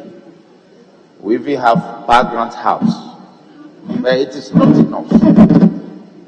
We are reviewing the roles of people who have contributed to making us a nation state today, and I think it's in order that some other bigger monuments are erected in their memory. Mr. Speaker, if you go to other countries, universities, statues, in fact, inscriptions are carved on marble stones and inspired in memory of those history makers. And therefore, like I made a call last week when a similar one was made in memory of Dankwa. At the end of our contribution, I will urge the House to rise to pay a 1-minute silence in his memory. Mr. Speaker, with these few words, I thank you for the opportunity.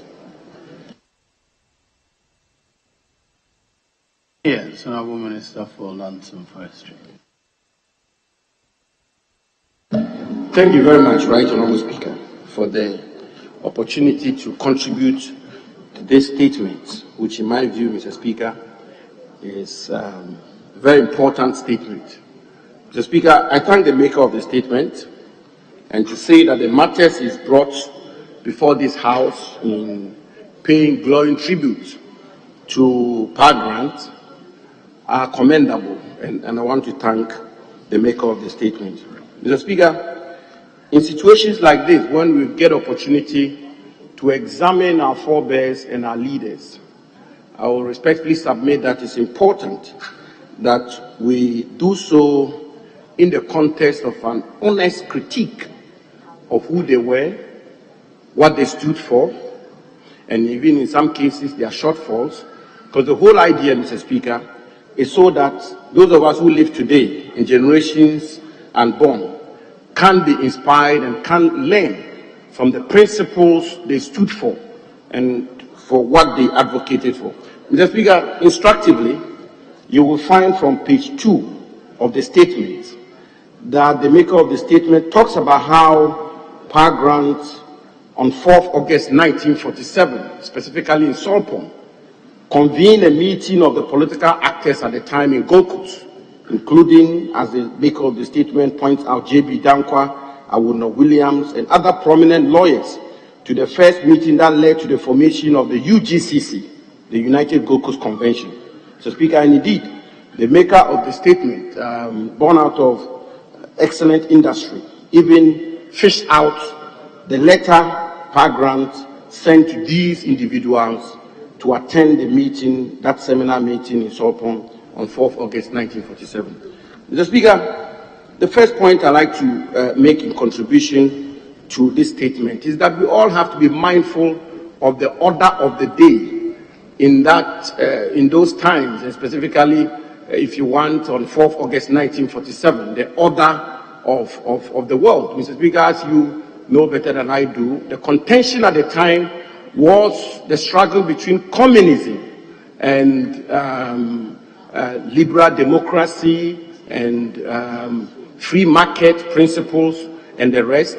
Mr. Speaker, in Solpon on 4th August 1947, Pa Grant led his colleagues to advocate strongly that our country, Ghana, take the path of liberal democracy, property-owning democracy, free market, democratic accountability, and rule of law. Mr. Speaker, that's what Pa Grant stood for. And it's important for this point to be made because today, Mr. Speaker's House, by almost a sense of unanimity.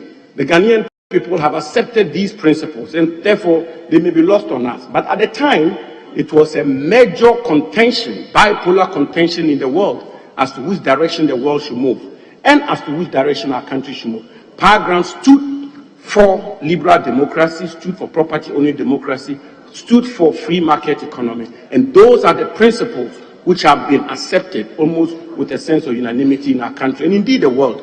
Mr. Speaker, at the time, across the African continent, post-independence, and by that I mean from 1957, when our country led sub-Saharan Africa to gain independence, all through the 1960s to 1966, when new and emerging African independent countries came up, the order of the day on the African continent was one-party state.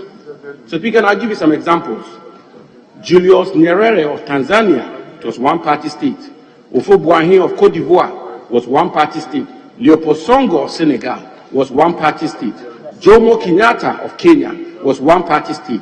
And indeed, almost across the African continent, the order of the day was one-party state. In our country itself, at the time, we had one-party state. Par Grant stood for multi-party democracy at the time. And I think these are principles that we have to refer to in eulogizing and paying tribute to Par Grant. Mr. Speaker, he himself, as a person, was a serious businessman, as rightly alluded to by the maker of the statement, and was one of the foremost merchants in our country, and believed strongly in free market, believed strongly in profit, and believed strongly in capitalism, and that market forces should determine the market and the economy of our country. And indeed, he didn't make means worse on that. He didn't lose any difficulty in standing up for that way of conducting business in our country. Mr. Speaker, so I want to conclude by saying that the maker of the statement is very right in calling on the House to pay tribute to Par Grant, given the contribution he made to the political consciousness of our country. But at the same time, I also think that the principles he stood for, which principles have been vindicated today across the world in our country, that liberal economy is the way to go, multi-party democracy is the way to go, rule of law is the way to go, democratic accountability is the way to go. Those were the principles Par Grant expounded with J.B. Danko and Co. on 4th August 1947 in Solpom, when they established the United Gold Coast Convention. Mr. Speaker, with these words, I thank the maker of the statement. Yes. Thank you, Right Honourable Speaker. I start by commending the Honourable Member of Parliament for Elenble for such an excellent piece. Honourable Speaker, Par Grant represents national in character, but he is a man of pride for people like myself from Axim and the rest of Nzemaland. Growing up in Axim, Par Grants, the footprints of Par Grants were everywhere. And every child, every school, we looked up to the stories we heard. Mr. Speaker, I remember the first day I visited the European cemetery in Axim, and behold, there was the tomb of the great Par Grant. I was shocked because it was a surprise to me. I just took some trees, some plants as a flower. I placed it on the tomb and I said a prayer that the spirit that they commence this country with, it is that we pray that it should imbibe people like us so that we pursue and hold further the torch that was laid by him. Right, Honourable Speaker, the story of Par Grant inspires people like me, a young politician as such, that it doesn't matter where you are coming from, but where you want to go. This is a man who sprung up from a humble home, but yet he was able to inspire us with the great achievements he chalked. When I was at the primary school, there's a school in Axim called St. Augustinos. And behold, there is an edifice that he put up. An edifice that once hosted the British Bank of West Africa in its structure. But you look at it now, and it's in a bad, very, very bad state. Right, Honorable Speaker, I want to end this statement by saying that, yes, the raising of a stamp by the government, it's laudable. But I believe that such a great personality that helped to start this political system that we run should be celebrated. And I believe we can do better by initiating annual lectures in his honor to tell the story that yes, it doesn't matter where you come from, but what you stand for and what you want to do for your people through service. So I wish to conclude by thanking the maker of the statement for such an excellent piece. And it is a prayer that the spirit that they started with should move us to advance this country to the state that he and the great others, our forefathers, what they had in mind, we should be able to achieve it. Thank you, Right Honorable Speaker. First time. Yes, Honorable Member for Belkwa South. I'm grateful to Right Honorable Speaker for the opportunity to contribute to this all-important statement, ably put together by my respected colleague, Honorable Emmanuel Ama Kufibua. Right Honorable Speaker, last Friday, I eulogized Dr. J.B. Dankwa, whose passing was 57 years ago. And I'm elated that today, my colleague, Honorable Bua, is following the path of righteousness by also trying his very best to talk about somebody that I would say midwifed the United Gold Coast Convention. So there are those who are in the background and they do the serious work, and there are those who take the credit. Today we cannot talk about our independence struggle without, eulogizing the chief and main financier. The record will show that when somebody was even unable to pay his travel expenses to come to the Gold Coast to help in the struggle, it took this serious merchant and businessman to pay for his travel ticket. Where would Kwame Nkrumah have been but for the largesse and generosity of our grant? That's why I am of the humble view that this statement is immensely important for our education. Honorable Speaker, some people are born with some gifts. We are being educated by this statement that even at the age of 17, he started his business career and he became a serious timber merchant, as they would like to describe him. And he partnered with some foreign business entity, Messias, CW, Alexander and Company. That is amazing. Because at 17, I'm sure a lot of people were doing hunting for, what's this popular meat? Yes, grass cutter. You know how grass cutter adds to Abunabunu. But some people were doing all this. Going to look for snails and the rest of it. I don't know where he got his genes from, but 17. We're not talking about modern times. This great man of Africa has started his business partnership with a foreign entity. Honorable Speaker, the fact of the matter is that one of the primordial vibrations of the white man was to deplete our resources. One of the things that people don't want to talk about. You know, the Enlightenment that they claim came via the Bible also had a commercial interest. And that is why those who came together to form the Aborigines Right Protection Society must be commended. They were very, very strong on the point that the indiscriminate expropriation of African lands by European authorities and businessmen should be stopped. That was very good for us.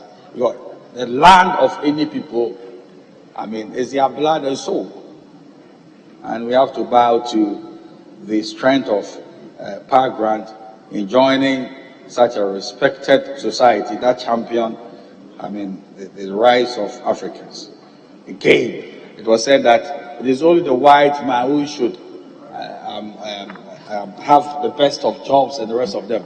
The Aborigines Rights Society, was strong in saying that the black man should also come to the best place in the establishment, as most blacks were very educated.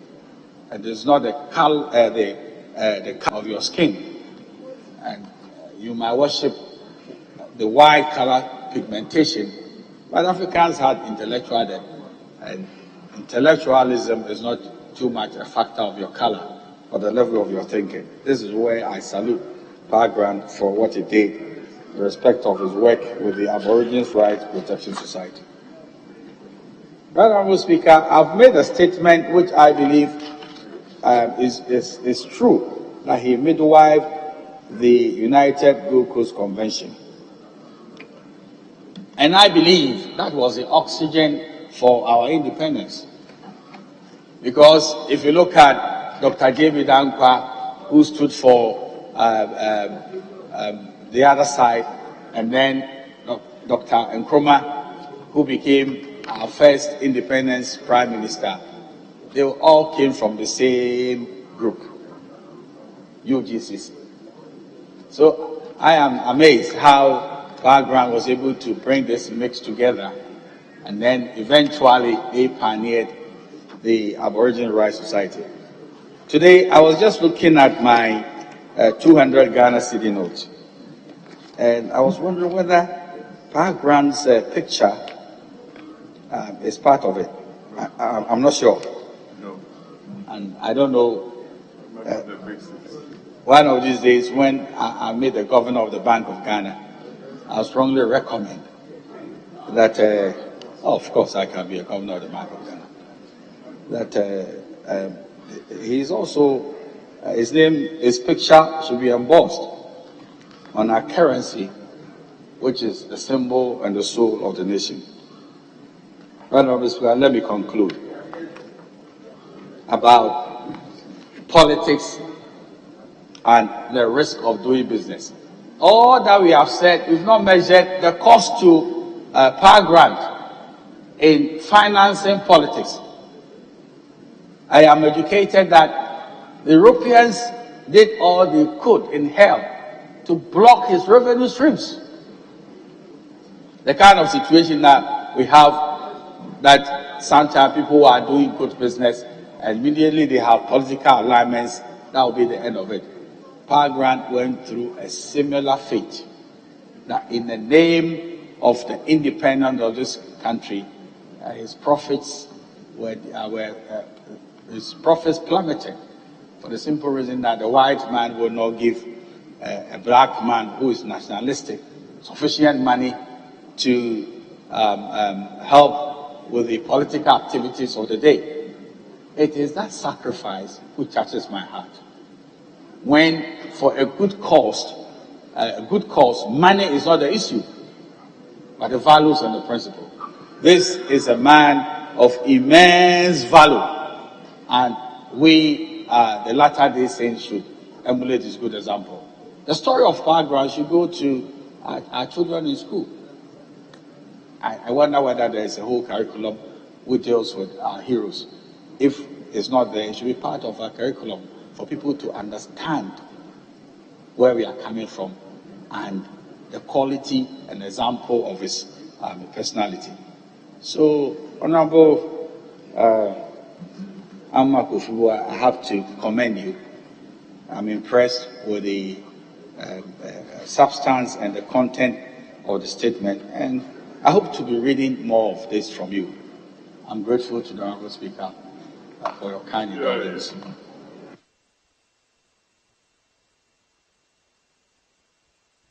Yeah. I'm grateful, Mr. Speaker, for the opportunity to contribute to this very important statement, which has been eloquently made by my respected colleague, the Honorable Emmanuel Amakofi-Boa, on a national hero, an icon who we must continue to celebrate, the late Pa Grant, as he is affectionately called. Mr. Speaker, the angle I wish to introduce to this whole discussion is the fact that this statement reveals how that notion that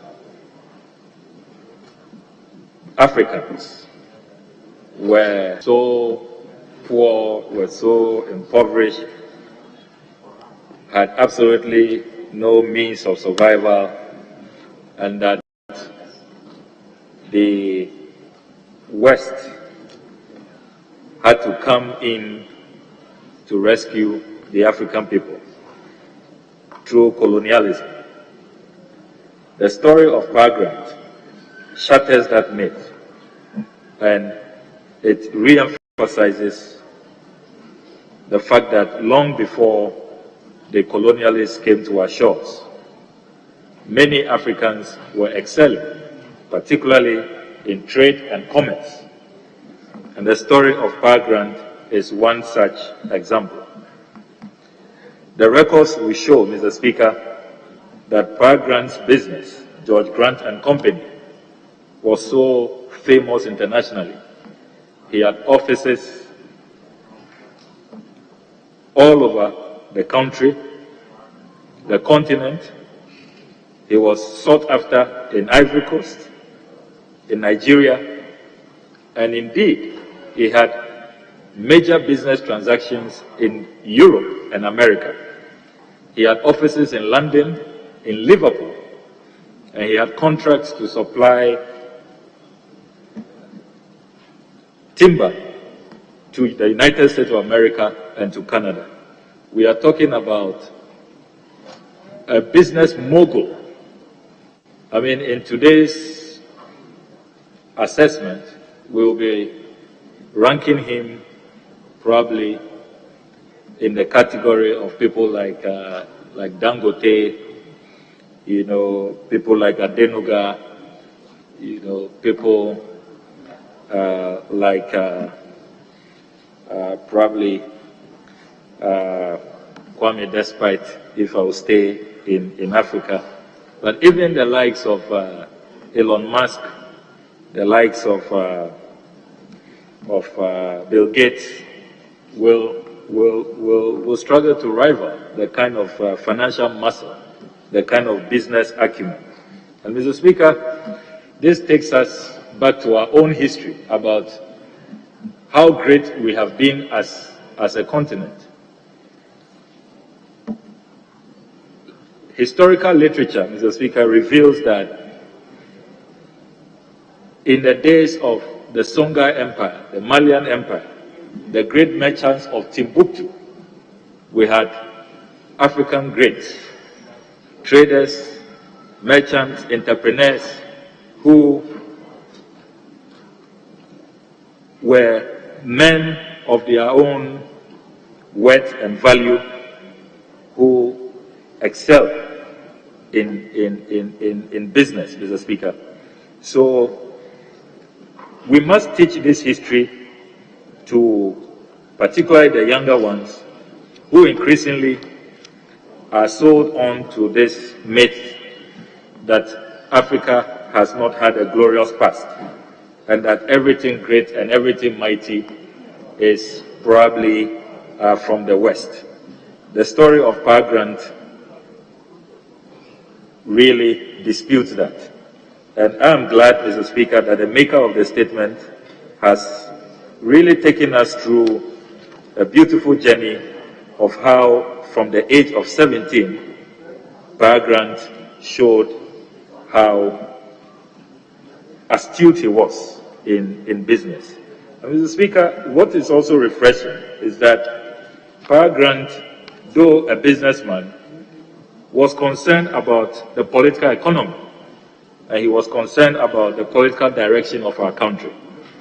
It is he, as the maker of the statement has spelled out, and even obtaining a copy of the invitation letter that he wrote to, if you like, the intelligentsia at the time.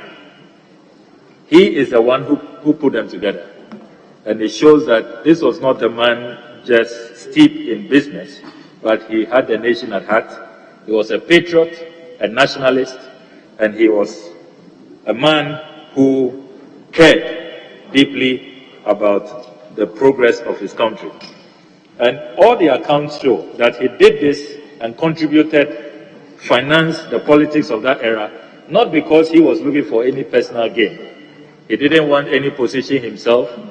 And indeed, when independence was even attained, Mr. Speaker, the records show that he continued with his business. He was a businessman in Axim.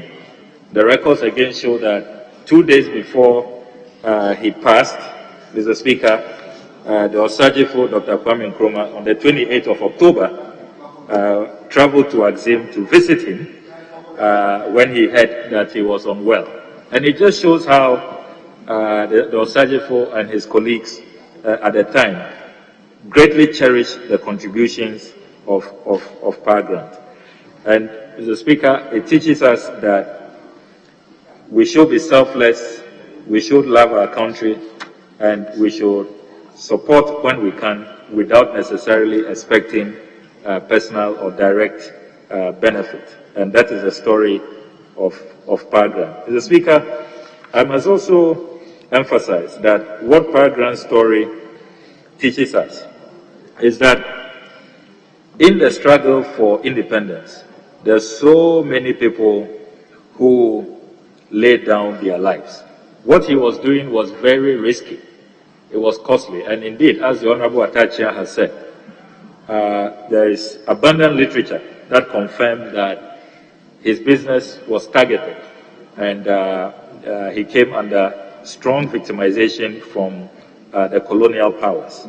But he was not perturbed, he was not deterred. He was willing to take those sacrifices, and he ensured that he financed the independent struggle for us to obtain the freedom that we have obtained today. Finally, Mr. Speaker, Grant was a man who, you will say that, was in relative comfort. He was in his comfort zone. Indeed, I read about his education. He was at the Wesleyan Mission, now in Fansipim, and he also had private tuition.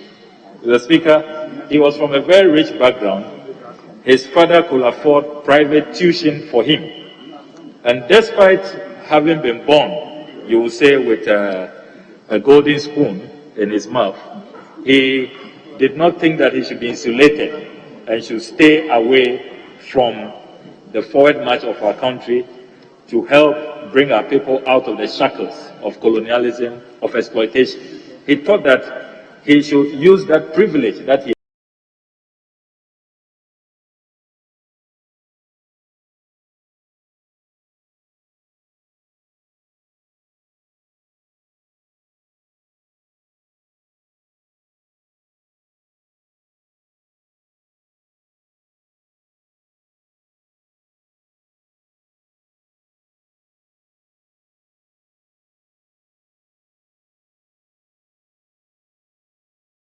us out of poverty, out of deprivation, out of ignorance, and to build for ourselves a fair and just society.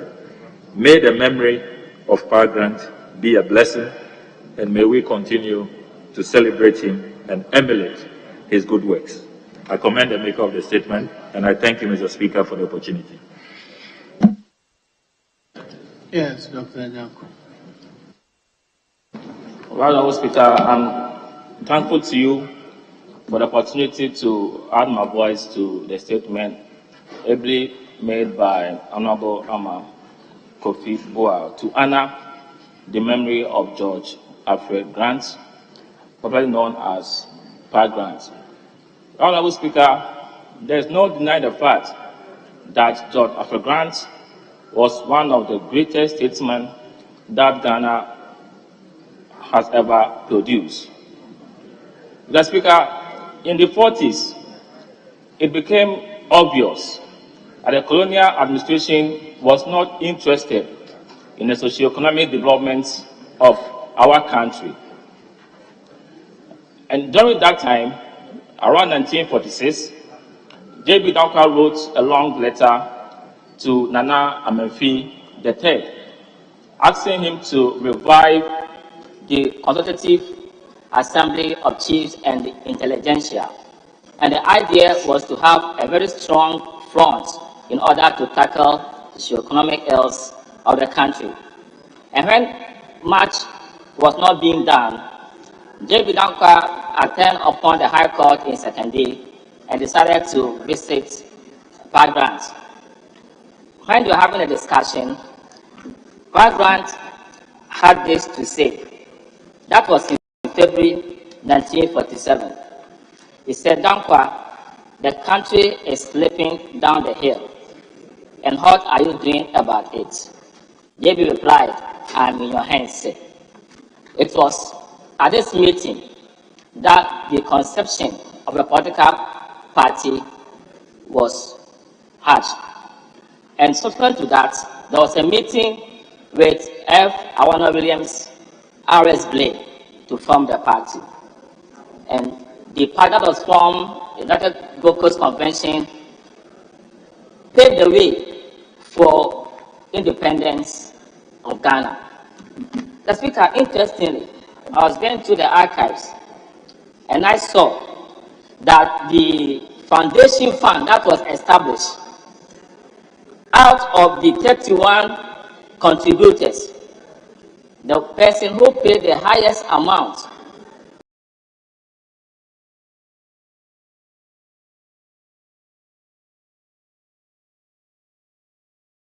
was George Grant, £150. W.J. Kwesimu, £25. F.A. Awono Williams, £50. R.S. Blake, £50. J.B. Dankwa, £50. So it's a lot. So this tells us that J.B. Dankwa was Pa Grant was very instrumental in the formation of the group. And it tells me also that as a businessman, a wealthy man, a business merchant who was sought after by governments across the globe, was somebody who had the nation at heart and decided to use his resources to ensure that Ghana made strides in terms of our development.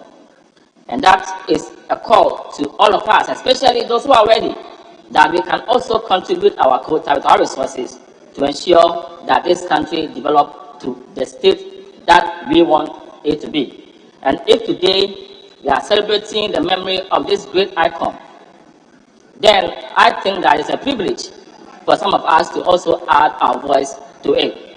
This was a colossus, a humble man, a hardworking man who despised his own small beginnings and aspired to the heights that he reached. Not much is said about Alfred Grant, and I'm thinking that the Minister for Tourism should liaise with our various second and first second institutions to ensure that the learners, the students, visit the birthplaces and the tombs of some of these persons. It's very important because, Speaker, if this is done, they will learn to appreciate the value and the worth of these persons. And this could be a very strong tourist booster for this country from within our own jurisdiction. Mr. Speaker, I'm honored and privileged to add my voice to this great man who God gave us to lead us to where we are now. Wherever he is, I pray that he will continue to rest in peace, and God will also honor generations that were born after him. Thank you, Honorable Speaker, for this opportunity. I'm grateful. Yes, Honorable Majority Leader. Mr. Speaker, thank you very much for this opportunity. Mr. Speaker, I associate myself very hugely with the statement made by the Honorable Emmanuel Amakofi-Boa in memory of a man called George Alfred Grant, and affectionately referred to as Pa Grant. Mr. Speaker, I was just searching to see if we have ever had such a statement made in this House in memory of such a colossus in the history of this country. It appears no such thing has ever been done. I remember some time back, the Honorable Joe Gatti wanted to make a statement. I don't really recollect whether any such statement eventually came to be made. And if it has never been made, Mr. Speaker, then that certainly would be a monumental injustice to the man who so much inspired our efforts to liberate this country from the clutches of colonial administration. Mr. Speaker, at the height, at the pith of this statement is sad to relate the rather unrecognized role of Pa Grant in the liberation of this country from colonial rule. Mr. Speaker, I'm really touched by the anti-penultimate paragraph of the statement, which says to us that he is the doyen of Ghana's independence and must be recognized and acknowledged as the father and financier of Gold Coast politics and must have a place in Ghana's political history. Mr. Speaker, this is a really loud appeal and should go to the hearts of all who are herein assembled and also the people in government. Mr. Speaker, it's not too late to straighten up the history of this country. It's not too late. Speaker, this should lead us to the fact that the independence of Ghana was not at the instance of one person. People contributed resources, they contributed their experience, they contributed their time to making this country what we have witnessed today and what we are witnessing as a nation. Speaker, some people contributed more of energies and time.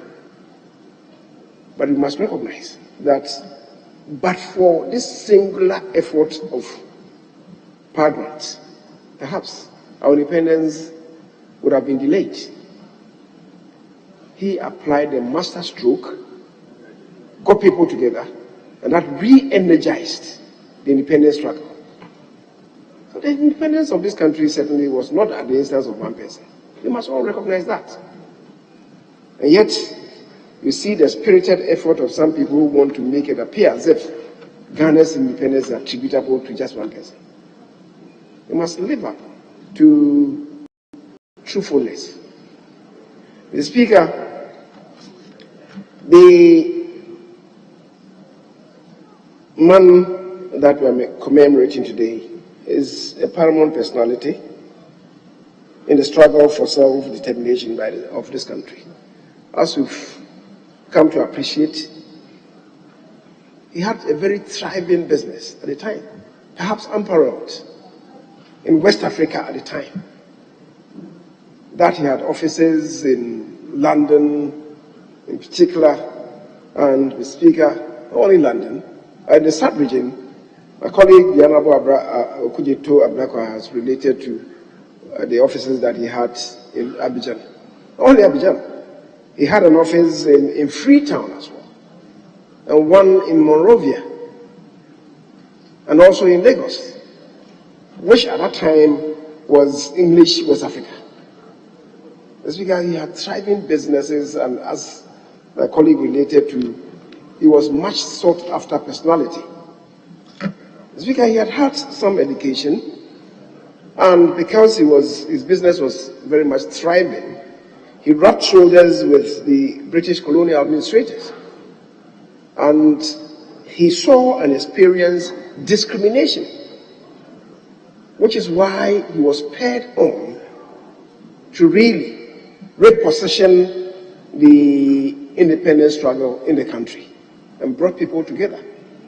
He was really in a class of his own, but then he felt and experienced discrimination. That's how come he related to the academics of the time, brought them together, and initially financed the first meeting of what eventually became known as the UGCC. The Speaker, as I said, he had a thriving business, and yet inspired by the spirit of patriotism, he availed his experience and resources to the country. Mr. Speaker, last Friday, the Honorable Achia, as usual, made a statement in memory of Dr. J.B. Dankwa.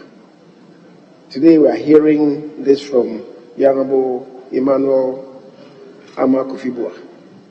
I would want to plead that we don't end it here, that every year the conscience of this nation should be by another such statement in memory of George Grant.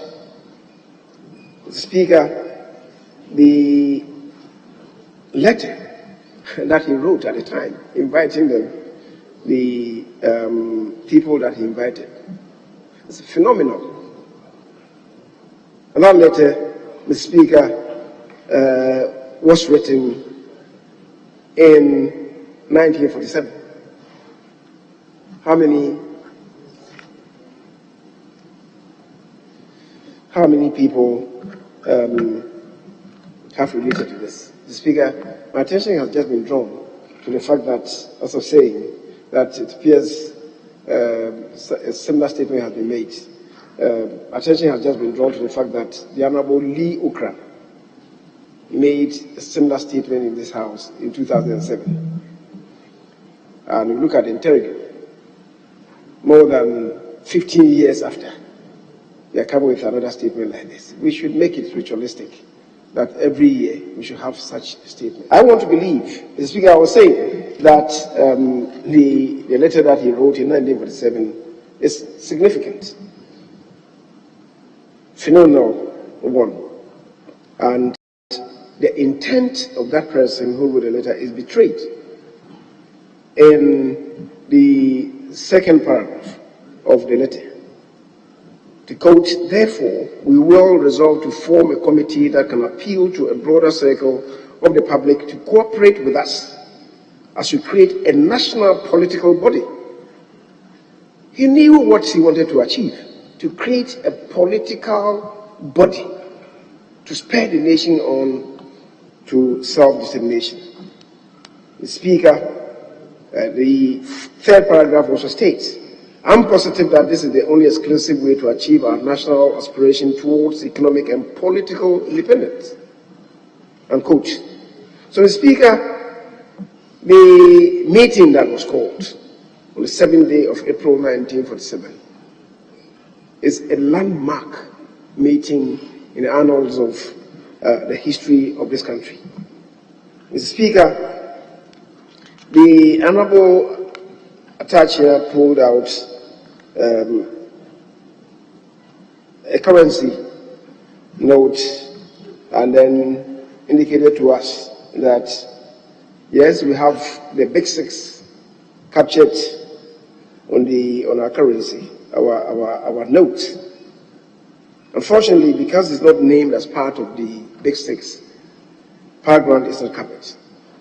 Should you have the case where the others who were equally inspirational in the UGCC, including the RS Williams and others, to also perhaps find their images in some of the currencies, maybe 100 cedi currency, Speaker, that would keep their memories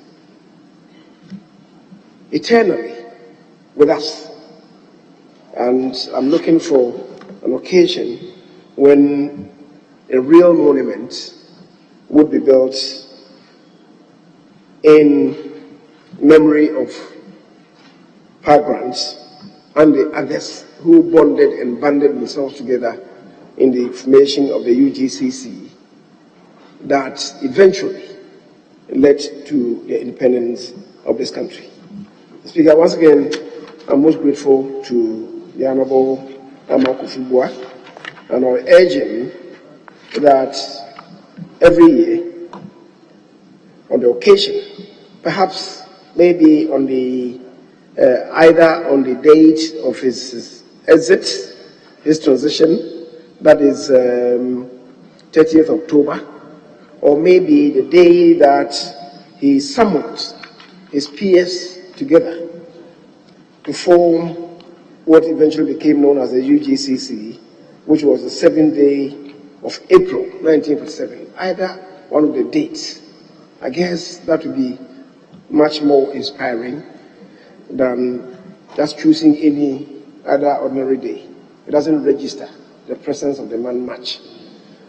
Speaker, so once again, as I said, I must express my gratitude to my colleague and urge him to continue on this path.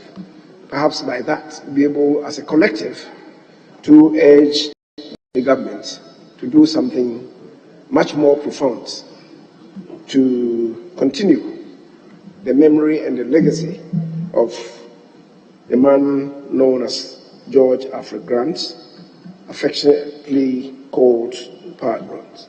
Speaker, thank you very much. Very well, thank you. Leadership, I have two more statements. What's your advice?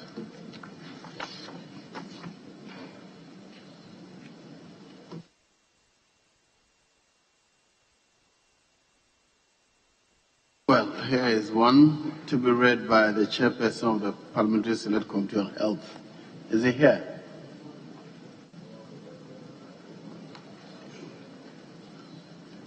There's another one. The National Chocolate Day by the Honorable Member of Finsu South. Is he here?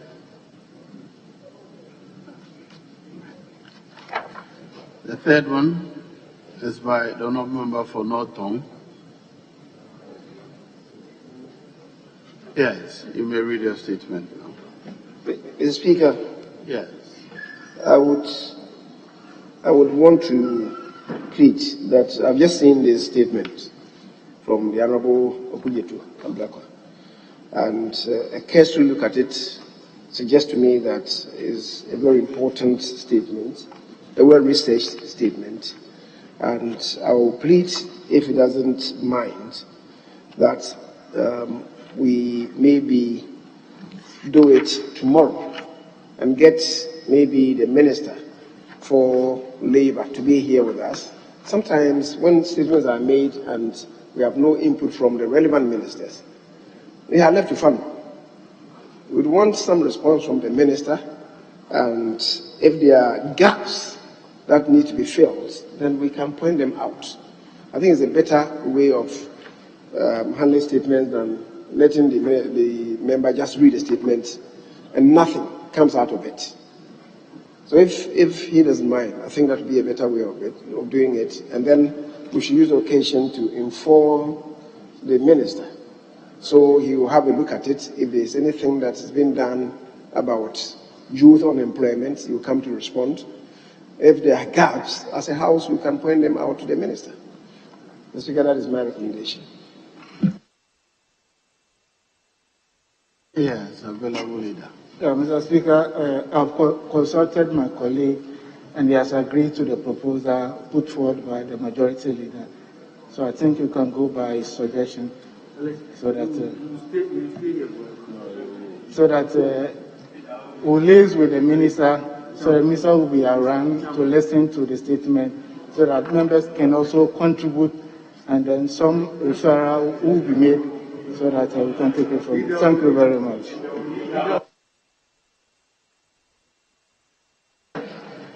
Very well. In that circumstance, can I bring proceedings to a close for the day? Very well, honorable members. In that circumstance, the House is adjourned. Yes, Leader. Speaker, the attention has been drawn to the fact that tomorrow, one of our own, the immediate past member of Parliament for Navrongo, the Honorable Kofi Ada, a former Minister of State, positions, and the funeral is holding at the forecourt of our grounds here.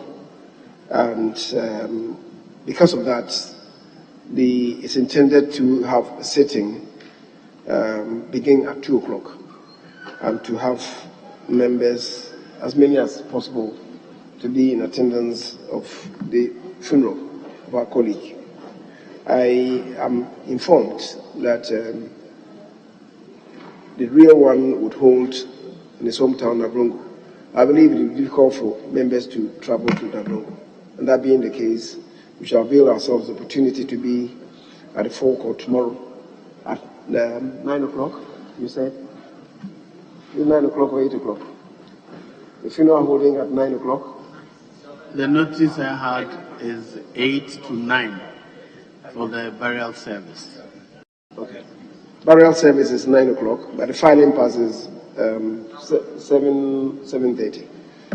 So, Speaker, just to appeal to members, and in that regard, I would also impeach the Business Committee. We're having our meeting shifted forward to 7:30. I believe that we'll be able to finish with it in 30 minutes to give ourselves time to attend the funeral. So the Business Committee sits at 7:30, respectfully. So let those of them who are in the offices listening be with us at 7:30 at the Business Committee meeting tomorrow. Thank you. Very well. The House is accordingly adjourned till Thursday, 10 February, 10 o'clock in the forenoon.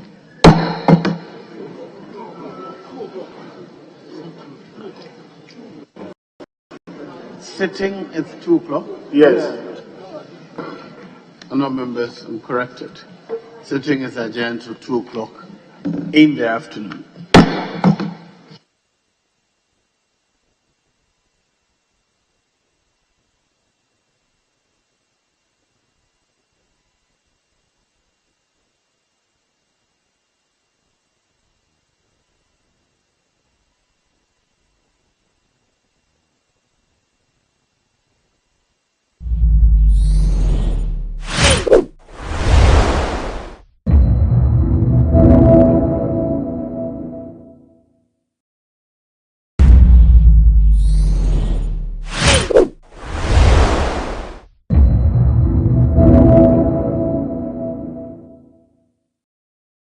Well, here's GhanaWeb.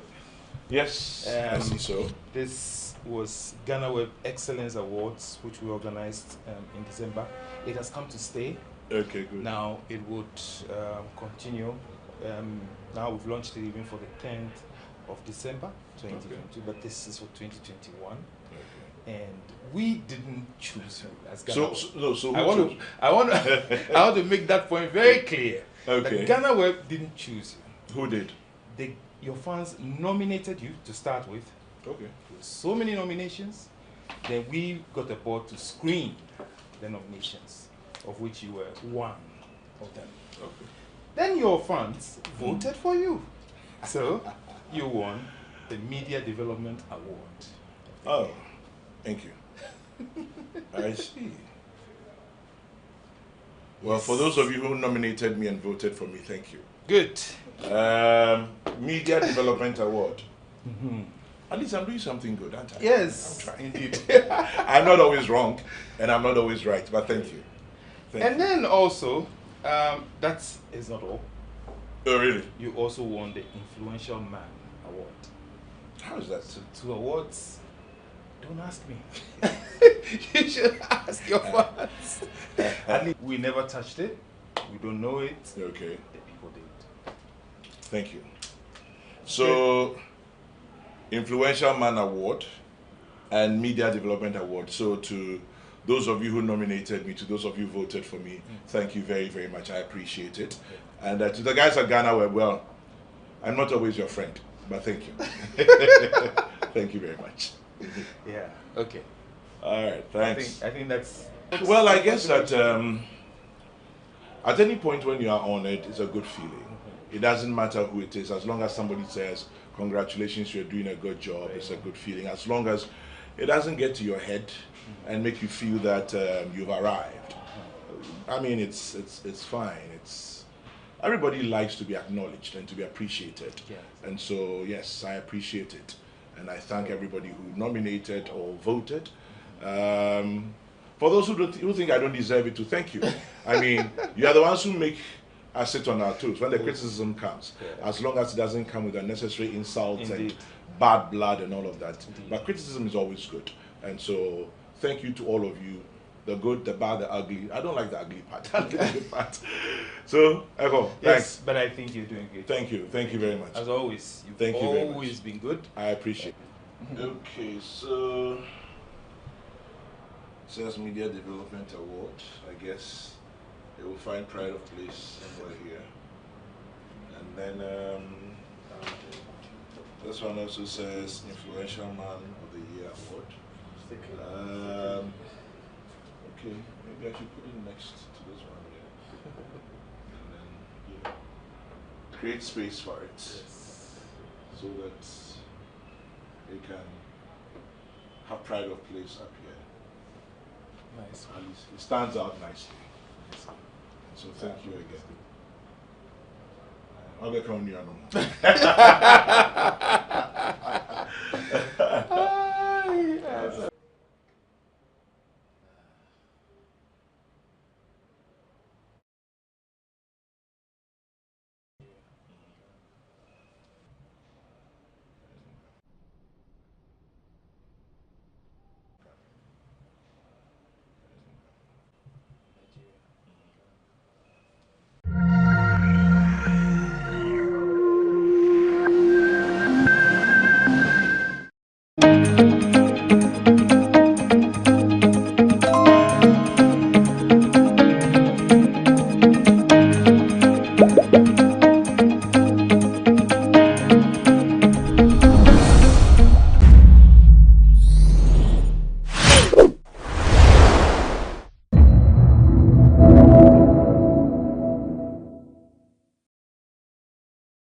We've got a question for you this week.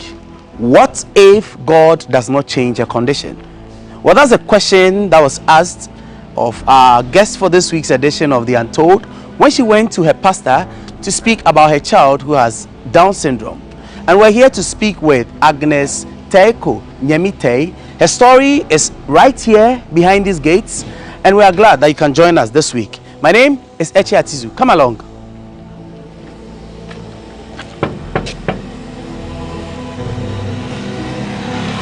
Hello. Hello, Auntie Aggie. Hello. Good morning. Good morning. I hope you're well. Yes, I'm well. Wonderful. It's good to be in your home this morning. Well, welcome. Ah, Toda! How are you? Wonderful. Today I'm in your house. Today I'm in your house. Are you off to school? You don't go to school this morning? I'll go. What? Are you sure? Yes. Okay. Thank you very much, Auntie Aggie.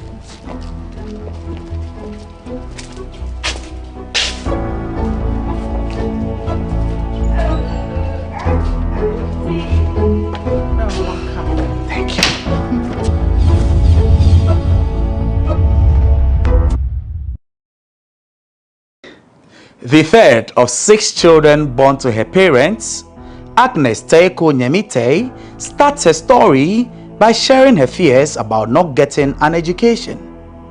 I was born in Tema, but I grew up with my auntie at Koforidua, where I had all my education to the secondary school. I started school at 8 years. It's interesting. Thinking back, I thought I couldn't have education, but thanks be to God, at 8 I started school, but I went through to the secondary school through a common entrance examination. I came back to live with my parents in Tema, where I went to the Social Advanced Institute to pursue a course in secretariatship because my late mom wanted me to be a secretary. Thanks to Auntie Phyllis, late Auntie Phyllis. My mom will watch her, see her dress up for work, and she appealed to my mother so much, so my mother wanted me to be like her. So she asked Auntie Phyllis what she does at PZ Cousins, and then she said she's a secretary. So my mother told me, I want you to be a secretary like Auntie Phyllis. So throughout my secondary school, I wanted to be a secretary because my mother wanted me to. So after secondary school, she made sure I pursued her dreams for me to be a secretary. So I went to the Social Advanced Institute and I passed out as a secretary. I've been working as a secretary till date, thanks to my mother, who had a vision for me I didn't have myself. Getting married at the age of 29, she remembers how she was under pressure to give birth while still single because many thought she was getting old. I got married rather late. I was 29. I remember when I gave birth to my son, my mother was so happy, and then she expressed that people were not going to worry her again. Mini be obi on my for, no be obi for, as we say in our local language. And my mother was so happy that finally at 29 years, I had a son. My mother said that she always tells them that my daughter is not married. Why are you expecting her to have a child? Because in the neighborhood where we live, they give birth like that. So they thought I should do same. But thanks to God, I gave birth to Kobe, my son, when I was 29. While still married, she unfortunately had to play a single mother role after her husband went away forever without notice. Her mother's last words would also come to make sense to her after a few years. My husband then traveled out to the US when Kobe was 2.5 years and did not return. To date, he has not returned from the US. So I had to single-handedly take care of my son. So date, he's 28 years now. So I waited for him. He wasn't coming. I remember the last words of my mother to me. It was a Wednesday. And then she said to me, Teko, you have to get divorced from your husband because he will do you no good. I did not understand my mother then. And my mother had gone to tell my Auntie Rose, that she should make sure that she gets a divorce from my husband for me, because she thinks that this man was wasting my time And lo and behold, my mother got sick that Wednesday evening. And then she died on a Friday. A little bit emotional, I'm sorry. And that was the last words of my mother. She wanted me to get a divorce from my husband because he was not going to do me any good. So I did. Toda. Well, that's the name of a second child, and that name means praise. Here is how Toda's father and the circumstances under which she was born all come in. I met Toda's father.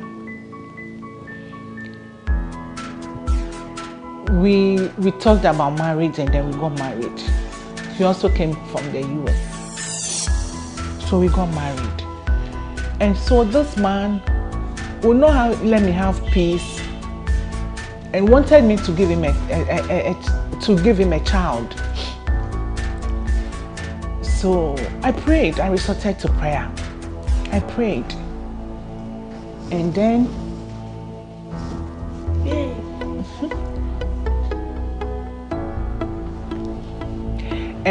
I had been to the Winners Church, their Bible school. So it was every December they go to Nigeria. Shiloh, they call it Shiloh in Nigeria, the Winners Church, and David Oyadipo's church, Bishop. So after the Bible school with them, I traveled with them to Nigeria. And the purpose of that trip was to pray to God to give me a child. Because my husband was not giving me any peace. He wanted me to give him a child. So I traveled with the Winners Church to Nigeria to pray to God for a child. I remember one time when I was in Nigeria, he spoke to me on phone. And then he started it again.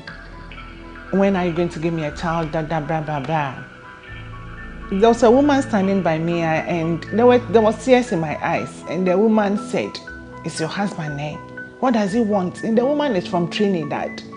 She has also traveled from Trinidad to Nigeria for the program. I wondered how she got to know, how she knew that it was my husband who was talking to me. I said, "Don't mind him. You just focus on why you came here and pray. Don't mind him." So I took her advice and then I focused on my prayer. I prayed. They asked us to write a prayer request in a bowl. Bishop David himself and all the bishops there pray on it for us. Every request we put in that bowl, and then I came back. A few months after I came back, he also came from the US. And then I got pregnant. I was so happy. I'm pregnant. God has answered my prayer. And when I got pregnant, he had to go back, so he went back. A doctor delivered the news to Toda's mother that she would immediately reject because all she saw in her daughter was a beautiful girl. It was a difficult pregnancy because my son was 18 years then. It is a long while, and so it was difficult. The doctors has also told me that there were fibroids in my womb which are fighting with pace with my baby. So anytime my baby wants to turn, it's so difficult because the space for her to turn is not enough. So that wasn't turning when it was full term. So the doctors had asked me to come for a cesarean because her head was still up. So the time was due for me to go, and then I went through a cesarean session and I had her. The gynecologist who performed the operation on me came in the morning. It was at dawn when the operation was done. So in the morning when he came, he took a close look at her, and then he told me that my daughter looks like a child with Down syndrome. I asked him how, because I did not see anything. I saw a beautiful girl. What? Your hand. I saw a beautiful girl, but he told me that there's so much flesh at the back of her neck, and that is his suspicion that she has Down syndrome. So she was going to ask the pediatrician to come take a closer look at her and examine her to confirm his suspicion. So the following day, the pediatrician came, took a test on her, thorough test on her, and she confirmed that my daughter really has Down syndrome. So then, what is Down syndrome? I asked every nurse who came around that, I asked, what is Down syndrome? And then they tried to explain to me that it is the triplication of the 21st chromosome. What is triplication of 21st chromosome? So in the layman's language, it was explained to me that genes inherited from your mother and from your father, it should sum up to 46. 23 from your mother, 23 from your father. But in the case of the Down syndrome, the 21st chromosome, instead of it doubling, triples. So when it triples, it gives it brings up the Down syndrome, which also brings the physical, the cognitive features that you have with children with Down syndrome, with all that my daughter has. Still in denial, Agnes resorted to prayer, trusting God to remedy what at that point in her life was not the kind of miracle she had expected from the very God she was praying to again. So then, for me, I cannot have a child with Down syndrome. Not after I have gone to Shiloh, and for the 1 week you have to fast. I fasted. I prayed. And at 47, with no fertility treatment, I give birth to a beautiful girl. And you tell me that my daughter has Down syndrome. No. I will have to pray to that God who gave me the child to change her condition. So for me, it was prayer. I refused it. No, my daughter cannot have Down syndrome. So till I had this child was discharged from the hospital, I came home. Anybody, you see, children with Down syndrome, when you take a very close look at them, they don't look like typical children. So anybody who comes and says something, I remember a friend of mine came to visit, and then she said that, Tagi, your daughter is not turning her eye when I turn. There should be something wrong with your daughter. I didn't say anything. I was very mad in my mind. I just gave her some insult in my mind. I didn't say anything. You cannot come and tell me that this, that. I did not listen to anybody. All I was doing is prayer. Her faith was tested with a question: what if God does not change her? A reverend minister in my church, Reverend Dorabote, came, Reverend Dr. Dorabote came visiting, and then she also noticed that my daughter looked like somebody with, she doesn't look like a typical child. So I told her that yes, the doctors had told me that she has Down syndrome, but for me, I'm praying to God to change her condition. Then she asked me, what will I do if God does not change her condition? Because this God can change her, and he can also decide not to. So what will I do if God says that, no, this is the child I'm giving you? It dawned on me that, yes, her condition can be changed and it cannot be changed too, so what do I do? It is then that I resorted to reading about Down syndrome and then finding out what to do to help myself and then also help my baby.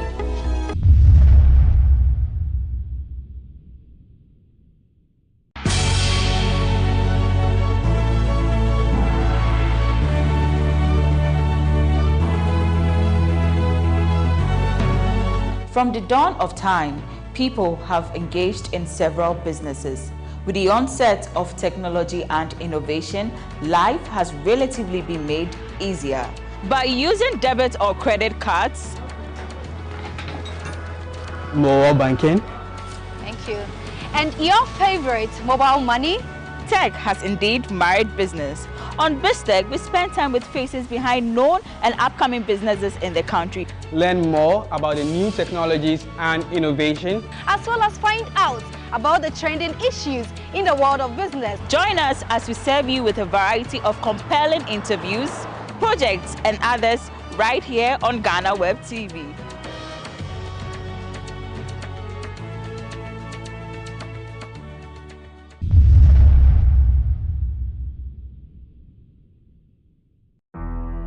A little too late for her, Agnes came to the realization that this was truly her gift from God, and she owed that child all the love and attention necessary. Actually, I had lived in denial for close to 2 years. And I wasn't doing what I'm supposed to do for her to grow up well. Because children with Down syndrome come out with a lot of health issues. About 80% of them come with cardio problems. They come with ear condition and then eyes. So you have to critically take them to the hospital for them to be examined to see what is the medical challenge they came out with, so that you address it early, because addressing it early is key to their growth. But I had lived in denial and had refused to do all these things for close to 2 years. It was only when I came to acceptance that this is the child that I have that I decided to go through all these tests and see what is wrong with her and what I can do to help her. Having told her has not been easy. Having a child with Down syndrome is not an easy thing. You have a typical child who, by 6 weeks when you have to show yourself to the doctor, has grown well, is able to hold the neck, is able to stand on you and jump, but not a child with Down syndrome. The neck will still be at the back of her head after 6 weeks when you go to see the doctor. She will hold her neck after about 3 months. And then you see her body is floppy. They have a floppy body. They are so soft. And they are prone to a lot of infections. I remember after about 2 weeks when I had to go and see the doctor, my auntie who came to take care of me has noticed that Tita has a temperature. She did not tell me, because then I also had this terrible headache, which I understood is from the side effects of the anesthesia. It was so severe that I couldn't even take her to feed her. Because I cannot bend my head. The headache was so severe. So she was on formula. So my auntie, when we went to the hospital, has told me that we should take Toda to see the doctor first. I asked her why. I have come to dress my wound and see the doctor. Then she told me that she has a temperature. And then when she took her to the nurse took her temperature and said, no, we have to take her immediately to see the doctor. So she begged all the patients in the queue so that they will allow her to see the doctor. It was like a flu then, but it got worse that the doctors had to examine her and give her medication there and then at the consulting room before they took her to take care of her. What I want to say is that children with Down syndrome are prone to a lot of infections, and when they are sick and you don't give them immediate medical care, it can result to something else. A lot of attention has to go into them, but the first thing is to acceptance. If you accept that this is the child you have, then you can educate yourself on what to do for yourself and then for your daughter. What was supposed to be a good news for Toda's father, after asking so much for it, was not to be so. His conclusion was this: if this is the child you want to give me, then take her. My husband was in the US, so I had to inform him that I had given birth. I told him I've given birth to a baby girl who was happy. Then I brought the news that the doctor said that my daughter has Down syndrome. I thought with the enlightenment we had in the US, we'll know what is Down syndrome. But he blamed me for Toda's condition. He said that they don't have such a person in their family. So it is me, where I come from, we have it. I don't want to, in my family, we don't also have a child with Down syndrome. I'm the first to give birth to a child with Down syndrome in my family. But he blamed me for her condition. And he told me that if this is the child that I'm giving birth to, I should take her. He doesn't want to have anything to do with her. I should take her. So Toda has been my responsibility. Once a while when he feels he has to send money for her upkeep, he will. But not like taking care of her child. So Toda has been my responsibility. Naturally burdened and depressed from this great test in life, Agnes became an advocate for persons living with Down syndrome. So having her and the challenges that I went through, I realized that a lot of other mothers will be going through the same challenge. So I told myself that I will want to advocate for persons with Down syndrome. I got to this point, not like just I want to advocate. I have gone through depression. I was depressed and I had to go through counseling. I went to counseling sessions for 3 months because I was faced with divorce again.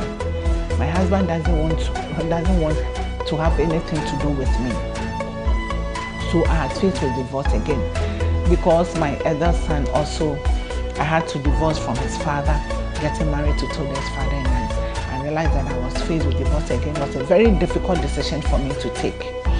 But I realized that there was nothing else I can do but to go through it. So I had gone through depression, had to go through counseling. Then after I've through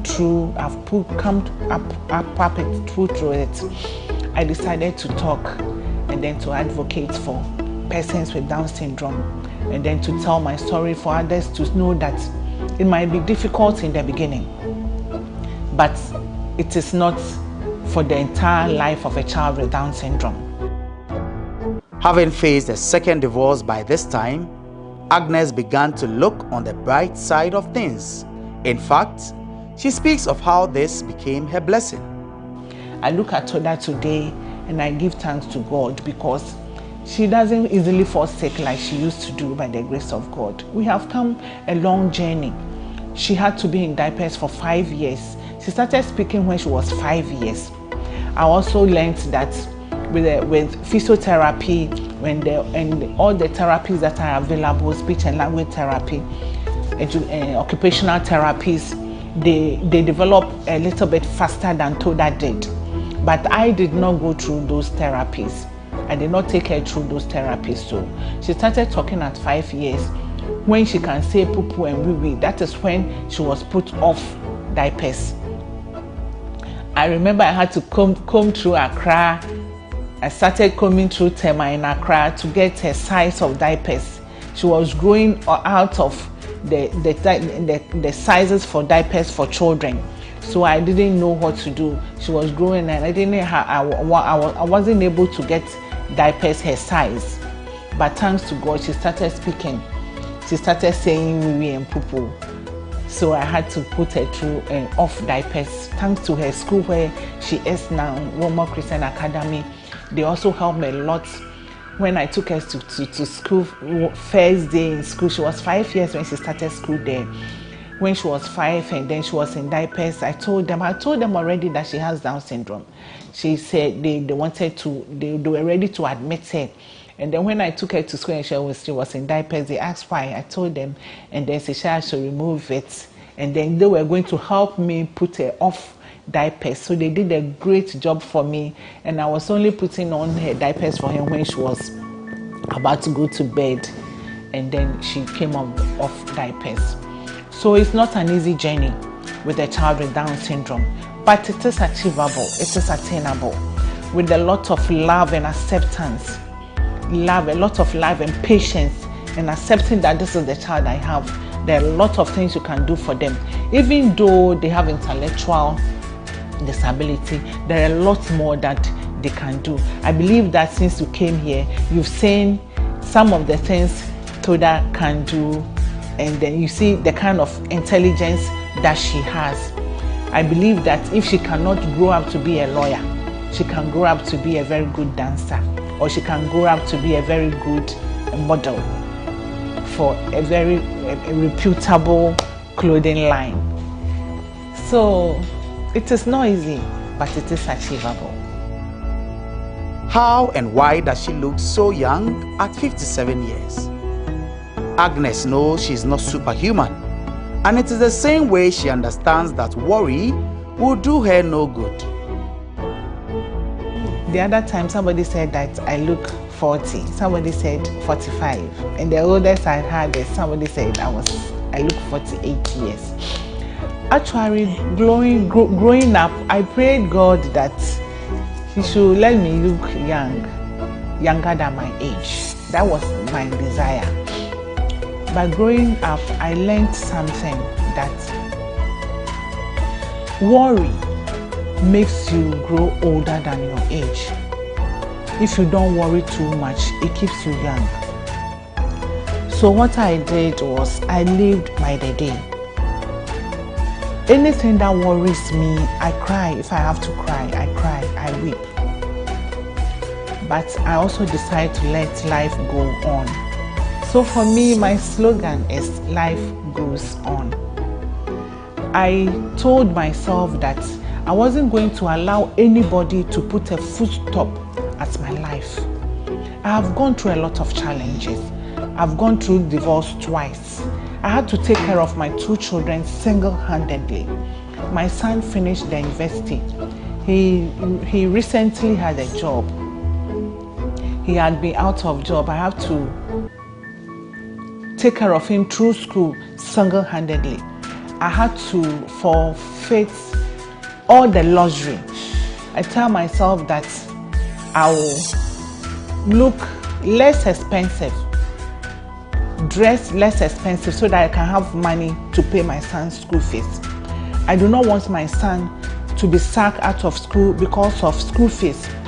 He would then be crying and be thinking of where his father is, why he has to come be sacked out of school, and he will feel humiliated. So what I do is that I save money for my son's education, for Toda's education. People say I look glamorous. They think I am expensive, but I'm not expensive. Everything I wear is not expensive. I don't like expensive things. I tell myself that you don't have to be expensive to look nice. You can be moderate and also look nice. So I don't buy expensive things. I remember when Brazilian hair came, somebody told me, "Agi, me who say per week Brazilian hair." I said, "Brazilian hair, they mean pe. Obi training they mean pe. Hey, dabi obi be ye mean pe. Not that mean pe. I didn't have money to buy it. And that is why I live my life. Live by the day." It's been a tough journey so far, but how is she able to stay afloat all the hurdles? Toda is a girl, but for my son, sometimes I think that he liked the father figure in his life, the masculine type, or the advice or opinions of a father in his life. That is what I think he might lack. When he was in school, I made a teacher, and I made him get close to a teacher. Sorry. And I had told the teacher to play like a father figure for him when he was in primary school to JSS. So even when he got to the university. But now we talk, and then sometimes when he asks for my opinion on certain issues and I give it, he doesn't say anything, but I feel that maybe he should have the opinion of thinking, the side of the thinking of a man in his life. That is what sometimes, he hasn't said it, but that is what I think. But for me, it is okay. It is okay. once I can adequately care for them, it's okay. Sitting and listening to her mom speak all this while, Toda insisted on sharing in the moment too. Here she is. Mommy is home from the girls, and mommy first helped me to everything I saw in tea. And they gave me that. Gave no, I gave my money to do them. Oh, thanks. And I get asked me that. You asked me that. Come on, friend. Ask me that. Yeah, I get asked me a question to me, and I get is my best friend, and I kiss my cheek. Kiss my cheek. Do you love mommy's cooking? Yes. What things does mommy cook for you? Jollof. It's your favorite food for mommy. Say mommy is your best friend. Yes. Why do you love mommy's jollof? Sweet. Jollof chicken and fat and salad and beans. So you love mommy very much? Yes. Nice. After a girl. You saw Toda was telling them how much she loves me, how much she loves my cooking, and my cooking jollof for her, and then what I did for her on her birthday in March. And then she loves me so much.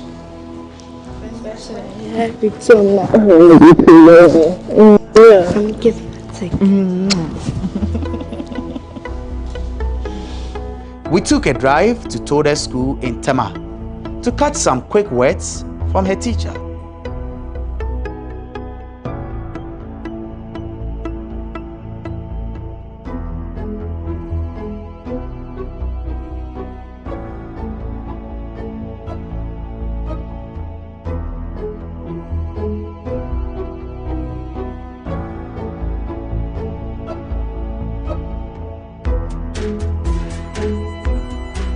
When it comes to the social aspect of her life, she's very friendly, affable.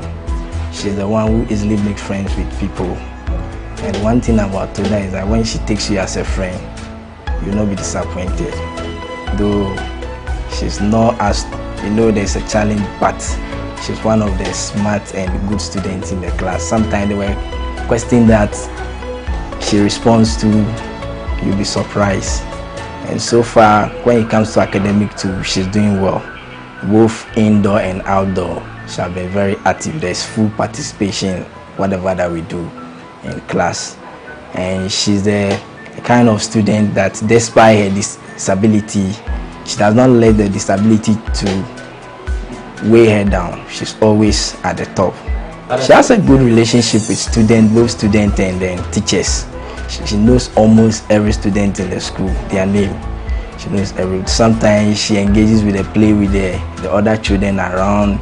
She's been giving them nickname and other things. Oh, it's great having a Toda in my class as my student, because working with Toda for this number of days has given me a sort of in-depth knowledge in children with a disability, because I am forced to do extra work, to go the extra mile just to satisfy Toda's needs.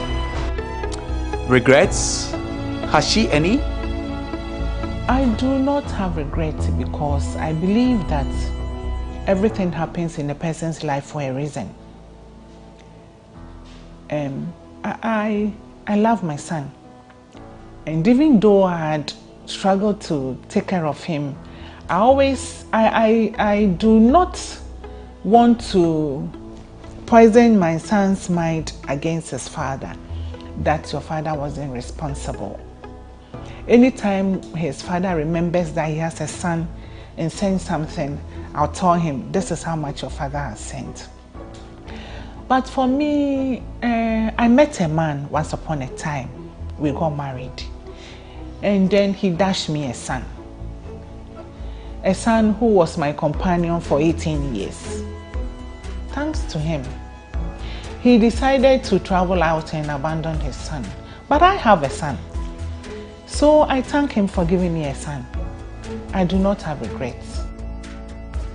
Well, what more is there to hear after listening to this inspiring story from our guest, Agnes Nyamite, here on The Untold on GhanaWeb TV. We hope that you've been inspired, as is always our aim here on this program. Remember, there is news for you at www.ghanaweb.com, and we want you to connect. Be kind to one another. My name is Eche Atisu.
Gender-based segregation continues to be recorded in the occupational sector in many parts of West Africa.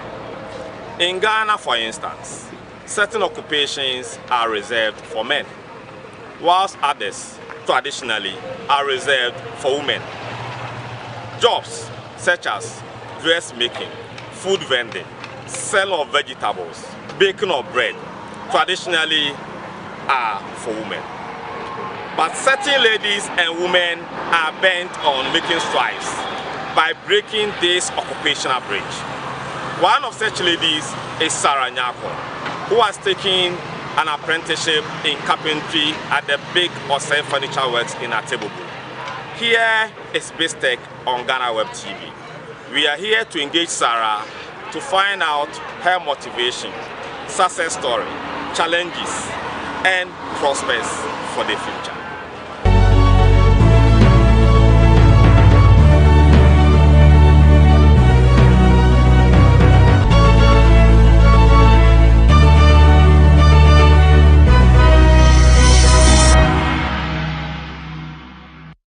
Viewers, I am at Big Osei Furniture Works in Antelope, and my guest is Miss Sarah Nyako, the lady who has taken up apprenticeship in carpentry. Sarah, good afternoon.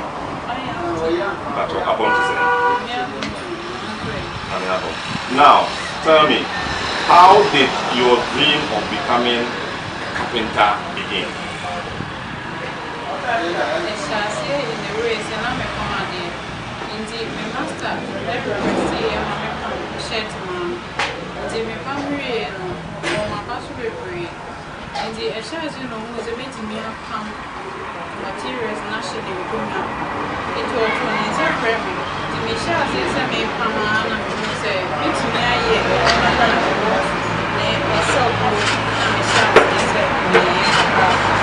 So basically what you are telling me is that your journey started as a fashion designer before you added the carpentry.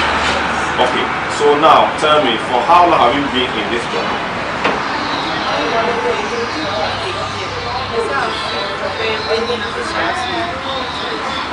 Okay, viewers, Sarah Nyako is telling me she started as a fashion designer before venturing into the field of carpentry. She has been in this job for almost a year now. Here is Mistake on GhanaWeb TV. The story of Sarah has just begun. Don't go anywhere. We'll be right back. Powers and principalities. There's so much fire inside me. Tragedy struck when part of the largest hillside at the kosher rubbish dump collapsed.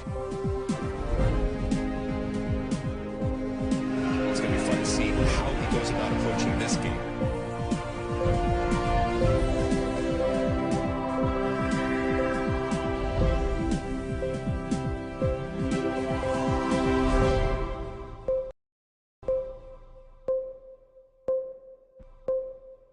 US, you are welcome back.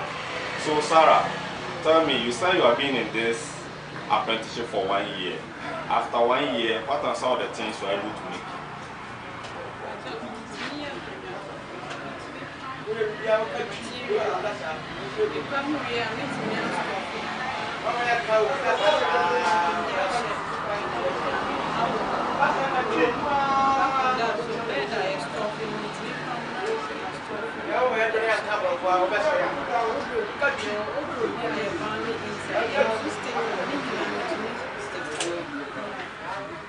Okay, so now let's go into how your decision to be a carpenter, your decision was taken by your family members.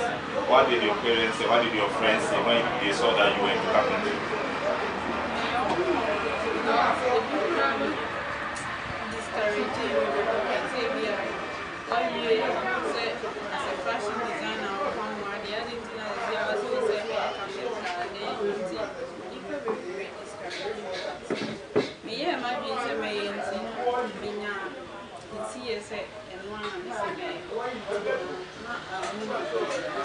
So you have been doing this for 1 year. Do you still have any regrets, or you are still bent on pursuing this dream?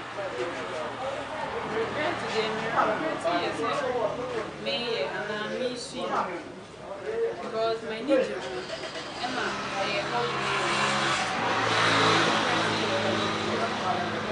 So how far do you want to pursue this dream after you finish? Do you want to be a master of your own? How far do you want to go?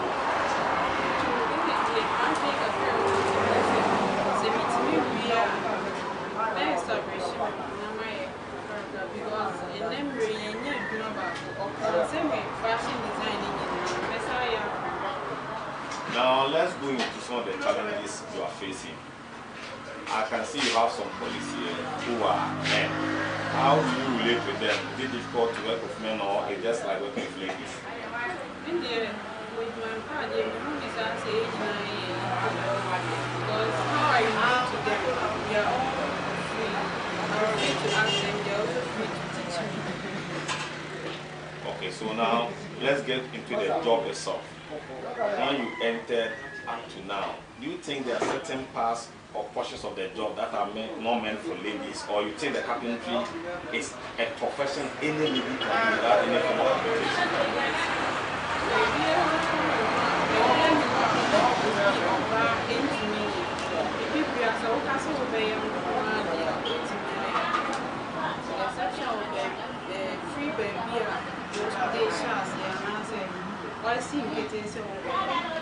Okay, now let's go into the challenges. I'm sure you face some challenges when you entered up to now. If I should ask you, what are some of the challenges you are encountering?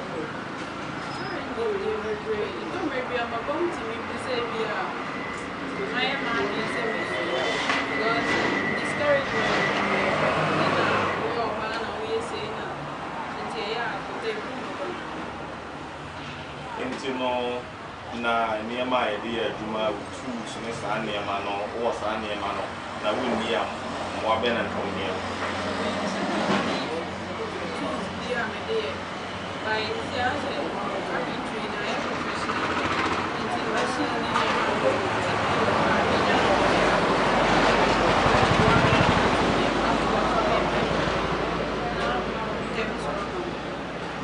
Okay, nti no sɛ mebusa Sawa, maybe they say, Maya baby or what, or more chocolate, or more who's all like Carpentry. Say, how of to be small, then I have a catcher.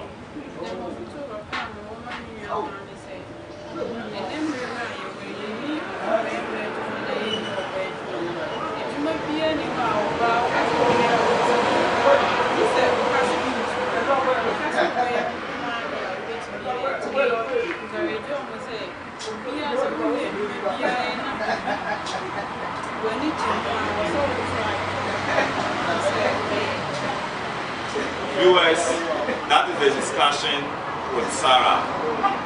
Her motivation, her passion, her commitment, and the prospects for the future. She is bent on realizing the dream of becoming a professional carpenter in future. Sarah, thank you very much. Good afternoon. Now we need the same. Agnes, I don't have to be very bad. Chief apprentice, the master on our second in command. Okay, Major this Sarah, but 2 words don't have. That's right. Until don't have many years.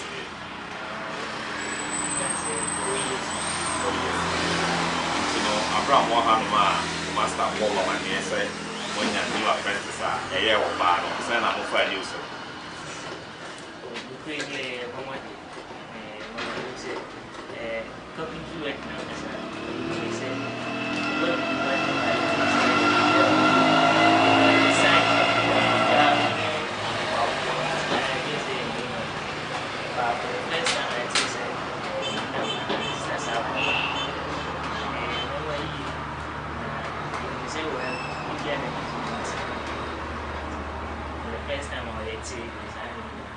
No obaya mono start here ya no me possible send na mutu na ikane no modemo ikane de so send em ba send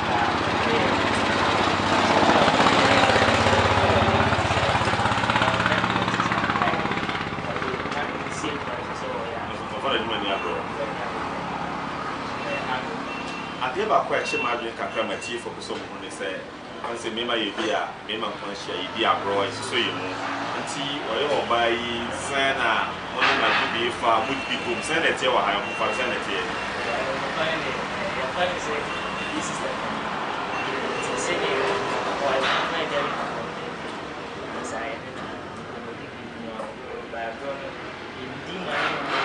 So you can say. You know, maybe the same Osha, Nico Bia, this way, the same to see a woman that she be a most probably master. Even now, the tower, who is a Archibia, the man is as well, which we did my giving back it. And then it's ready.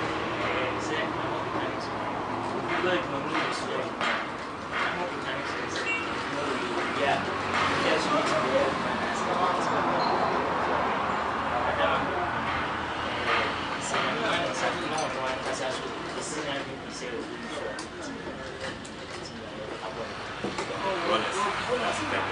Viewers, the conversation continues. I have with me another colleague of Sarah. It's an entirely segment, and we are going to find out from him his relationship with the only lady in the shop. Boss, good afternoon. But within the segment. Major say Sister Sarah ever told Mum. So Shai the Monday morning, Juma year no send out.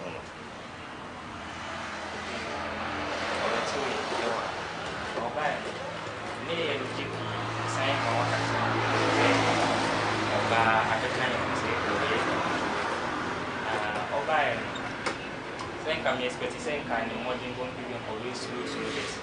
Kita dapat bukan ni punya suatu ni yang kita ni mana yang saya dijaga. Recognize the what is by between the modern. So, itu saya nak modern intensity. Kalau baik. Agudiemu, Jumamu, Bibiamu, send a money and tell you. Say, Ferry or Montana, move free, moving around, sanity. Okay, sister, when you need to be near your side, but if I say you need from a selling and now on TV, as you will decide, back and on the other, to for us. Mamma, so why you're buying? I do not do a while, and you're buying to me yet. And I said, the modern more at some name and to me, really. Wow, ain't you know? Say, my baby, pass on movies here. I do not send and have a family. Okay, so, or Baba, who ate me now, almost says, yeah. May yes, say they won't be said, or be to the bar, or to me. Or almost says, wait me, yeah. But I don't see the things of me. Master Pacho, good evening. Fine. Let me say, one hour you cough a buyer, or yet Kenya, or what to make business. Your casa big or say furniture works, or do my best on away. Yo, but that's about no more about the about a big or say furniture. Your casa big or say furniture, and I kind of said, here, a far furniture, kitchen cabinet, just a idea, set office in Guyana, office in Namibia, the master, but also major is a boy, only watch it. Major is started with how many years? We started my 30 years in the university, 1992. Now, we started major is a collaborator, a found himself. And then man to make say we need the Dikaya and I pray Dikaya or Baffa with some and as or Baffa with something. But if you are from the same day, the baby and the man of brownness as a school, kept on my over. Now, Baba, the brain, and the tree, and then and I said, Gray, woman, I see you found the minister, and she's over here. I was started since 92. We need a kind of Baba. Yeah. The master maybe say a bra or buy down what they say, sign our finance and Obama that major say no be union. I'm fine to say, the finance say, Oba, the Carpenter or white, and they say, what you said. By now, my friend said, yeah, 20 million. One number was a catra by Osu Musa Warrior. Though what shall say, fashion desire. We are no come. We are no come. No, who say, free me when you are interested. No, say, obey Carpenter Sarah. And my mission in the Russian in price. Say, we are in the nature of the you know, I'm going to me humanity. So, what is I say? The finance, I'm a finance. So no, I am bold to say, wait to me, I did. Because my need to be or can't meet me. Okay, the master, young fan said, where do not cry? You will not say, you will come out and do my son or Yanafa. And I'm saying, well, me say, obey your identity, or pick it fast. Which are not there now. I'm going to be the night day, that kind of second, or talented. The which then not picking. Will be our chair.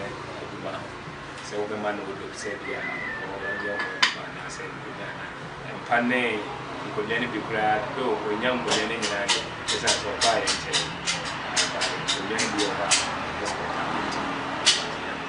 It is all the not to me, man, who seem to be one of us or your banana, as I said, a new money and as I was make us say, yes, the money bill.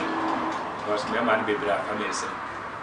Send it in a mood, you are promoting, like I said, or a hand year, when a bayer, so a year by your pay and them and the bean to me.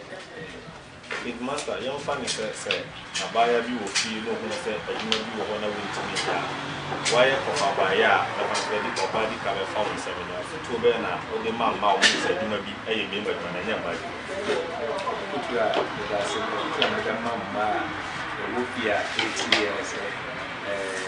Say we are seeing the money in the main money and they won't money. Can any day near Casa Madia, Jolly kitchen, and then so there, the money to me for all corner, Tibet, or Bano, we have so many people into my work here, and me too, who cries a silent near to an more. I can't walk as I want water home, and the other man said, numbers to say, and the money be a mad, be a man, Carpenter from the new house, especially when they have it over. For me, cases should be answers for the beach. That's it. Or we and Tamil and never will be our swap as soon. But maybe my phone grant will be.